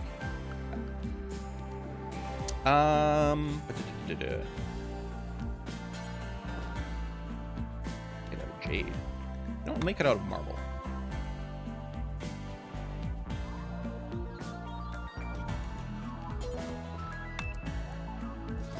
Marble pews. Oh, the wealth here is going to go crazy. And we are going to want a lectern. Like that. Okay. I think that'll look nice. Oh, you know what? That's a good idea. Hang on. I'm going to save. I'm going to trigger a raid, and we're going to see what it does. and then I'll revert. We won't actually fight this raid.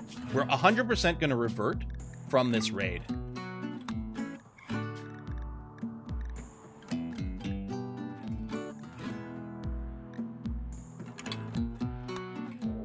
All right. Prepare for a while and then attack preemptively. I don't know why it zoomed over there. Okay. And we did have the one that prepared for a while, but that actually attacked us immediately. So I think there is something weirdly pathfinding related. Yeah, there's a new dev menu. So we're going to see what these guys do. I mean, I guess with only 2, there's basically no risk. I guess we could fight this one. I mean, I guess we might get a new prisoner out of it or something, but... Oh, and there was another group over here. Yeah, maybe this kill path is the problem. Okay, so they just went through. Hold on, I will reload. Let's do a couple more things.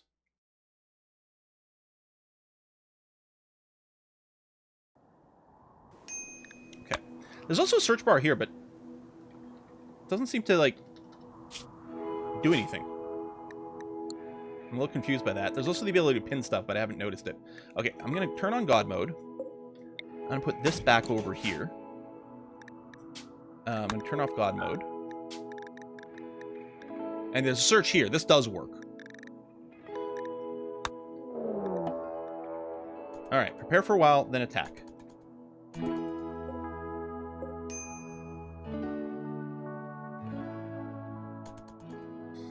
Do. And then here, I'll just... Oh, I don't need my people there.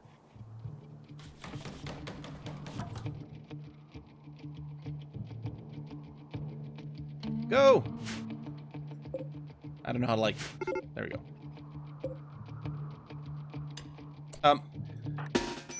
You fuckers are ruining my test. Asshats. Let's try again. Yeah, maybe he changed how the fences work. I should have restricted people. Alright. Hang on a sec.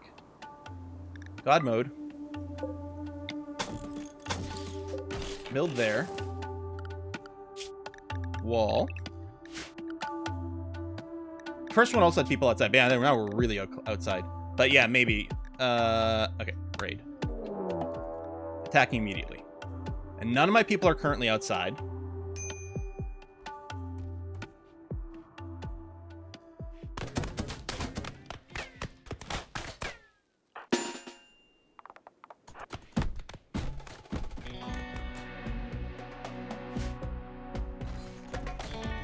Maybe. Oh, look! This one's turning around. Okay. This... The AI is ignoring this.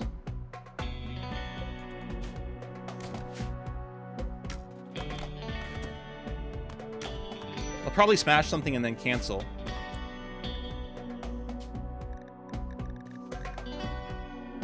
Oops.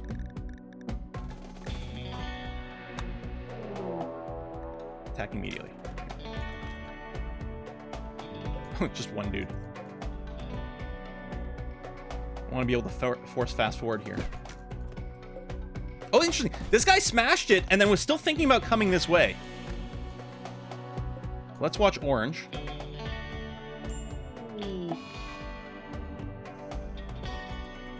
I'm going to force the speed. I need a mod for that. Oh, these guys are running away, which is interesting. The big question is if orange is just going to come through here now. And I bet you he is. I'm hoping he does. Oh, he's going to ignite the battery because the base is open. Okay. One more test. One more test.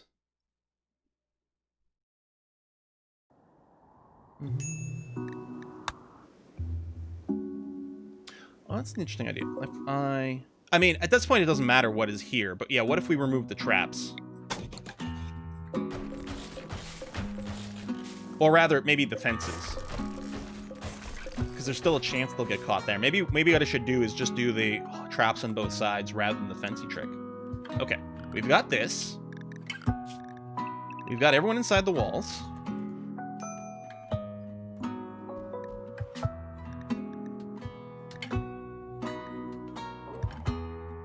What am I looking for? Oh, raid with points, raid with factions. I guess I was just doing... That's fine. Okay, attacking immediately from a couple of different directions, so this should actually be quite interesting. So, they can walk freely through here. There's no fences.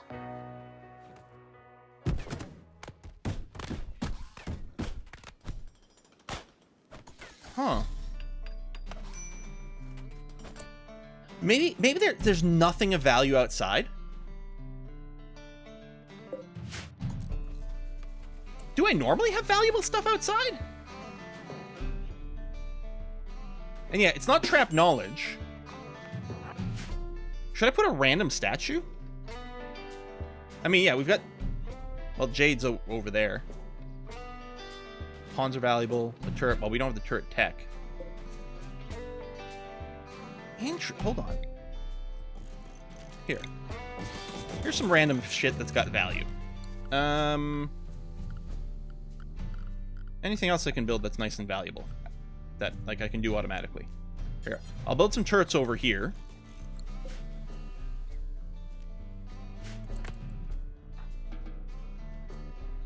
And I mean, pawns are valuable, so yes, if my pawns are on the map, they should get attacked.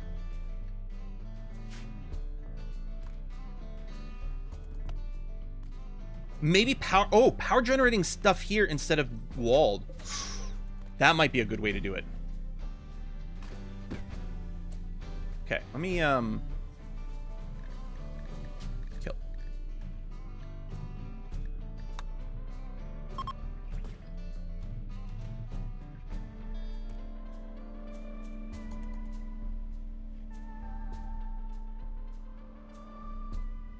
Okay. Then...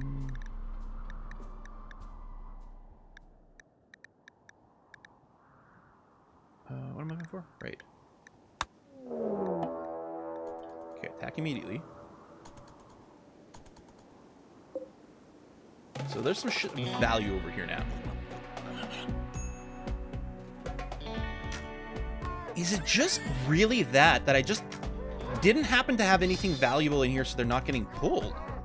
Ow! I know we have no traps, but it didn't seem to be the thing that broke it. Okay, we're gonna do one more test. Well, actually, no, I'm not gonna do another test. I'm just going to make a change to our setup now. A valid path is something they can reach that's valuable. Okay, let's just turn off dev mode. So, and let's build some bait objects out here. I'm still annoyed that we took some extra hits. And yeah, we still had that starvation because of was distracted by things.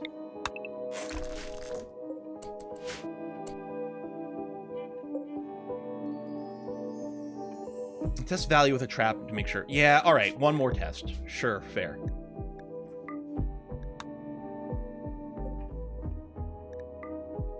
Copy that. Traps and walls are in place.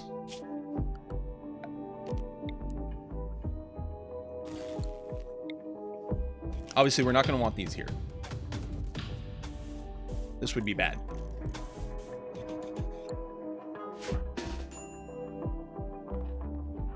One more test to see if they actually want to come here.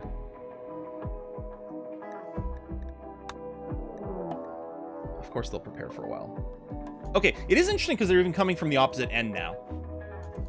Walls are all intact. Bait object there. So yeah, it might just be this like really weird little narrow window where we happen to have nothing over here. Oh, that's true. We could just summon. I'm just worried about like the raids attacking each other.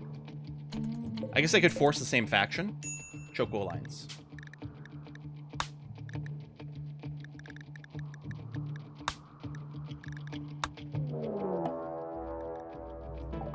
There you go. Attacking immediately. Good. Oh, for some reason we're not on max speed. Okay, they're beginning their assault, so it didn't matter. You're walking through there. Holy crap! Have I really never, ever in RimWorld had a base where there wasn't something that counted as valuable outside for some reason?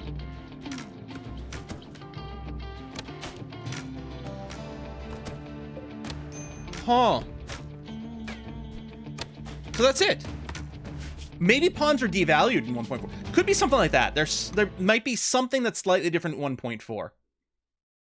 Okay. Guys, thank you very much for helping with the debugging. Too poor.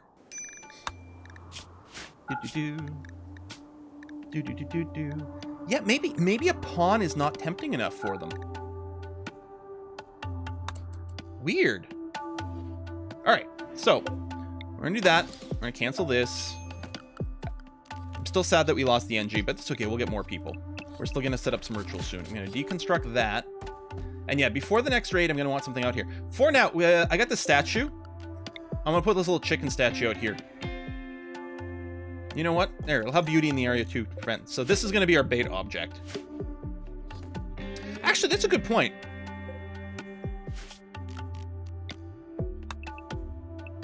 Yeah. There you go. Thanks. That's probably the best idea. Come over here, deconstruct that wall. Cancel this. Because now they'll have a path to all my power generation. Or door and hold it open. Actually, yeah, door and holding it open is probably way better. Because if we get a Manhunter pack, we might need to seal these doors up afterwards. That actually, you know what? Most of the time my kill boxes are not in an open space like this. Most of the time I have my wall. I have a primary wall back here with the door held open. That? Huh. And again, there might be something slightly different 1.4. So this door is held open. So they can come through here through my kill box. Replace the second door on the far left. Oh. Re-airlock this stuff. Is that what you're saying? Cancel that deconstruction. Oh, bulk goods trader. Nice. You know what? And I really... This should actually be a solid door. Valinor, I'm gonna just wake you up right now. And get you to rebuild this. I don't want people coming in and out of here. Okay, Sarge. In the glory of your nakedness, go trade. Oh, right, this blocks the windmill. That's why I don't have it in the first place. No. That's why I didn't build it. We'd have to build a different structure. I'm not too worried about the double door there as much. We don't literally need one everywhere. Okay. No. I mean, reinforced barrels for when we get mortars might be nice. I thought it could be nice to buy a bunch of steel. I don't think that's really going to happen. I'm going to sell off these tiny little stacks of leather that don't really matter for us. Human leather can be worth a lot.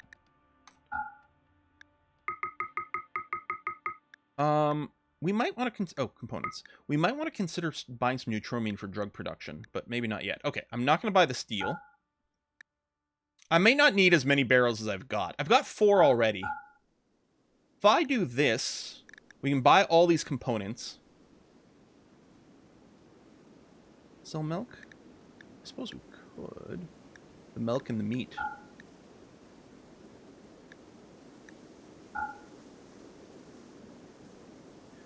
Maybe I don't buy more barrels. Maybe I do, however, sell all this stuff that's probably going to rot anyway. Just have extra silver for another trader.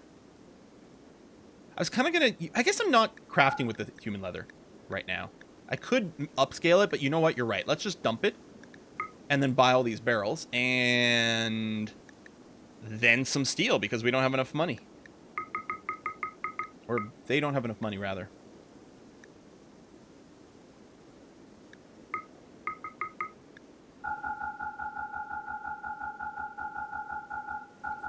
I think I like this. Buy the beer. I mean, it would make our people happy, but we'll hold off for now. I mean, we could get a hospital bed. Uranium school desk. Yes, pawns are less valuable than cows. Well, I mean, that's because steak is delicious.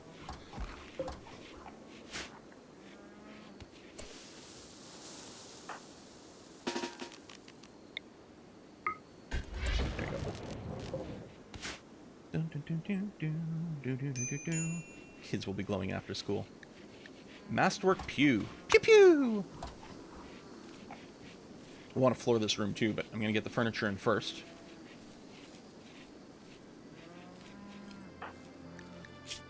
Yeah, you're going to be fine. We'll let you bed rest and recover faster, because why not? So, with Sarge, I'm going to keep you inside the walls in general. There's no reason for you to wander outside, really.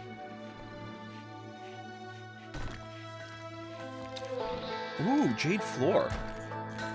I love it! I'm still thinking of doing a jade wall here so both rooms get the benefit. You know what? I will deconstruct now. I suppose we could do these diagonals as well, because it'll benefit all three of these rooms and all three of these rooms, I think. Oh, wait, hold on. No, diagonals aren't needed for rooms. Like, the glow doesn't show us, but we don't need a diagonal to steal the room. I actually don't know if the diagonal counts as part of the room, like, or benefits the room in any way whatsoever. Jade fan post. Oh, yeah, I saw that in some of the videos. So it's really interesting. I don't think I'm going to do that, because I don't like the look of it, and, you know, aesthetics, but it actually is the superior gameplay. So jade walls have a certain beauty, you know, or gold, or whatever we want to use, right? It has a beauty of 10. Fences, unless something has changed, jade fences also have a beauty of 10. The difference is walls cost 5 jade, fences cost 1 jade. So you get just as much beauty out of jade fences as walls, but you need 5 times as much material. I'm still gonna use the walls to like separate my buildings here. But if we have extra jade, because I'm betting jade floor. Can we even do jade floor? Actually, I'm not sure that we can. No, we can't do jade floors. So yeah, I guess if I have extra jade and I need extra beauty in the rooms, then I can just put the fences.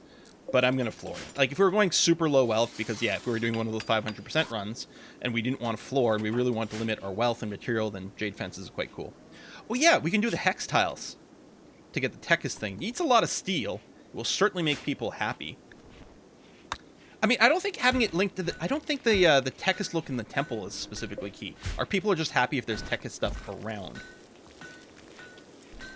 Jade statues? Mm.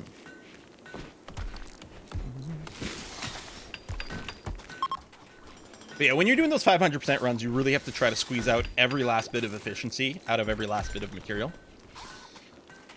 Okay, so I'm curious. So this place is poor. So its wealth in this room is 572.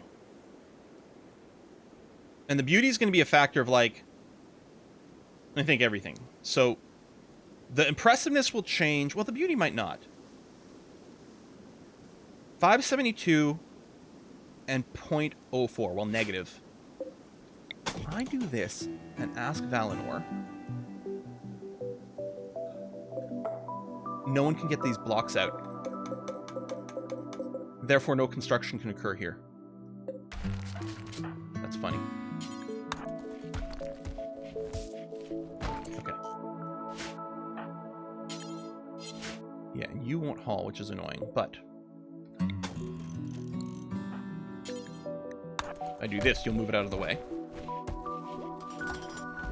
And then I need you to do this, and okay, all the materials in place. Ah, it did improve the room. The room's now at 601. And better beauty. Okay, so, oh! I didn't realize in the alt, it actually shows us the corners here.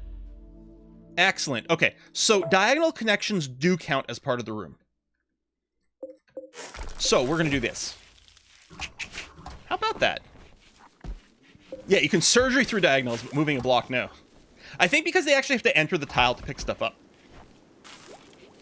And yes, we need to do the chests over here, but...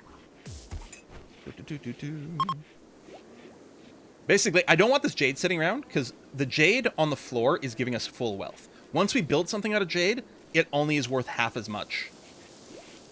So we're going to reduce our wealth by constructing, and then it'll actually give us stuff as a virtue of beauty. How come you people haven't made a baby yet? Get pregnant. Okay, I want packaged survival meals so we can have some spare food around. Okay, you're getting some lovin', but you're not pregnant yet.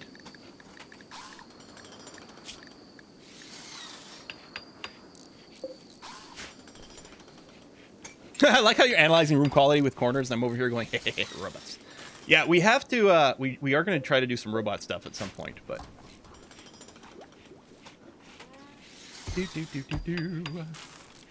we might go straight for geothermal after this. And yeah, if I put a geothermal here, that'll definitely count as a wealth object to hunt as well. Someone's wearing tainted... oh. That's interesting. Don't wear tainted. Unless I force you to do it. No one's got anything forced right now. Is Doc too old to get pregnant? 41. Yeah, I don't know. I don't know in RimWorld what they set for that. If this were Crusader Kings, technically they still could for a little bit. Yeah, I don't know what the RimWorld pregnancy limitations are. Solo Mecha Knight run? Yeah, that might be fun for one, actually. So, okay, we need at least 3 pews for max. And then other than that... Oh, they don't even care about beauty or anything like that. Wait, really? For this? That's interesting. Alright, so we'll just build the pews. Here, I'll just forbid this one, because we don't need all 3 of them to be built. Oh, I do need at least 100 marble blocks. I don't know. If we have less than 100, I'm not even sure they would start the construction. We might have just been lucky because we had some spare parts. Just going to make sure marble from now on stacks to at least 150. Could we have jade pew? Well, marble pews are cool too, but maybe we could have jaded. Oh well, we're going to go with marble for now anyway. Oh, information panel has the fertility stat. I didn't even think of that being a thing. Fertility, 8.2. So, oh yeah, the fertility is dramatically lower. If we compare, Valinator, who's 28.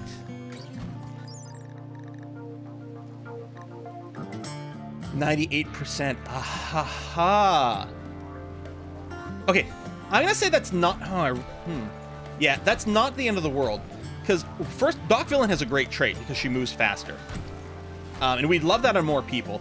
But her Lava Drunk Shooter doesn't have any genetic traits, so we're not actually prioritizing getting Drunk Shooter to make babies. So that seems fine-ish. But we'll have to be careful about the rest of our pairings. It just happened organically too. We'll just let them. But if we are doing intentional romance, we might want to look into stuff like that. Okay, so now if I do the animal sacrifice, we are 100%. We can't make a better animal sacrifice. There's a 20% chance of being spectacular, as long as it's satisfying or more. So we have an 80% chance of being satisfying or better, and then a 50-50 chance after that. So overall, a 40% chance we'll get a new person to join us.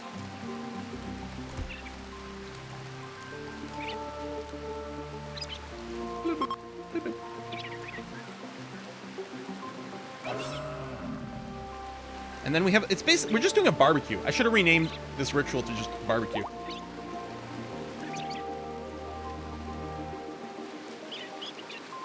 And, hey, Wanderer joined. Fur! All right, mercenary captain. Well, we'll accept you. We don't know what your deal is. You will be of our ideology, which is nice. No health problems. Kind, trigger-happy night owl with shooting passion.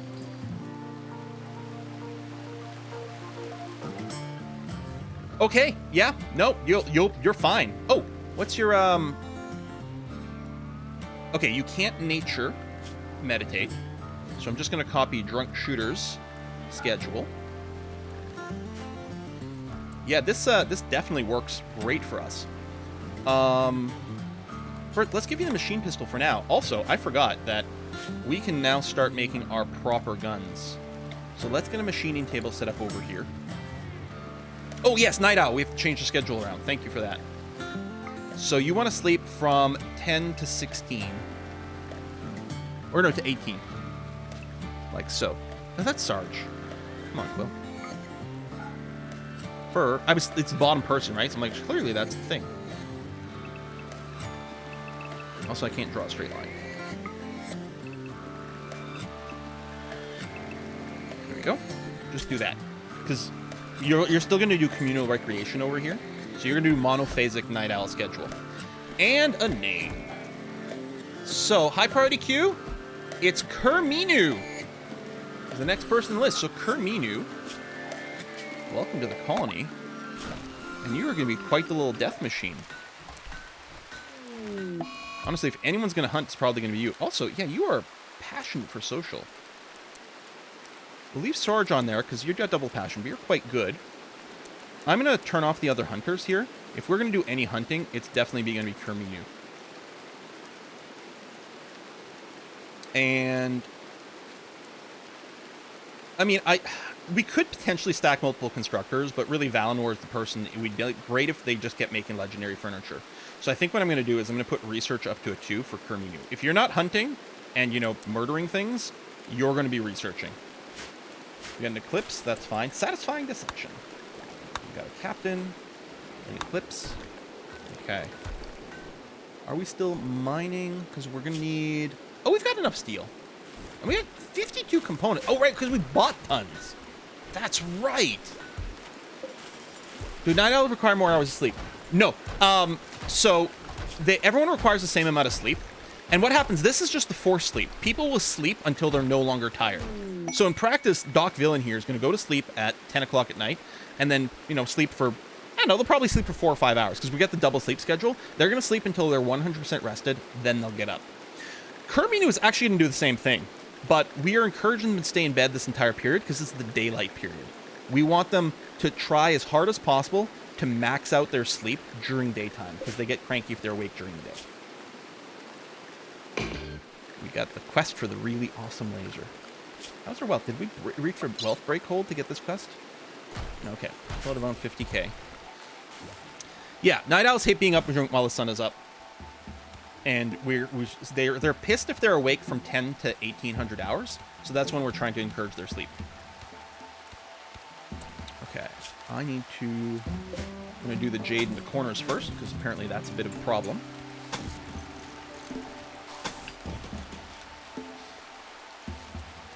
Night owl in the daytime debuff is so realistic. Right? Exactly. I can't believe how much jade we got out of that chunk. Yeah. Okay, research meals, or the survival meals. Yeah, I'm going to go for geothermal. It's going to take a long research, but it's going to be great. The cooking station over here. So you're making psychite, but yeah, I'm going to put in a bill for like... because I want to be ready for a caravan. I'm going to keep like 20 survival meals around. 2 stacks. Well, technically it can go up to 23. You know what I should do? I should set it to 17. So if we're at 16 or lower, it'll make at least 4, so we'll never have more than 20. So never more than 2 stacks.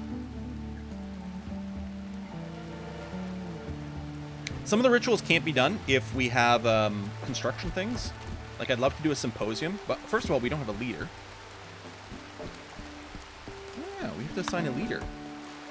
Well, that's interesting. I think we need to change the leader and the other one. Ryan Pendragon is currently our advocate. I mean, their social's not bad. You know, if anyone's going to be our leader in our Rocky Horror Picture Show inspired run, it should probably be the nudist. Congratulations to Sarge Dragonis. Begin. Excellent. Okay, machine table's built. So we need 6 heavy machine guns. And I definitely want to make sure, just in case someone else gets crafting or smithing on for some reason, although they shouldn't, it absolutely has to be Valinor right now. We could make a second engineer, but no one else has passion for this. So I'm going to have to maybe limit how much construction I do so that Valinor can get some smithing. Okay, it might be time for shelving. Our stockpile's getting kind of full. What I'm going to do is I actually am going to disable Valinor's construction. And Zapper and Kerminu, I'm going to get them to practice a little construction. Mostly I want some shitty shelves. Actually, I kind of want Kerminu to be doing it specifically. Let me do that. I don't want, since the shelves being fancy isn't going to help us. It's not like they're going to be in a place where their decor matters.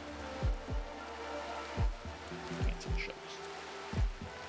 Is it not under furniture anymore? Oh, there it is. Oh, it's because they look different because of the our ideology. Because they're not going to be in a place where their beauty matters. I actually don't want them to be beautiful because I don't want them to add a bunch of wealth.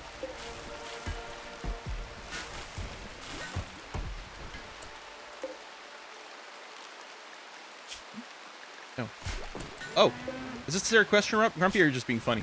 I think you're just being funny. But Grumpy is asking why make a submachine gun when you can make an actual machine gun. Well, first of all, we can't, but we can make machine pistols. We could quite quickly get to the point of making LMGs, light machine guns. They are not good. Light machine guns are really shitty versions of minigun. Minigun's actually pretty okay. Light machine gun is terrible. Build. Oh yeah, and I'm gonna put an actual light in here. Although if there was anywhere that it would make sense to maybe have the ritual. Oh, Kerminu, sorry. I don't want you wasting anything. Your priority is gonna be to make these shells, please. There we go. Ah, they're poor shells. Perfect. Okay, let's make more.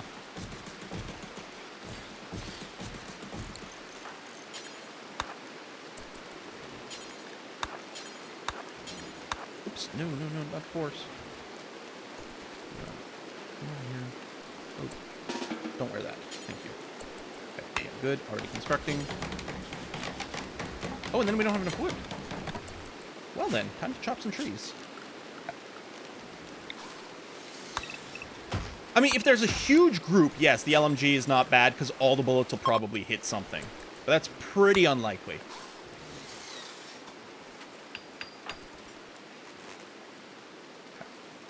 So I'm leave things as is. I mean, first of all, it might not be bad to get a little training on some other person for some construction later. But yeah, mostly it's about this. There we go. Things are going to get put on shelves. I'm going to keep the stockpile on the ground for overflow. But yeah, each tile on a shelf can fit 3 things now. So we get a lot more density. This is new in 1.4.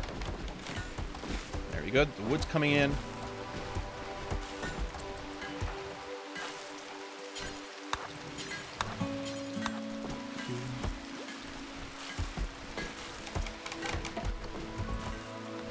But yeah, I have no problem keeping some stuff on the ground.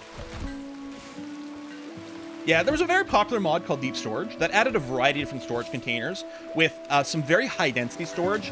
They actually could carry like potentially up to like 4, even some of the things might do like 8 things per stack, but there was time to load and unload things on the shelf as a way to kind of balance it. And I think it was so popular that they were like, and shelves were basically pointless because shelves were 1 thing per tile, same as a stockpile on the ground.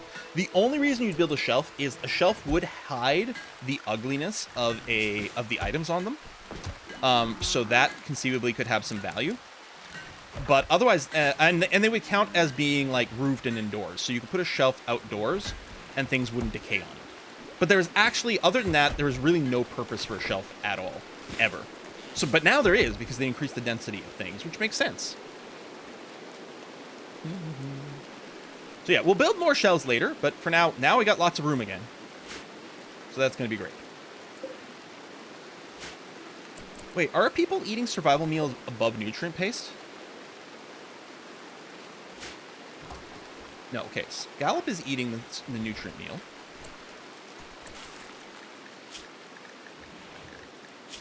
You're carrying nutrient paste survival meals. I guess they can never carry nutrient paste meals, which makes sense because actually nutrient paste decays after like just a few hours now. It didn't used to be like that. We select the nutrient paste meal. Yeah, it coils in 18 hours.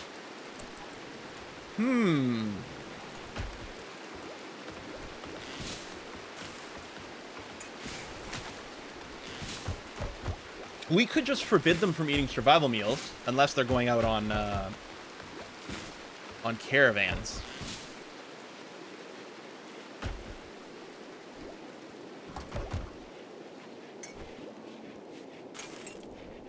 Well, these guys don't mind with the nutrient paste. I think if there were normal colonists... Well, no.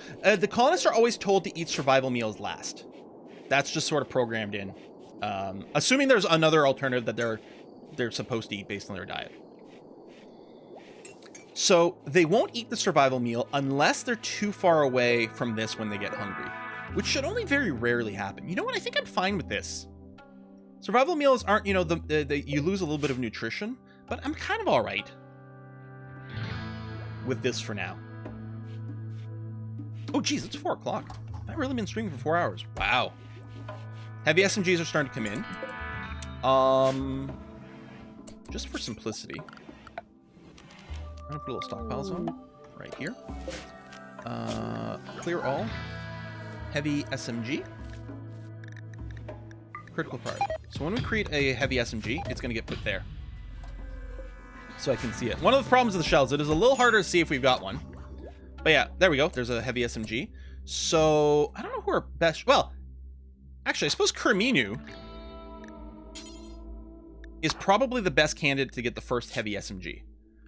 They're going to be good at shooting, but they're also trigger happy. They just put out so many more bullets. Mm-hmm.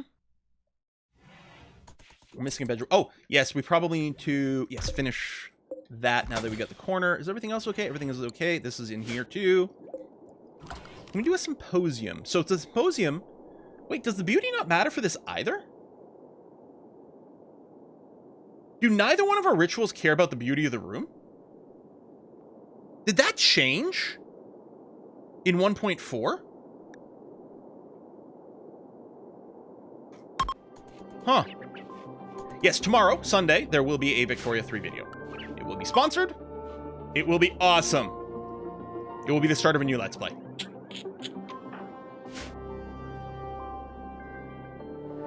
That'll be the 23rd. I think starting on the 24th, I'm allowed to post Vicky videos in general. I'll double check the embargo rules. Unforgettable Symposium. Although we did not get a person. I think we still have 50-50 chance of getting a person, but that's okay. No beauty, we're all about function over form. We do have an idler with drunk shooter, which is going to happen a lot, and that's okay. Where are you guys going? Oh, there's some block. Oh, from their deconstruction over here. Yep. I mean, with drunk shooter, I could give you like a level 4 construction. You probably won't ever construct anything real, but you might help with deconstruct. I don't know. That might be dangerous. Yeah, I guess there's no blocks for you to carve right now. Because drunk shooter, well, is doing something now. Oh, cleaning trash. Yeah, I guess there's normally going to be some stuff to clean. I don't think drunk shooter is going to spend a lot of time idle. We do have the low food warning, and admittedly, we don't have a ton of it. Well, let's go hunting. Let's hunt a couple of things here. So that is Kerminu. So, okay, I guess they're doing recreation, then they're going to sleep. Wait, are you naked? That kind of makes... Oh, no, you're just topless. Okay, that's fine. That's fine-ish. Yeah, we got pretty crappy pants. Okay, we really need...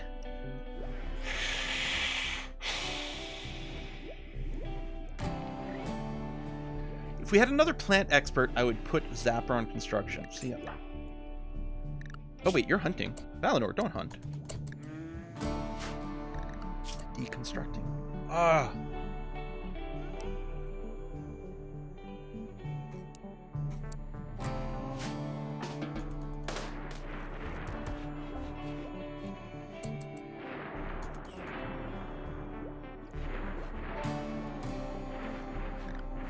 Yeah, I mean, we need you to craft some objects right now.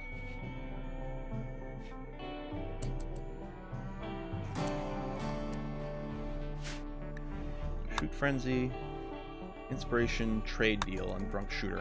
Okay. Might be worth it. Terrible pants and bowler hat, that's the dream. We definitely have mats. We have lots of Devil Strand. It was just a priority thing. Valinor was on construct duty before crafting. So now Valinor is going to go and focus on heavy SMGs and clothing. And actually, smithing always comes first, so... Well, that's funny. The power went out, so you can't do the machining table. I guess you can work the electric tailoring bench even without power? It's just slower?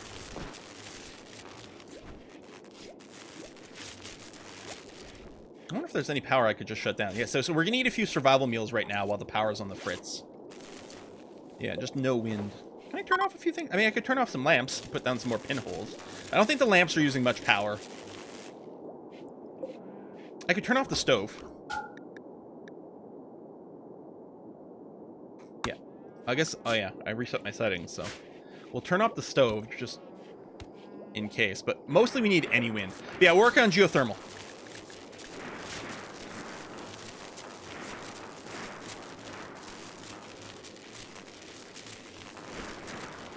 Hey, it's true, we will get a lot of crafting experience if it works at half speed. That's a great point. Use less material, work faster. or work slower, but get just as much XP. Because the experience is based on time, not actual on work progress.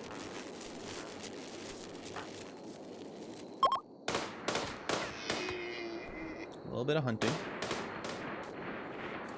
Yeah, the food will get stored in here. But yeah, we get the milk too. We get the occasional butchering. All right, Valinor's up. Working in the SMG again. But yeah. Between Devil Strand Dusters and heavy SMGs, our combat potential is going to go up crazy here. Still going to try to keep below 80k, because right now we are not set up for bionic body parts. And we got more than enough power, as long as there's any wind blowing. Like, even like a third wind is more than enough. So our brownouts are fairly uncommon. If I built a second battery, we probably wouldn't worry about it at all, but I don't think there's any point in doing that since we are working towards geothermal. Oh, 80k, well, 81k technically. Our people will go, our colony, I should say, as a whole, will go from low expectations to moderate expectations, which, first of all, makes our mood situation a little worse, although everyone's super happy. Like, so happy, which is fantastic. No, when was the last time we had a break? A mood break of any kind? We've been doing good there. But the big thing is our transhumanists are going to want artificial body parts. And, I mean, we could give them peg legs. But that would be it. We don't have prosthetics and bionics. And even if we did have the tech for it, the parts would be a little bit rough to hit. Yeah, it's weird watching a run where I manage wealth, because normally I just don't give a shit. And it's, you know, because we go for pretty and things. But yeah, we're going to try not to die as often. Having a functional kill zone by having bait objects turns out to be important. Randy hasn't given us a raid in a little bit. That's Randy for you. When was our last...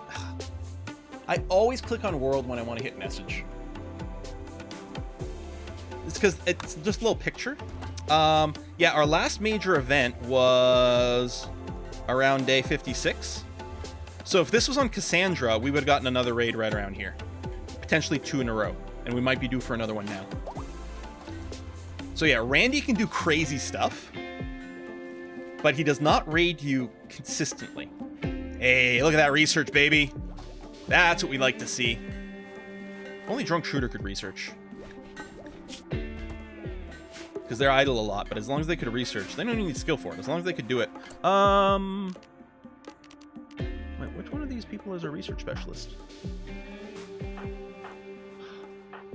Sarge was our research specialist, but now they're our leader.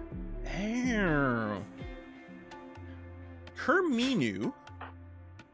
If we had shooting specialist available, you would be a shooting specialist. But we don't, because you can only have 2 specialists. Oh, you need your okay, you're almost at level 6. We will make you into a research specialist then. And we can have multiple copies of specialists. We can have more than one researcher, more than one engineer. It just hasn't really come up yet. I don't know if tech advancing has been updated. I'm sure someone could probably just change the version number and it would work fine. But I'm not going to run tech advancing anyway. I'm not running anything that changes gameplay. Oh, we have another gun ready. You know what, Flamebeard? You're skill 8 and you're still just toting that Pila. It does, I think it does do pretty good damage, but it's really slow. Yeah, 25 damage. But it's really slow to fire. So we'll get you the heavy SMG. Oh man, that's good. Oh, I think Drunk Shooter needs a helmet as well. You know what I'm gonna do over here is I'm gonna put in a job. Well, I guess we're gonna be making flak helmets soon.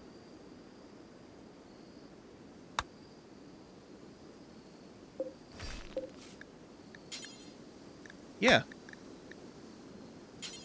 Do until have X. We're going to keep 1 flak helmet with at least 54% hit points available at all times. Okay. It's nice it's also melee. Oh, that's true, yeah. The melee potential is a little higher. So we're going to finish the SMGs. And then, yeah, we'll always keep a flak helmet around for people.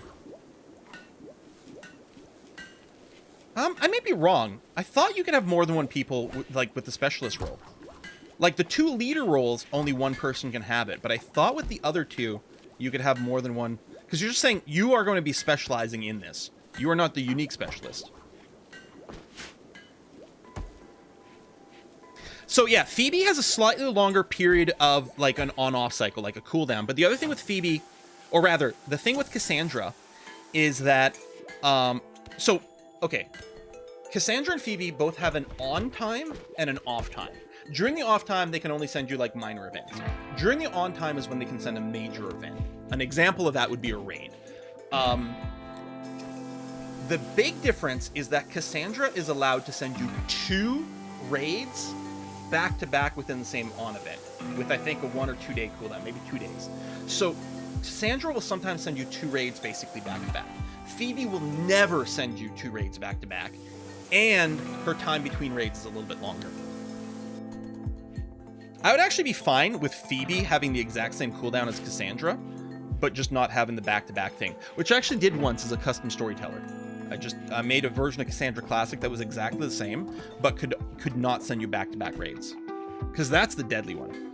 Yeah, and that's what I thought, Dr. Four Eyes. I was pretty sure you can have multiple copies of the same type of specialist. Ooh, an excellent SMG.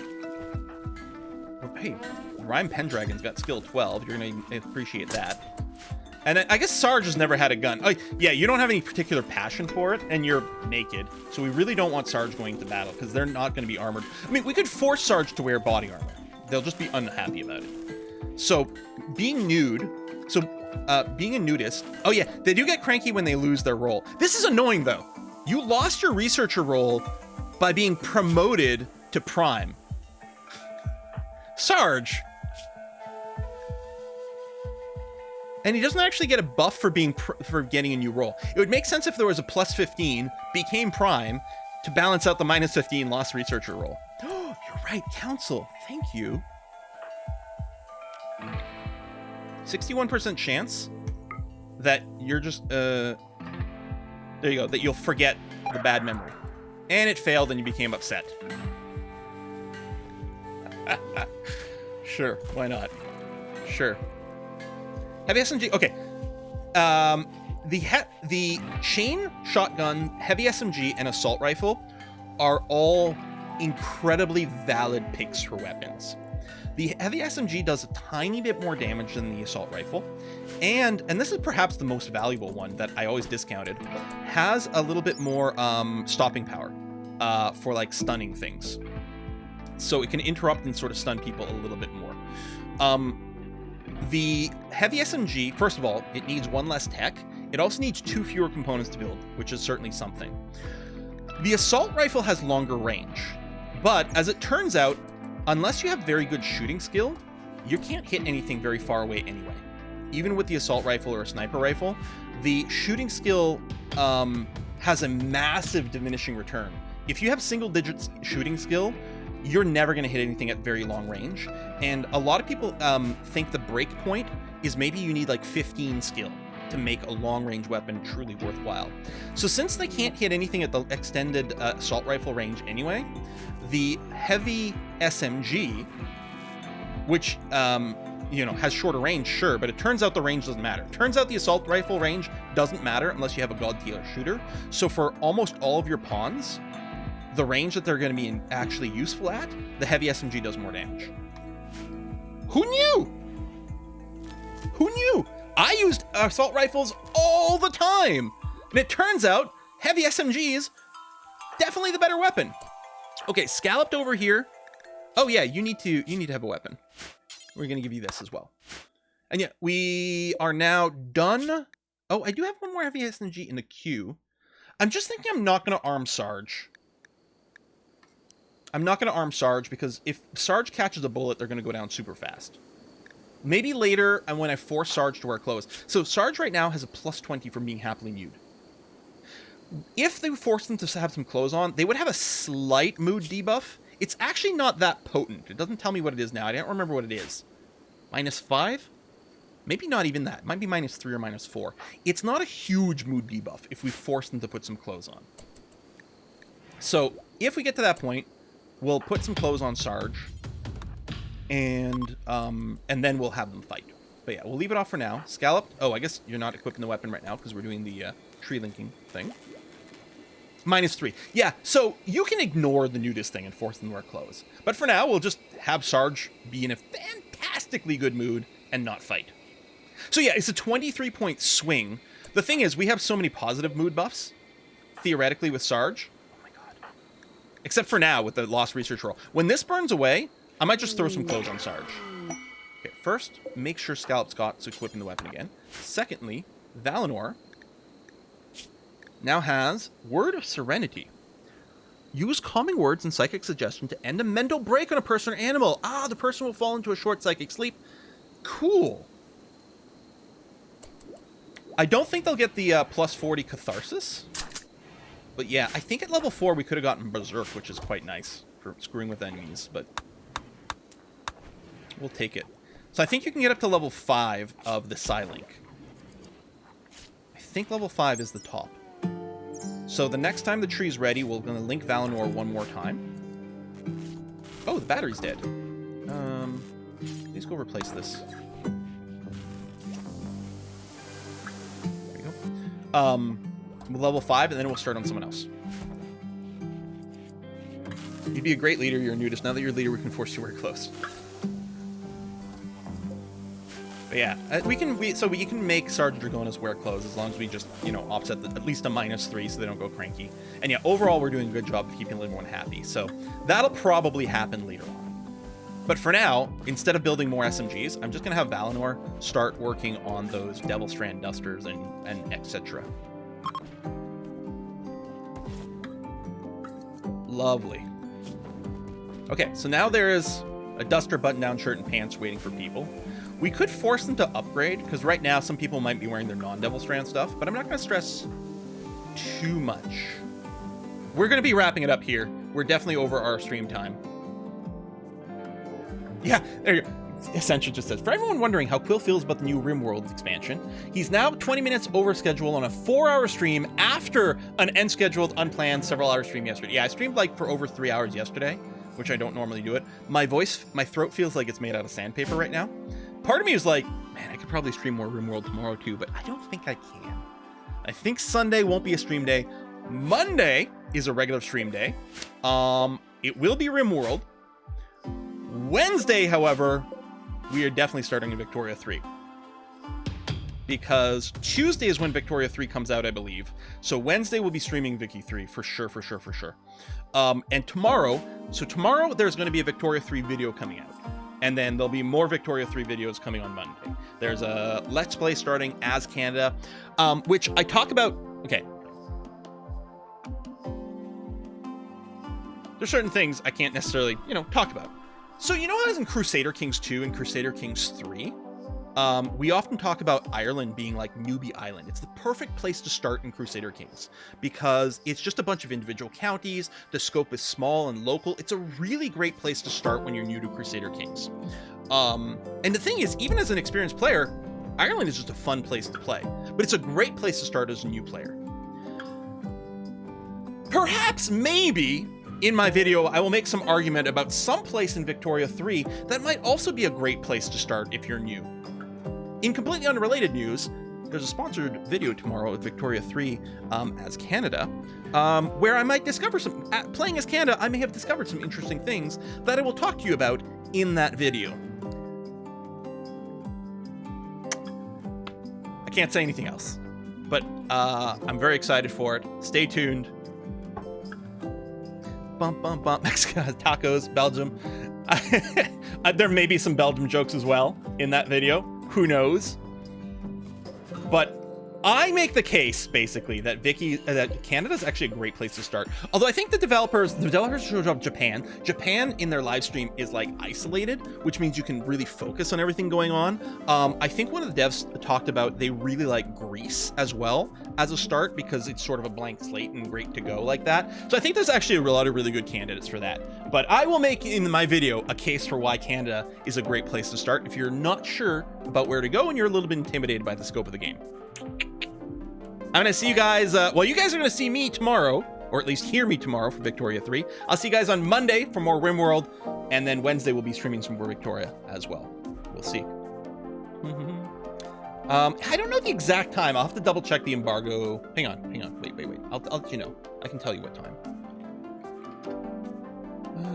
I am supposed to release the video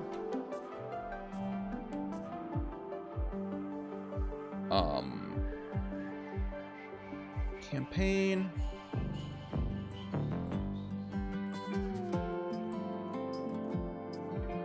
That's not the campaign. Oh, there we go. October 23rd. Yeah, which is Sunday. I haven't lied about that. It's going to be 9 a.m. Pacific, noon Eastern, and 1800 Central European summertime. So that's when I'll be posting the video. I'm looking forward to it. I'm looking forward to what people have to say. And I have to wrap up the stream. My voice is dying. I gotta go reheat my poutine. Enjoy that. That's gonna be great. Let's rate a Kiss for Lux live stream, where I suspect they're doing their multiplayer Saturday stuff. Let me see what's going on over there.